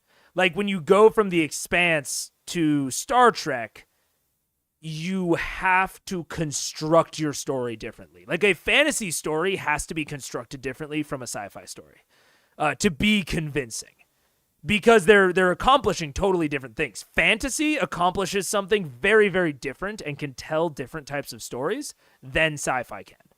And like what story you're there for, what sort of tone you're trying to strike, like that all is dependent on what your goal is, but you have to keep it all in mind. Magic is just science we do not yet understand. Arcana tech is always fascinating. It feels like Arcana tech in fantasy is questioned less than magic would be in sci-fi. Yeah, true. Which I think speaks to our general modern leanings. Like, I think if you look back in history, this is a total guess just based on my general overall knowledge of history, but I would guess that in like really like older stories, like ancient epics from like the Greek eras and such, I think a lot of times that sort of like Arcana tech or it was more questioned than like explicit like god magic, right? Like you could have a story about someone that interacted with a god and it was like, yeah, all down for it. But if you had someone who gained secret knowledge or like invented something, right, that was much more questionable, at least at certain points in history, depending on the culture that you were in and the part of the world you were from. And so I think that is a real reflection, what you're saying, Sam, of our current modern leanings and views on magic and technology. I think that's, yeah. You can do that. All right. And that's where I'm ending the tangent. Ended. Sounds like Vasselheim? Yeah, kind of. Actually, yes. Little bit. But yeah, is a fucking... Speaking of, back to it. All right, so trinket attack runs around. I know. Tree. Never happened. An unexpected circumstance. So as you turn around, you go ahead and you point at the orc to the side with a flicker of kind of slightly shimmering. Okay, so the real shit on when I have to go to bed, preferably 10:30, realistically 11:30. I have the hardest stop imaginable at midnight. If it gets to midnight, I'm cutting off stream mid-sentence. I'm not saying goodbye, none of that. Broadcast ends at midnight. And the earlier we can go from that, the better. Light energy, you can see your focus, your attention, focus, and clarity crystallize on this one orc who kind of glances over at you, returning the gaze. 19 attack. 19 attack does hit. Yes. And as the arrow is released from your bow, Yes. go ahead and roll damage. Plus the d10 for the flaming. 17 Alrighty. to hit. And then, 17 to hit, and then trinkets attacks? Yep, roll twice per trinket. As the arrow hits him on the chest area and bursts into flames, like igniting from his shoulder. As he looks down, you hear this guttural growl from around the corner. As he glances over, tree comes jumping out of the shadows from behind the tree. Hey, Kale, you think I have this hair during the day? Dude, I have a shaved head normally. This... After midnight, this all goes away. I look totally different. My teeth are much smaller. I'm a totally different guy. I don't turn into a pumpkin. I turn into something else. Okay, Trinket. I don't never know what to look at because I never attack with trinket. Okay. Attack bonus. That's 22 for one. 22 hits. Roll for the second attack. The second one is Oh no, Samuel! 16 just barely hits. Go ahead and roll damage on both. okay. Oh my goodness. Trinket's doing something. I know, you guys. So that mean can he bite twice? Yeah. Twice? No. Okay. He's gonna do that. Oh wait, no, one is gonna be bite and one's gonna be plus. Okay, go Yeah, for it. fine. And he does. Oh, and I didn't do Hunter's Mark on the previous one. Order for Hunter's Mark. Order Hunter's Mark. There you go. Stream before 13? No, 12? Spain ends plainly in twain of night. Whoa. That was old talk. I don't know about all that. That's Shakespeare shit. I skipped that era of history. Oh man. I will say there might be a tiny stream on Wednesday. Tiny stream maybe tomorrow. Like an hour maybe. And then when I'm in stream or when I'm in Spain, I'm on my fucking phone. I could go live from this shit, so who knows? I'm not planning on it. I'm not thinking about it, but like if I get to a pretty view, I don't know. Who knows? Maybe you guys will get to see it. 50 minutes left at 1.5 would be around 37 minutes without pausing. I think 10:30 isn't impossible. 11:30 very doable. I think so, John. I think we can do it. Laura forever panicking about remembering Hunter's Marcus. One attack, and then... what did I just do? I did it wrong. That's wrong. What? I'm sorry, I did it wrong. It's All 11 good, for the first one. 11 for the first one. All right. And then the second one. This is so new and exciting. And 12 for the second. All right. So as Trinket rushes around the corner with one claw, rocks, hits him in the back of the shoulder, sending him onto the ground. The orc now its shoulder in flames is on its back. Trinket leaps on top, reaches down, and with its jaws around its head, just bites the head. Kind of, as you see the head kind of flip into the air, it pushes it in the claw in its jaws and crunches down on it. Yes, have a meal, buddy. Oh yeah, you want to cuddle with her? Oh, man. Okay, fuck. Not to pause it immediately. Laura, reinforcing all the shit we've been talking about with Vex. Trinket is her little baby that she coddles at every single turn. Barely wants to put him into a fight, but has to have him by her side at all times to make sure that he's safe. But he gets into a combat and he bites a dude's head off, and she's like, ha ha ha, yes! Like, really reinforcing this bloodlust that I'm talking about. Love this shit from Laura Bailey. I'm getting to know Vex so personally and deeply during this episode. I'm loving it. Good boy, Trinket! All right, so grab it. All right, is that an orc right behind me? This is Vex right there. That's me. No, I can't see where I am because I'm... You're right here. Okay.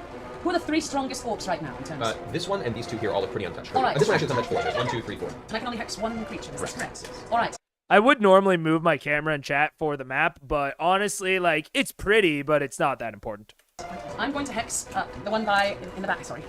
I'm going to hex him. All right. And I'm going to incant Agonizing Blast and cast Eldritch Blast on those 3 orcs. Because there's 3 blasts that come from, yeah? Well, Eldritch Blast is 3 different beams. Yeah. And that's just Eldritch Blast for your turn. Or you can do Agonizing Blast. You choose one or the other. Oh, I thought Agonizing Blast was a Cantrip?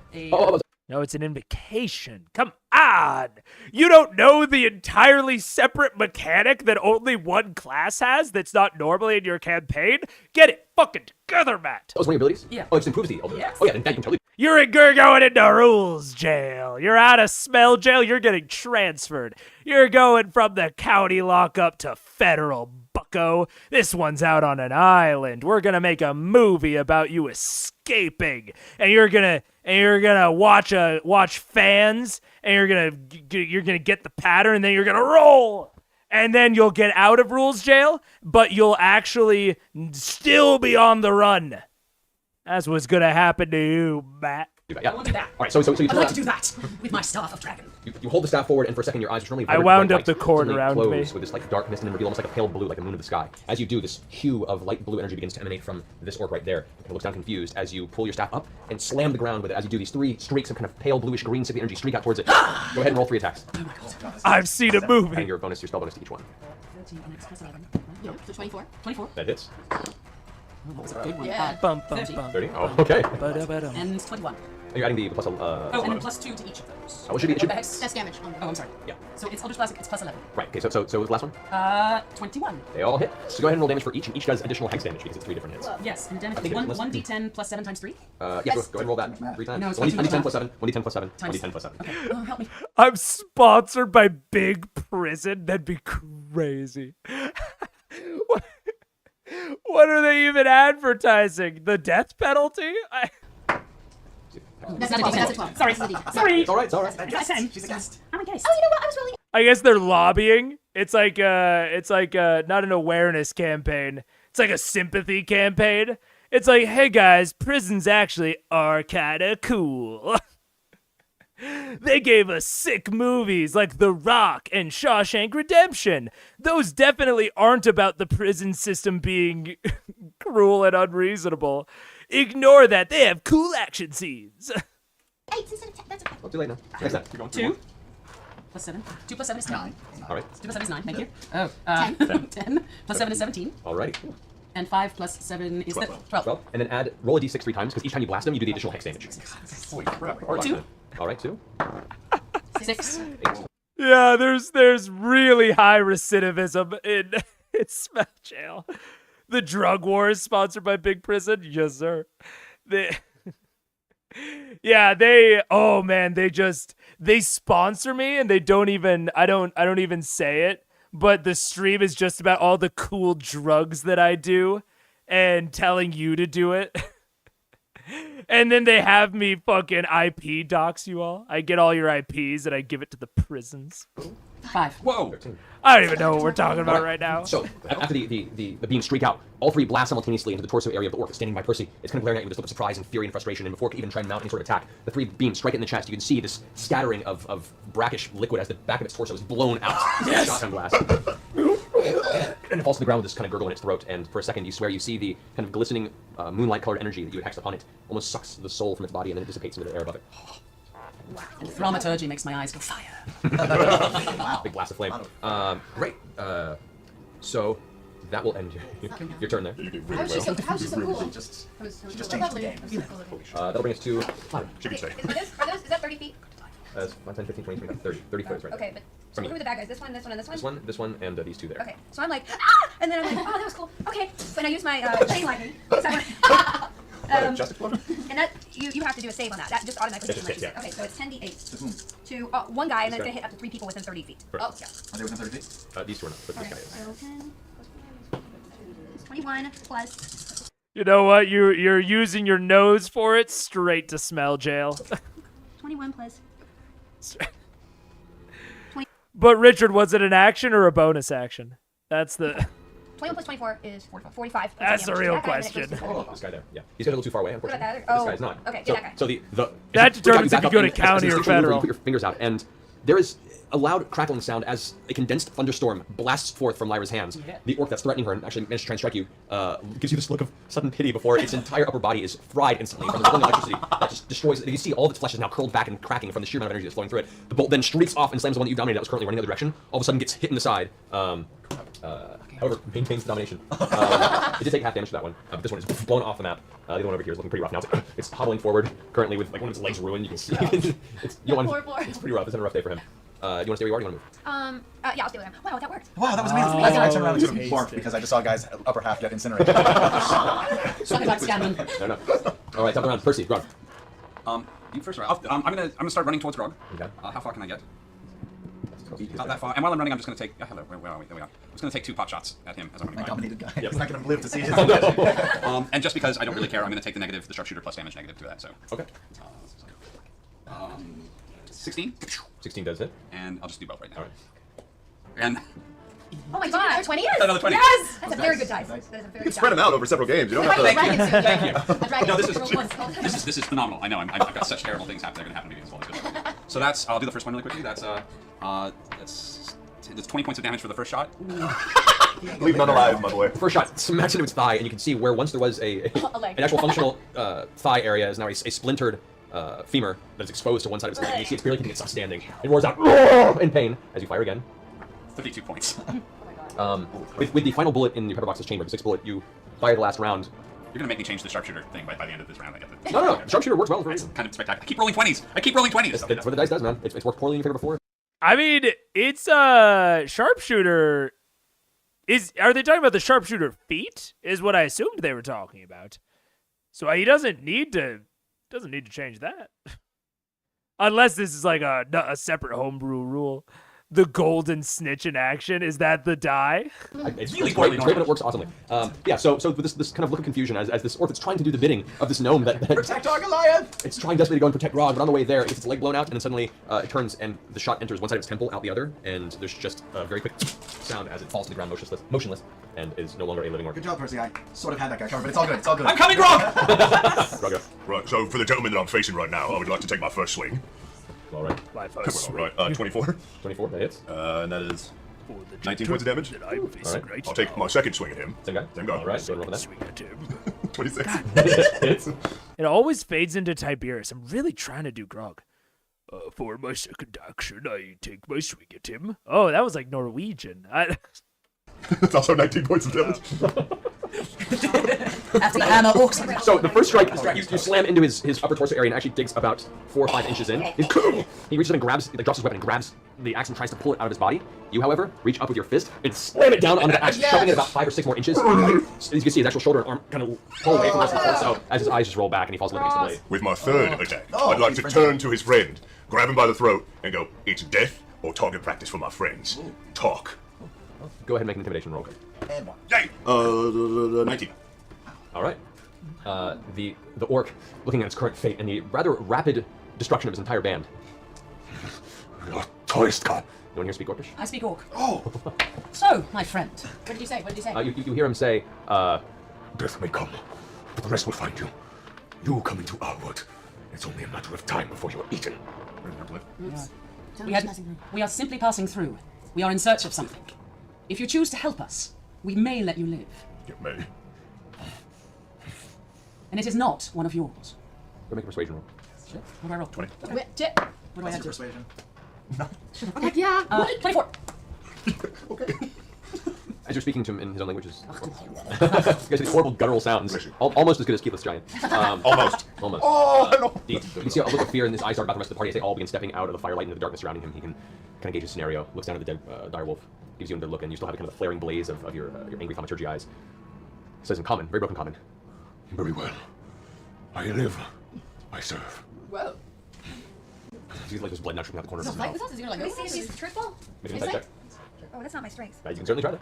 Oh, good, I rolled a 4. Plus 2. 2. That's yeah. Oh, good. He looks constipated. That's the best way you can read it. Can I try as well? Yeah, you're welcome to it. You're concerned briefly for the diet he usually eats. Yeah, what do you, okay. Next one, go ahead. 16 is what I rolled. 16. Regular. There was definitely an intent for self-preservation, but there is that fight-or-flight look in the eyes as well. Let me kill him. Well, let's find out about a dragon first. I can cast friend on him. No, because he'll know you're casting magic and he'll come back at you. Willie? He will. Is that why I never worked on outdoor? Yes. Well, We'll come back and attack you afterwards. I And don't only know. I'm sure that's what it friends, was. I can cast it. With friends, however, friends has to be something that's not hostile, and you get the feeling that even though he's currently docile, it's probably a little hostile. Okay. Category. So I guess we'll just go with that. Suggestion only works, but mass suggestion. Let me works. see. Why don't we just ask him? Yeah, we Yes, got him. Kill him in a second if we ask up. You know we There's can a kill dragon. you. There's a dragon. Where is So, it? we are looking for a dragon. Specifically, a white dragon. And we know it is to the north. This beast I see in the sky takes those who do not hide. Look for the tallest mountain. That way. And points up kind of the north area, a little ways off the road, kind of the direction you're traveling. It takes refuge top of the mountain. There is no path, just hiding. How tall is the mountain? I'm sorry. High. Do you know of a secret passageway to get up to it? Adorable and Fools who try to replete with scare red dragons flags. Yeah, well, we're pretty stupid. Do you know of a path? He gives you a look of in momentary indifference and kind of, no. I don't believe it. I He's don't giving you believe sass. He is giving He's me not sense. sense. Yes, can we, what do we roll to? While they're talking, I'm gonna loot the other bodies. Okay. As you glance around the corpses, you find not too much on them. They looks like they've gathered other from raiding other people that are passing on the road or just scouting about. You find 274 gold. Hey. I mean, I love this as lore for how the Slayer's Take runs their shit. I love that this is the leader that they stuck with the party. That legitimately tells me quite a bit about the Slayer's Take and not their respect for others, but their indifference about the preservation of those who may or may not be assets to them. It clearly speaks to an organization that's not worried about finding workers, right? 558 EP. Yes, can you do your detect dragon? Electrum pieces. What's 15? Here? I can, actually. Because I'm not quite there. I can most definitely detect the dragon. So you're saying that we need to not be out in the open because the dragon is attracted to things that are not hidden. Yes. Agreed, and we'll take you. But that's your choice. Have you ever seen it up close? Would you like to? You want to come with us? No. Then stop giving us sass. You say you keep me alive, but you walk towards death. Only the other way I end up at the bottom. We walk towards glory. Did you see how fast we killed your friends? We're pretty amazing. Then go and see your dragon. Do you know of any more information on this dragon at all? Any weaknesses? Anything? He kind of gives you a look like he's on empty. He's giving you everything he's gonna give you. Well, now you're on empty. I take my great axe and I chop off his head. So as you guys, he looks over. No, wait, Oh, stop. no, this is just not right. As the whole group guys, Grog just kind of shoves him back and the head Okay. rolls. Now we don't It's do attached to it. snow and stops. The body falls back. And you see kind of dark blood begin to pour out of the rest of the body into the snow. Grog, What? you should have checked with our leader before you Yes, did that. most definitely. Okay, I think we're gonna have a talk circle right now. Okay, before then, do any of the orc have any iron on them at all? Looking at it, there are bits and pieces of whether it be iron weapons. Like you can see scavenged a few, like some of the axes that were being used have like an iron or a similar type metal that was scrapped. Those usually pretty deep and not very well It maintained. doesn't matter. I just want the iron. If Okay, I so- can, whatever I can, I can. Let's say you can harvest the iron blades from 3 axes. Thank you. They're in relatively poor condition, so you can mark that. All right. Sorry, Are we doing a Lyra. talk circle? I think we need to discuss the fact that that was just very inappropriate. Like, I am here as a leader, and I think that was just not right. We are better than that. We are. You But did here's kill the one of them thing. too. Yes. Lyra, we are going to kill. We are on our way to kill something. Well, we had a deal. Well, Now- he probably would have let his friends to us to kill us. Small thing. I don't know if I mean, obviously, first time player. All good. Like, this is more just like if you see this at a table, but like the level of like it doesn't matter, I just want the iron. The general advice or direction I would give to players is that generally everything matters. Like everything that the DM describes generally matters. But and the yeah, I don't know, the little like I'll tell you, if Orion, this is another classic. She's built up enough goodwill to where I'm giving her the benefit of the doubt, right? It's like if Grog did that. Oh, thank you. Like at the end when he's like, oh yeah, you can have the iron. She's like, oh, thanks. Kind of like impatiently. And it's like, oh man, Orion's getting ticked for that shit. Like 100%. But Mary Elizabeth's been dope up to this point. So she's not. I'm like super like hesitant about the criticism even because she's been so good. But yeah, I don't know. That's I guess all in all, the takeaway is like you can get away with more if you're generally nice. I love her camp counselor approach to leadership. Very appropriate for a ground of rugged badasses. Yeah, I like this character a lot. I'm liking Lyra more and more as it goes on. I also think that Felicia Day is doing a good job of biding her time to like say things. Like I think she's not just talking all the time. I think both her and Mary Elizabeth are doing really, really well at this, of not overpowering the conversation, even though they are guests. I think that they are doing a very good job of like pacing themselves and like when they're getting involved, when they're doing character work. Yeah, it's worthwhile. It's a worthwhile note. If you're totally new to the game, I can see it. But yeah, you could say, I need the iron to do X. Is there enough to do it? Yeah, I mean, and this kind of goes to something I've talked about before, a note I've given before. A lot of times, and I totally get it, like players want to have a surprise. Right? Like, they have something they want to do. They don't want to reveal it because it's cool if they just do it. But it can lead to, like, some slightly awkward interactions like that. So I think it's worth gauging your plans, seeing if, like, the ambiguity is needed. And on Matt's side as well, it's worth asking of like, oh, like, what's the purpose of the iron? Like, there's enough for just like scrap metal, but there's maybe not enough for this. Like, you as the DM can also provide that context for them. And then if they still want to be cagey, they can say like, oh, like more on the scrap metal side, right? Like they can still like not say exactly, but then you're a little bit more clear. So, you know, there's kind of caginess that I don't love on Mary Elizabeth's side, but also assuming on Matt's side. It's a pretty bad habit of DMs where we can start to assume that we know everything that a character or that a player might want to use something for. So we assume their intent and give them an answer that they didn't ask. You know what I'm saying? So, yeah. As a leader, I choose not to pursue this anymore, but this is, I mean, a lot of these moments, a lot of the stream sometimes is like huge nitpicking. Like that is a tiny, tiny moment that does not matter on the grand order of things. But when we have this chance to like pause and like talk through things and like examine every single point, I think that a lot of those small points can be lessons towards larger trends like we've seen with Orion, unfortunately. I will register my disapproval, and I think we should just proceed. I'm very Scanlan, can't you sing a song to make us feel better? I could sing a song to make her feel better. Would you do one too? I'm very. She's not talking about Aldor, so I'm okay with this. Do you want to we haven't talked yet. Yeah, I'll go over and I'll pick up the horse head, and I'll walk it over to Lyra and I go, "Hey, I'm sorry, you can keep this. It won't happen without me asking again." No, that's quite all right. No, really, it's still got stuff in it. As he shakes it, you know, he's spattering it That's across. fine. I think we should just proceed. We should proceed, everyone. I'm gonna try to Just the see tongue? if this dragon would Like that, That's a yes. good idea. Rip the tongue out of the We head. need the pelt of the direwolf. I put the whole tongue in the bag of holding. All right. Anyone can. Okay. With the lip. Now you slowly. yeah. The lip is in my belt, baby. And I would like to extract the canines from the direwolf. The direwolf. All right, I'd like to go ahead and make a nature check. What's that? That's to attempt to harvest. Sorry, nature's sorry, canines. what do I do? Roll d20 and add your nature check bonus. Oh, that's Can I primeval awareness attack? 12. Okay. As you begin taking a small dagger out from the inside of your book of useful things, you break one of the tubes in the process, unfortunately. You managed to get one of them at least. You do have one direwolf canine you can add to your items. And I would like to put my hands on the direwolf and just thank it. For no other reason than I respect its life. Very well. I don't think he's going to answer. You know, it's not for you. The dragon then. Trying to be helpful. I understand. You take a moment and concentrate, and for a 6 mile radius, currently no dragon. It's still. Oh right. We got another before the day's map. travel. Another day's travel. It's got to be 20 miles away. Should we keep sleeping or should we just pack it up Is it now and nighttime? go? It's probably like 2, 3 in the morning. Oh, let's go back to bed. Would you say a new day has passed? So I'll try for my beard again. We will once you get a full long rest. Let's fully rest. I'm going to make a leadership decision that hopefully everybody agrees with, that we need more sleepy time. Is it okay to keep sleeping right here? Or are they gonna come search for us? Probably not. Multiple search for us. Probably not. I'm in my pajamas and going back to bed. I think that's a good call that I agree with as a leader of this group. What's Are she we always say? going to call it sleepy time?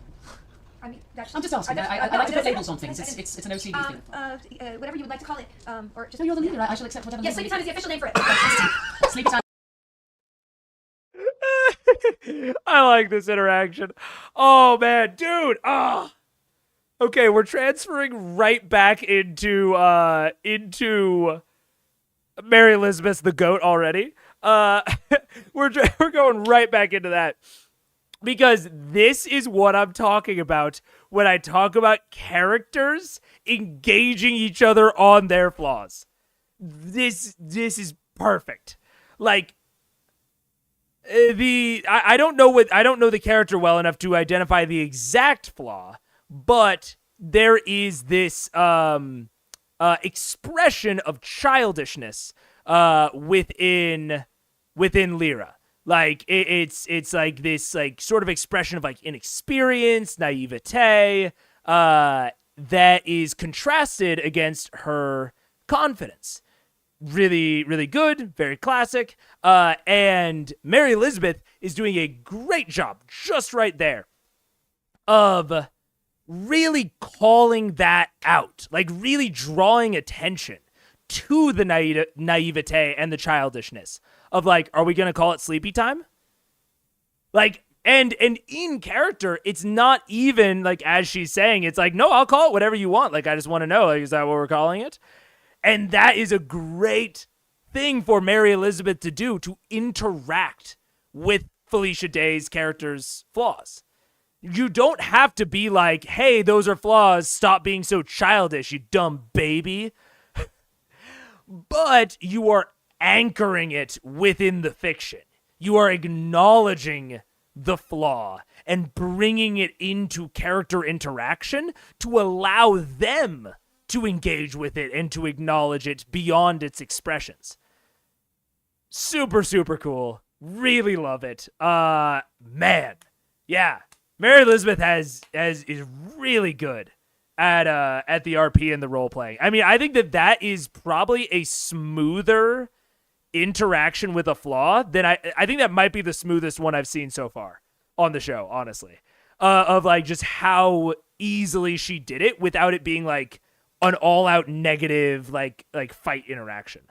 Lyra loves structures and rules and hierarchies. It's fun to see someone like that be the boss without the experience. Yeah, it's very cool. It's super, super cool. Like I think these are good setups, and I think that Felicia Day is doing an excellent job of expressing these flaws, and Mary Elizabeth is doing an excellent job of RPing in general. Like I said, I didn't love the interaction that her and Matt had there, but that's a lack of, I would guess at least, that's a lack of experience within TTRPGs and within literally the process of looting. Like, it sounds kind of dumb, but like the actual like mechanical process of looting is not something that like normal humans do on the daily. Like, we see it in media sometimes, but it's normally contrived to get whatever the person needs out of the loot and very little else. So I think that for someone who is very, very new to TTRPGs or maybe gaming in general, that might be something you kind of have to spin up on and get used to. That is an excellent point. Well put, Mega. Thank you, AKL. Thank you so much. Is it still my watch? You did your job. You did your job. I'll take the next one. And then we can heal up, right? So the rest of you guys, you go ahead and take your fleeting rest, at which point your hit points and spells are restored. Yay. Go ahead and make a percentage roll. Come on, you big bearded bastard! 58. 58, unfortunately. But you still got the nice scruff. You get half an inch to an inch of whatever that is. Die with blood all over my feet didn't stimulate the growth at all? Unfortunately, no.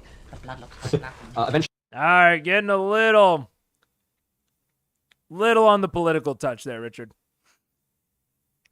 Prison system, drug war stuff, that's big, a little too close to home, a little too spicy, fiery. Keeping it to chiller stream. You all complete your evening's rest. The rest of the watches go without incident. The morning you wake up, and the cold air was pretty rough for a lot of you. Thankfully, the fire was there to help. But you get the feeling that the further north you travel, the weather's going to become an issue, even with the warm clothing you currently have on. All right, so you guys step back to where your horses are currently. Our horses are okay? Oh shit, we heard about this. Thankfully, your horses were far enough away from the area where you were, and the focus was not to make any noise when they came upon you. So the orcish party knew better than to attack the horses first. Oh, that's the horses still a little spooked from the evening's events, but nevertheless, you get back on your horses. You continue up the Glass Walk Road. I use beast speech to calm them. Tell them everything shall be fine. You just got Everything will be wonderful, and thank you for leading us where we need to go. We shall try and make sure that no harm comes to you. And immediately with that, the horses who are currently rattled, and some of them are kind of being unresponsive to your attempts to mount them, settle down, come to a calm point, and allow you all to get atop them without an issue. Being fully asleep, I cast fog. And just really quick, I don't want to harp on this too much. This is a great IRL example of patterns and benefit of the doubt. Richard, you're like a cool chatter. Like, we're normally chill, but like, I don't know. Not fucking with that sort of joke. And I'm giving you benefit of the doubt that it's a joke. And if some random person that I didn't know came in and said that, I'd probably be like, ooh, no, and I'd get way more on them for it. So, again, IRL example of benefit of the doubt. It's what I'm giving you, but yeah, not fucking with that joke. All right. The irony is, I was going to recommend Dust of Tracelessness, but that works too. Oh, yeah, They would never that's follow. cool, But that's that's Cloud of Deterrence. Cloud of Deterrence, thank you. What do you want to do, man? Oh, yes, whoever. That's some tracelessness. He's Should got we stuff. sleep? We can. No, we No, slept. we slept already. We're on the horses. Yeah. Oh, It's the next day. Oh, it is? Yeah. Oh. Next time. We ride. We ride. And I take the dust of tracelessness and in the back. Just... We haven't run out of that stuff. Never. No, it's an infinite supply. That's very convenient. Yeah, it is. It's really nice. And so as you're on your warhorse, which as you can tell, the more you ride on it, the more it's starting to slow. And thankfully you're keeping pace with Trinket. It's having a hard time keeping it alive on its back for extensive riding. Oh. Can I give it a health potion? Let's just say it's probably going to be a little sway back by the end of this adventure. Oh. It's something that they need to ride you. It's okay for now. At some point you should give it a break with the cockpit. Yeah. I can't ride the carpet. We don't have the carpet. Why did we? Do we have the We gave carpet? the carpet to them. The other team has a carpet? I don't know them, but that is very that is upsetting. Yeah, it is. You guys continue traveling for Why? your second day. Siberians can fly. Why the hell did you give him the carpet? Sorry. Oh. It's alright, we don't need the crutch. Second day. We're fine. Day 2. Dude, splitting the party. This is like when they split and Tiberius wanted to use the carpet, and it was still in the bag of holding with Grog. And so anyway, so when I first I think literally that's why he still has it, is because he just wanted it, even though he can fly. met him, he was attacking my bodyguard, and it was so obvious that he was so capable when he walked in the room. And How did he react when you first told him of your feelings? I mean, it was not a good evening, but he was paid to be there, so he couldn't leave. That was what was good for me. Because It always works for me. It's not. I work today. We make It an doesn't agreement. work I kill you, you tomorrow, kill me. the day Yes. after. And suddenly he disappears. It's so funny that. With a few hours of complicated. a few hours of travel Let's see, and any extra guns? What? learning the ins and outs of the That's kind of an interesting idea for a evolved bag of holding, because bag of holding is uncommon, right? Could bump it up to rare or very rare as a pair of items. So say these are two bags that act as bags of holding, but their inventories are linked. So when a bag, like they share the same interdimensional space or what have you, and so you can use them to like pass items and such back and forth. Might be very rare for its potential to pass information as well. But could be kind of fun. Could be kind of fun.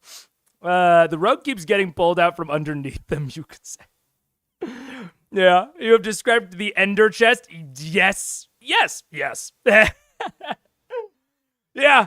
you're entirely right. Yeah, an ender chest. Yeah. It's kind of a rad idea, shared bag of holding for married couples. Yeah, exactly. Never be without your bag. There's a lot of interesting shenanigans you could come up to. You might have to make the caveat that if a living creature enters one side, they have to exit the same way they entered from. Only like non-living or like non-organic material can go between. Because I feel like as a transportation option, it might be too powerful. Even for very rare.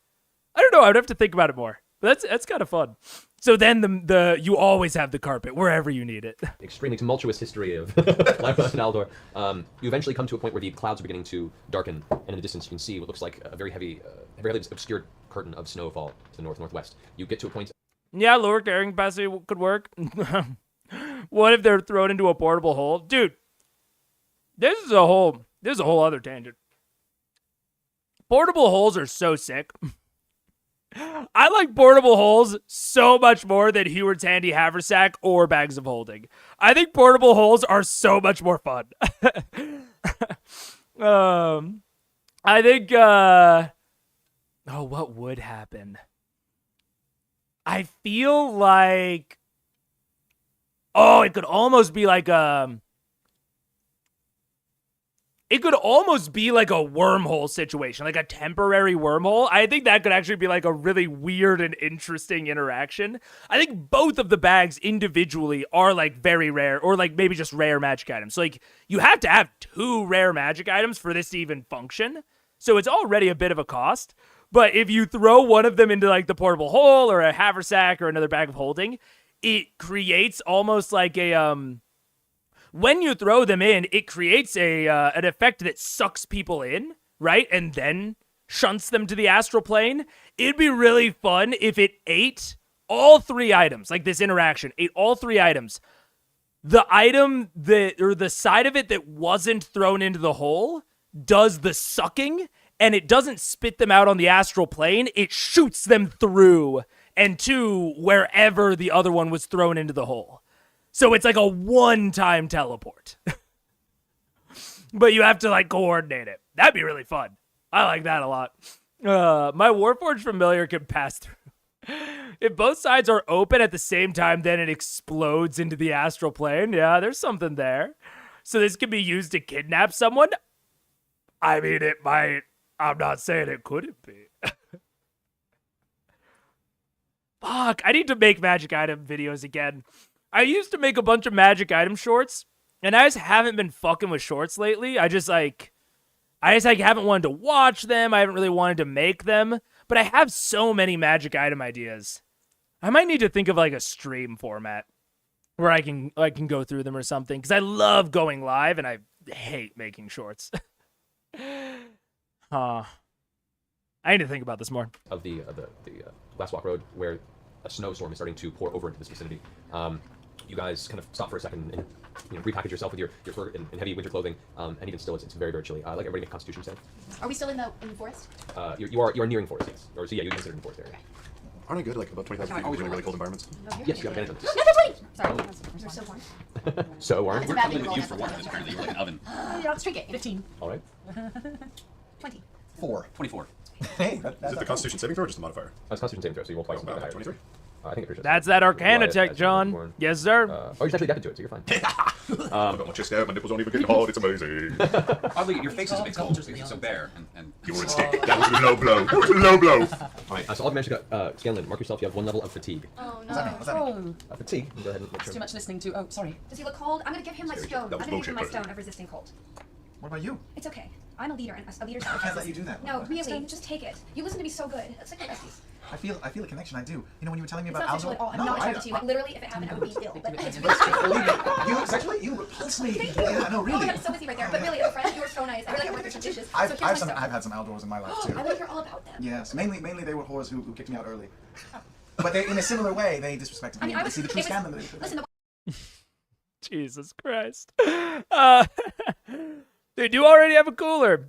And yeah, I'm thinking maybe something for lunch club. I wanna God, it's always me and the fucking pizzazz. I wanna think up like a thing for it, not just like, ooh, look at stuff I made.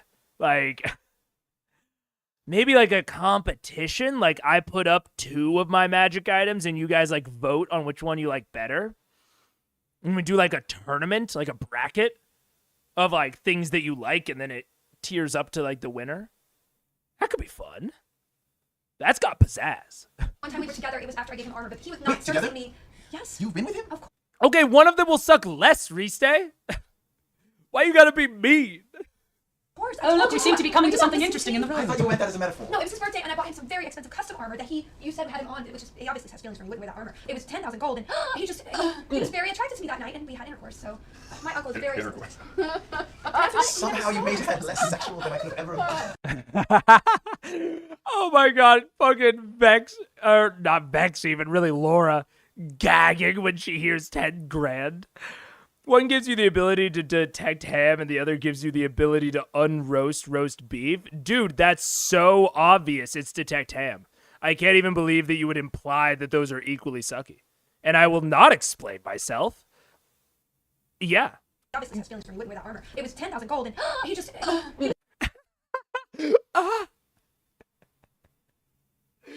Oh, very man. attracted to me that night, and we had intercourse, so my uncle is very... Intercourse.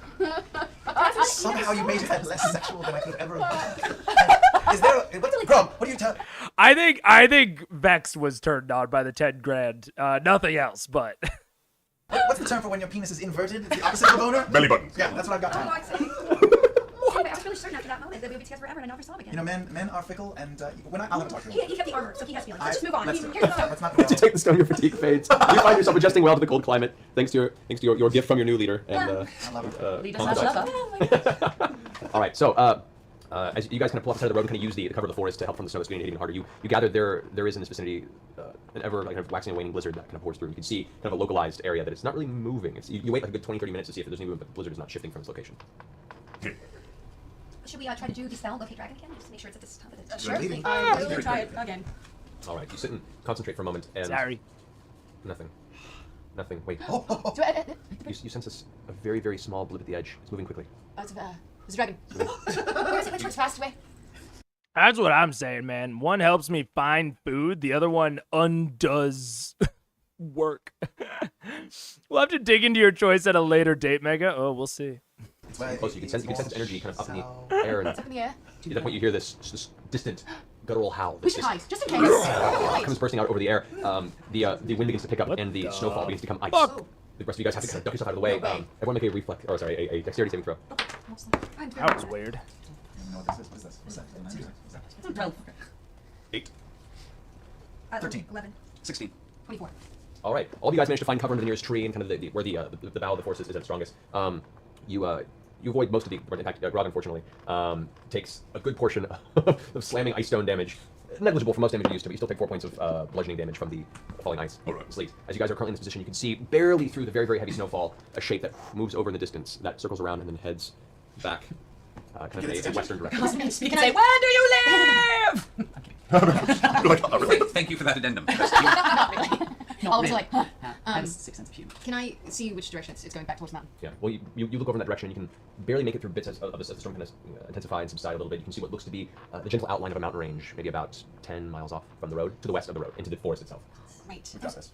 We gotta go in the forest. Okay, let's go. It should provide us with some cover from the snow as well. But who knows what lurks in those woods? This is Well, I can true. also, see what kind of creatures are around. All right. Oh, yes. No, I can't see animals. Just kidding. Well, we don't really have a choice. We have to get the dragon, and we have a time limit. You're the team leader. We need to now. There's really no other way to go. We have to go to the forest. Currently. Like, unless you guys have a plan. Right now, there's about Necklace of prayer beads? I mean, okay.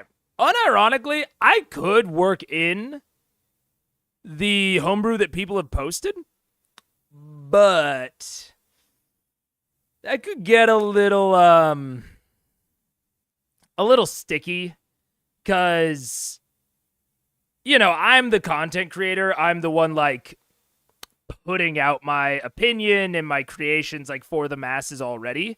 So, it's one thing for me to put up, my own content in this bracket, but for me to put up someone else's, I'm just sort of thinking through this.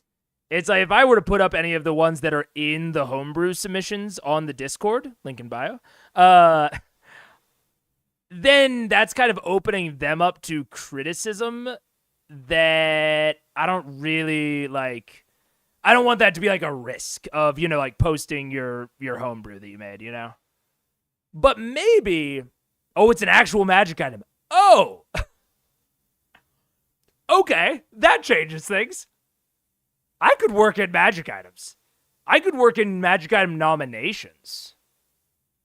Oh, that's fair. I'll think about that more. about 10 miles of forest between you near the roadway and this mountain Because then it's just me versus Wizards of the Coast, and that's a fight I'll take. That's punching up. range where apparently the dragon has returned to. Great. Okay. Well, there's nothing else to be done. We just have to go as fast as we can. All right. I don't really have any other. You probably can't fly all of us, can you? I think I can fly up to 9, I thought. You can fly up to 9 people. There is only fly up to 9 Kind of devil Should are we you? fly? Should we fly? Can you fly? I can't fly, no, but maybe Azar can. If we're flying, no, I'm just gonna put this out there. There's nowhere to hide if the dragon comes back out. I understand, but I can also cast invisibility. Well, that's awesome. But that doesn't last as long. I can target one additional creature for each slot level above third. What does that mean? That means as everything you cast is maximum level, it'll be a 5th level, which means you can target 3 creatures with invisibility. 3 creatures with invisibility and 3 creatures with fly. But Right? is it at the same time or is it a concentration? It's a concentration either way. I will say, As soon as you start thinking about flying and getting there, you look up past where the trees are. Flying in this weather would be a terrible idea. Terrible idea. You know what I was thinking? It might not be good. It might not be good. Let's just ride. We have the horses. We can't leave the horses behind. Right? Okay, we started. We could. We rented them for $50. So. Well, don't remind me of that. That was just a thing. All right, onward. I'm still in the back doing the dust of Yay, Nene. go. That's the one. The The flower Yeah, I'm sure that those horses will totally make it back, for sure. girl picks up the back end. You guys trudge on horseback into the heart of this section of the vast ruins. It's a very dense forest, and you find that any straight road path is not going to function as you're constantly having to weave in and out from thick tree trunks and heavy foliage that is kind of taken over the floor, plus a layer of snow that tends to encapsulate the area, and your movement is relatively restrained than the pace you're normally used to going. You have, what bonuses do you have because of the forest terrain? I have. For the group's movement, if any? Yes, the movement is fine for all of the group. Thankfully, though, you have Vex guiding you on this path, and where it would be a very difficult experience pushing through this forest, especially with the time limit you have, she is able to find the quickest paths to dodge any of the heavy areas that are dense with dangerous snowfall. I would also like to perception ahead and make sure that nothing is, gonna Understood. attack us again. Very good. Very good call. All right. In that regard, I would like you to go ahead and make a perception check. Oh, something out there. That is lower than my passive perception, though, which is 21. Your passive perception? It's 21. Right. And plus 5. No, that's it, just 21. But it's a 12 for It's a 12? right now. Okay. You keep an eye out as you continue to move forward. Oh, but I get to roll twice, though, because it's not. Oh, the timer is working. Managing that. Let's go. When the cameraman laughs. You know it's a good roll. No, that's not that bad. It's 15. That's an improvement. It's a slight Better than improvement. 12. That's right. 15 is indeed better than 12. Things you learn watching Critical Role. Learning. Ding, ding, ding. So, in following Vex through the forest, being back and forth, about an hour of travel in, you, I know you gotta get going soon. How soon do you have to go? We're calling a car, and it's however soon it gets here. All right. All right. Pushing forward, you eventually manage to avoid what looks like a long frozen lake in the center of the forest with a series of heavily iced over stone ruins. Don't walk on this lake. Oh, good. You move around, and in the distance, you swear you see the glimmer of some sort of glowing entity in the midst of these ruins, and you manage to keep enough of a distance. Everyone make a stealth check on this. So roll a d20 and add your stealth modifier. Add or take away. Well, for you, it would be taking away from your stealth Great. roll. That's great. 11. 13. 13. 13. 16. Rug. Stealth is 14. 14. 13. 24. 11. All right. So, though clumsy in form, the group's able to pull you far enough away where they cover your bases on this, and this glowing entity doesn't seem to take notice of your passage as it slowly fades into the stone ruins once again. You press on. Should we go check towards the that mountain. glowing entity? What was it? Do I know? I know an arcana or would be nature. For this, I would say go ahead and make a religion check, actually. Oh, good. 3. I don't know. It's 11. It's spooky, and you don't like it. I don't like that. So let's keep going. Okay, if you insist. Pushing forward about another hour and a half, 2 hours, you eventually make it through the forest, dodging a few other areas where clustered vines and almost like thick brambles begin to close off portions of passage.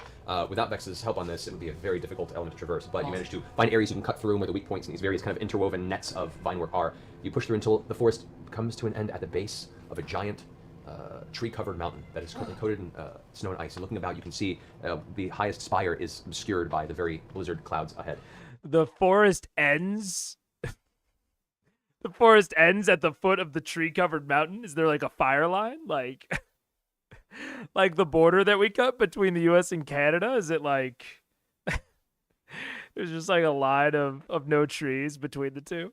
There is heavy snowfall in this vicinity, and your vision is semi-obscured past a certain area, only because of Vex's keen sight are you able to even make out the details of that mountain disappearing into the blizzard. This is very Do much you like see any home kind for me. of anything along the bottom, the edge of the mountain that looks like it could open into a cavern? There are a number of large rocks and boulders that seem to have tumbled off the mountain and kind of embedded themselves in the ground in sections. You do see what looks to be a cavern of some kind that is in the base of this mountain. It's about 25 feet high and about 35 feet wide. Which is maybe good. Does it look like we can climb the mountain, or it's just too sheer? Go ahead and make a perception check. Oh, good. This is my best. Oh, nope. It's a 9.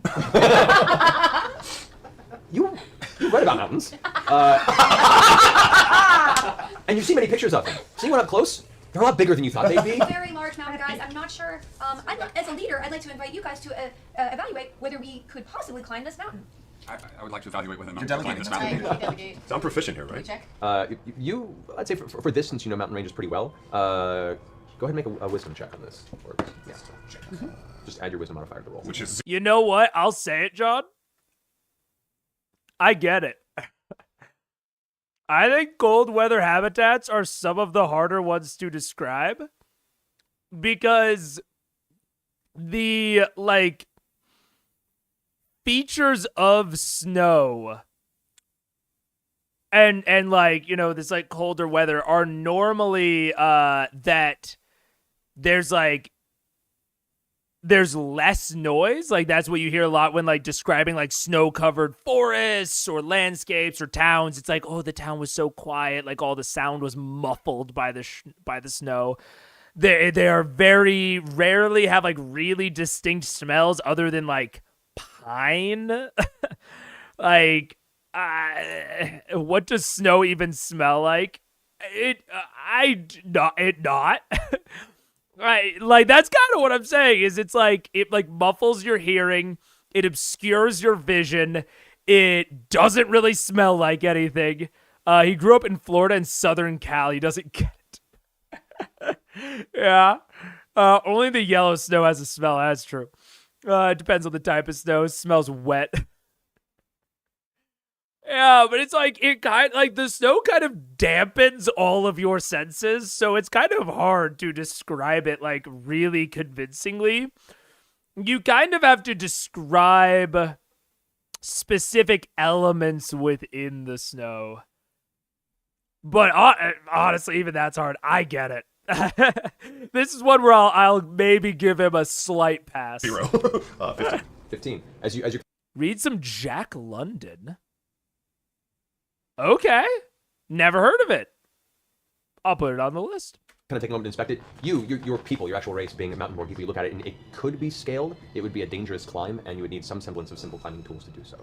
So we gotta make it come to us. Well, That's smart. have to Rob, lower that's the very dragon smart. down. Or one of us could climb it and Dude. and Jump it down, off? and bring it down. I'm an idiot. I had another quarry moment. I only meant the mountain. I thought it was a fucking joke, and he was like, we'll have to make the mountain come to us like a fucking SpongeBob ass episode. I was like, what? And then someone mentioned the dragon. I was like, right. The actual thing they're here for. Call of the Wild. Wait, are we recommending mega books now?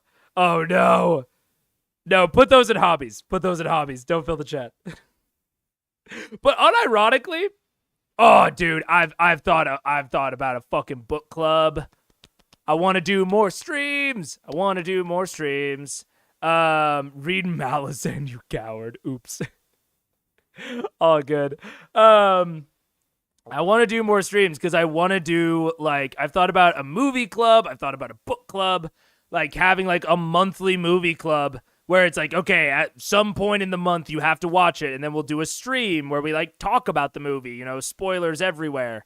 Thought the same thing with a book club, like you got to read the book, or you got to read like, you know, these many chapters of the book, and then, you know, spoiler stream where we discuss it. Like I would be down for a book club or a short story club. Oh man, I want to. I just can't add. I can't add more streams is the problem. That's kind of why I'm like trying to establish Lunch Club, is I'm trying to get myself used to streaming during the middle of the week. It's just been bad timing with my tongue and work and whatever. I want to. I'm super down for all these ideas. I know, me too. I have so much shit I want to make. I still want to make the map video. Like, I want to do the thing in the Discord. I want to do chat plays, blah, blah, blah. I have so many ideas in the noggin. I just don't have enough time to fucking make them. And it's like my only option is streamless Critical Role, which I definitely don't want to do because I like the schedule. I like the consistency. Like, I'm actually like making my way through it and I remember the plot and like we have like a nice consistent thing. And if I start doing Critical Role less, like if I did Critical Role once a week, like cut in half how quickly I'm watching the season, that would drag. I already kind of think I'm not going fast enough. I wish I was full time. is the long and short of this. If I could stream every fucking night, I'd have enough ideas. But you have to actually watch the movies to have a movie club. No, that's the point, is movie club forces me to watch movies. Now I can watch movies. It's sort of like this, where it's like I normally wouldn't have watched Critical Role, but now I am. If I had a movie club, I would actually watch movies. Just have to replace one of the lunch clubs per month. Yeah, that's what I need to figure out, is I need to have it be like movie club is the 1 hour, like, first Wednesday of every month or something like that. It's always good to know when to say no to things. Sleep and mental health dictate saying no a lot. Yeah. I don't get enough sleep already. Yeah, what John said. Yeah. Which is like why I have like the 2 streams. I'm adding in like the non-scheduled lunch clubs. I just want to do more. I still want watch parties for the Vox Machina animated show once we get there. Oh, I know. There's so much. We'll see. We'll see. I'm working on ways and methods and things. Yeah. We'll see. I don't think that sounds like a good idea. There's a cavern over there. Should we inspect it? Maybe there's some... That's true. I need to take it from Lyra. I need my sleeping time. To get to the top. This conversation would be greatly improved by some sort of cover. I agree. I vote on going to investigate the cavern. Really, Mr. Dad? Okay. You hear this, I agree with you. this heavy sound of wind rushing suddenly. Oh God, give me the cavern. Give me the cavern. Give me the cavern. Let's see. Oof. Okay. Vex, on horseback, you look over and the snow that's kind of hitting your face, you see a dark shape begin to form in the snow. It gets larger and larger and larger, and you realize it's not something that's swelling or growing, it's something that's coming at you very fast and it's very large. You immediately try and turn your horse around, but it's too fast and it slams into the side of you, sending you off the horse and tumbling to the ground. You feel a heated pain in your side you haven't felt in a long time from the impact. You guys watch as a boulder about that big of rock and ice just smacks into the side of you. You're kidding me, right? That sucks. All right, this is something I'm pretty sure you know. This is basically the end of the session. This is something I'll leave off on that I want to highlight. Difference between me and Matt's narrative tones or tones at the table. This is a great highlight of it. Not asking for a dex save here is something that I would never do. Basically, under any circumstances, I would always offer a dex save because I have established that in this sort of situation, something trying to hit you, right, you get a dex save. Like, that is consistent with this sort of situation. But it does put me in a spot if, like, narratively, it's confusing if she doesn't get hit. Like, I don't know what's about to happen to her, but there might be a narrative reason that she needs to get hit in order for the plot to, like, make sense or, like, progress, like, well. And so when I do it, I, like, have to, like, make the dex save weirdly high sometimes, or I have to, like, fudge the roll. Like, it puts me into a bit of a bind depending. I try not to make anything plot dependent based on anything with a check for that very reason. Like, for the exact reason that I'm describing here. So, this situation with Matt of just being like, yep, you get hit. Sorry. Kind of feels weird. I don't really love the feeling. I think it kind of keeps the players on their toes, and it, in my own personal opinion, I think one of the big downsides is that they can never truly respect a challenge. And that's kind of a weird leap to make. Let me get there. Because they know that Matt can change mechanics on the fly, or at least change their expectations of mechanics on the fly to fit the narrative, they also know that he can do it, like, both ways. So if one of them dies, if one of them gets TPK'd, it's at least partially because Matt didn't do this. Like, didn't make it easier on them. Because he's established a tone and a precedent where he can. So it leads, in my opinion, to a little bit less investment in the story and in the challenges, more specifically. However, it avoids all of the issues with mine. Like, he can use pretty much anything to progress the narrative and the plot. I'm somewhat locked in to the types of things that I can present to my players where I know that they need to fall out in a certain way. Like, if I know that I need something to happen, I have to design something that won't require a check.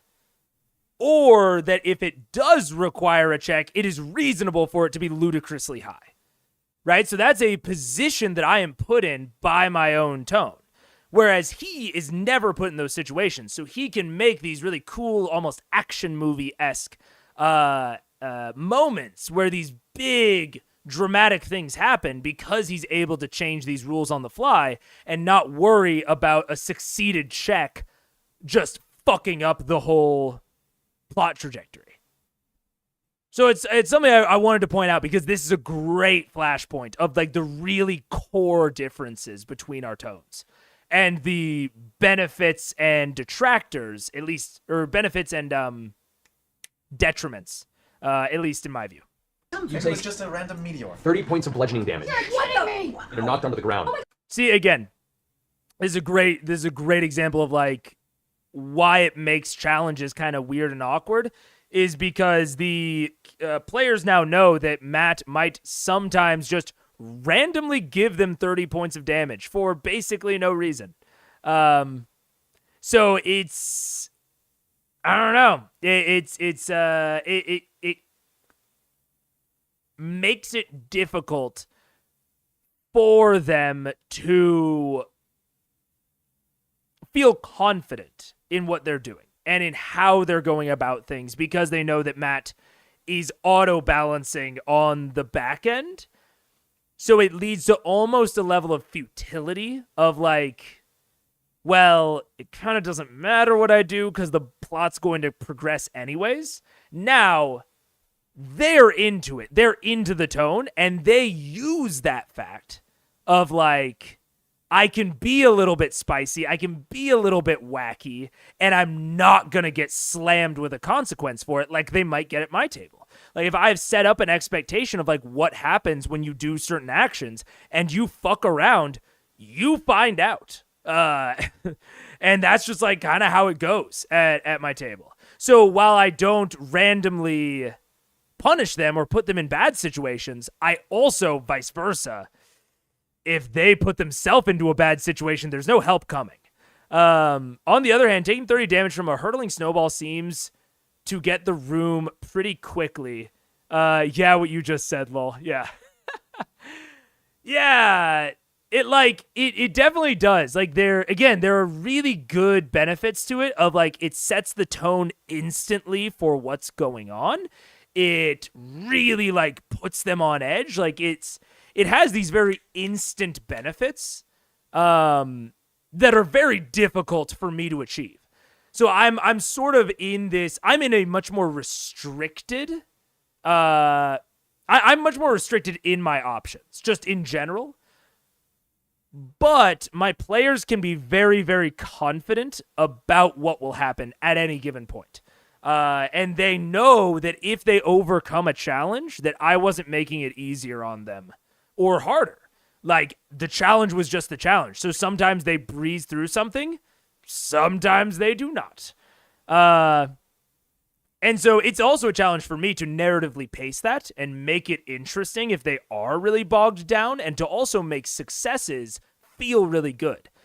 Like, it's a much more restrictive way, but I find that it really maximizes investment, and that's one of my key priorities as a DM is maximizing investment, giving them all the tools to create this story and watching them run with it.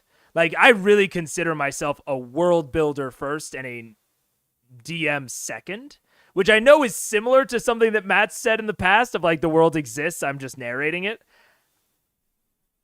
I don't necessarily know about that. Because that is something that I very much vibe with, and that is not exactly what I see from his tone and his style. But definitely not a bad thing. I've said it before, I think that Matt has probably the best narrative timing of any DM I've ever seen.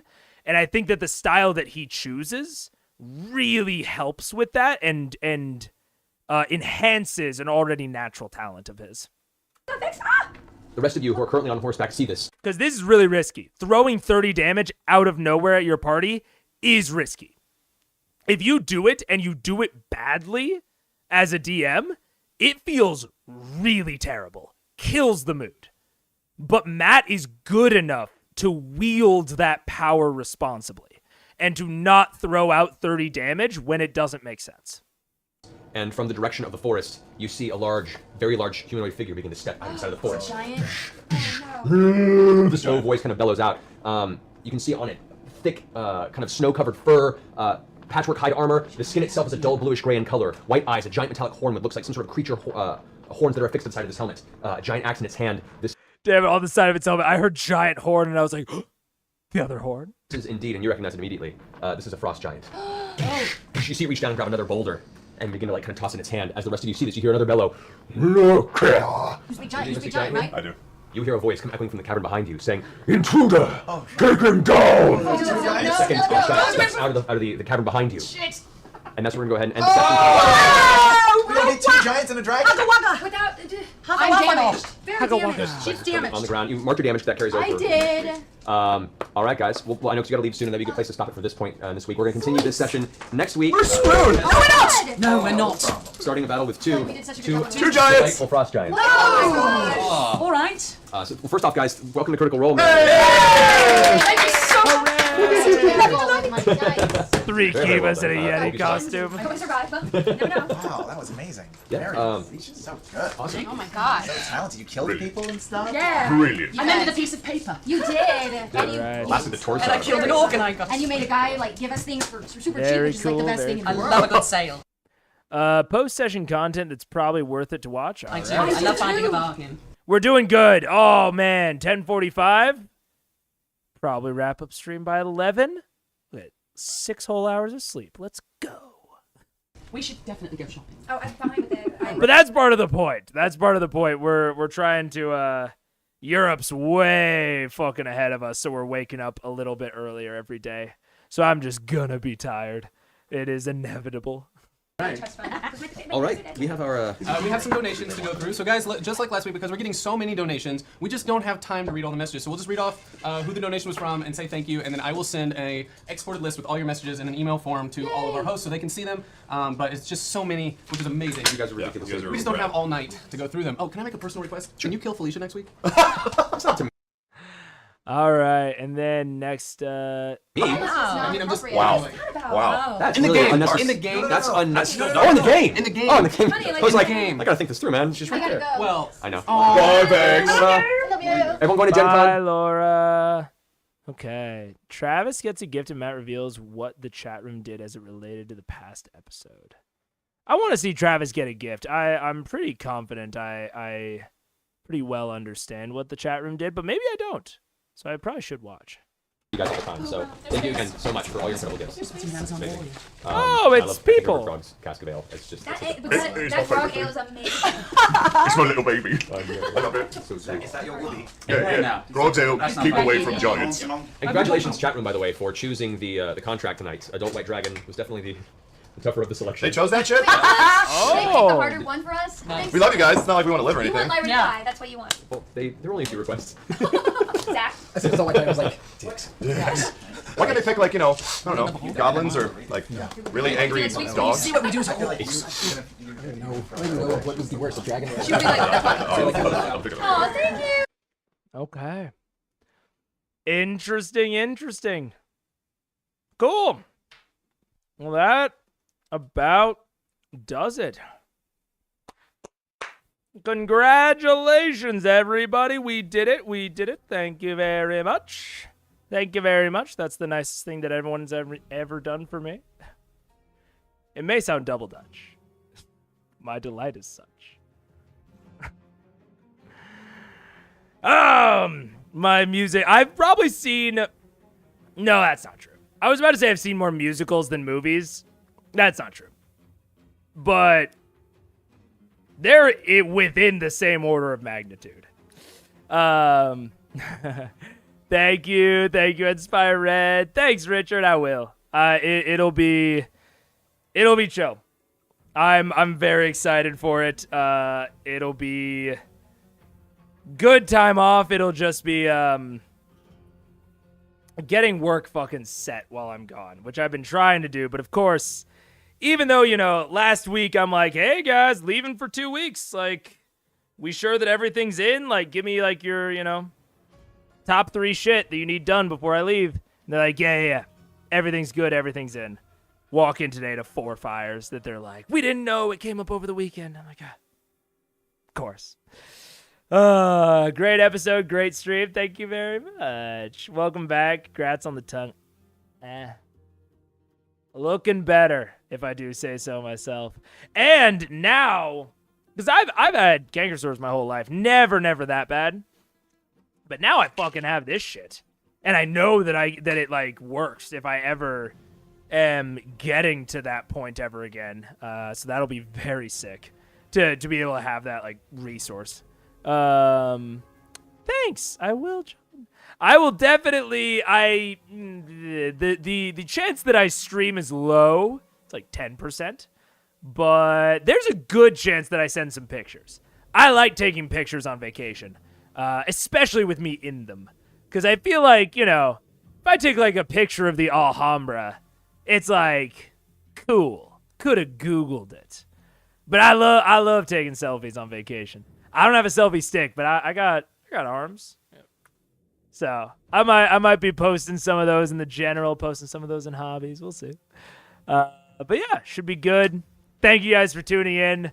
And I will see you maybe very quickly tomorrow. Probably not. Probably not until I get back. Getting back. I actually don't want to say, mostly because you could probably pin down my flight if I did say. So I'm not gonna say when I get back. But yeah, it should be fun. And I will let you know when the next stream is. Should be exciting. Should be good. See you then. Doesn't want to steal architectural content without transforming it. You fucking nailed it, Restay. Tell us your flight. I will also put a ticket. Well, dude, Europeans watch this. What? Like, someone could legitimately be. Like, it is a non-zero chance that I could run into someone on this vacation, and I am not ready to confront an audience member in person. I still feel like I don't have anyone that follows me. I don't feel like I have like consistent people, even though I know you all here. You're all in the chat talking to me. But if I saw any of you in person, it would freak me out. So no, thank you. How long will you be gone? About, how long is it? About 2 weeks. I don't know the actual number of days off the top of my head, but like about 2 weeks. So like end of September, like last week and a half of September, somewhere around there is when I'll be back. So I would say confidently can probably expect to have streams kind of back up and running like last week of September. Maybe like last weekend of September, I'll do like a back from Europe stream or something. Do a long one or something. Yeah. I think that's it. Video will be coming out. We've got some shorts in the can that will be coming out. I'm gonna schedule all of those before I leave. And yeah. So you should have some Megaphone Man content to bide you over. Go back and watch the backlog. Thank you all so much for joining. I super duper appreciate it. I have so much fun making this shit.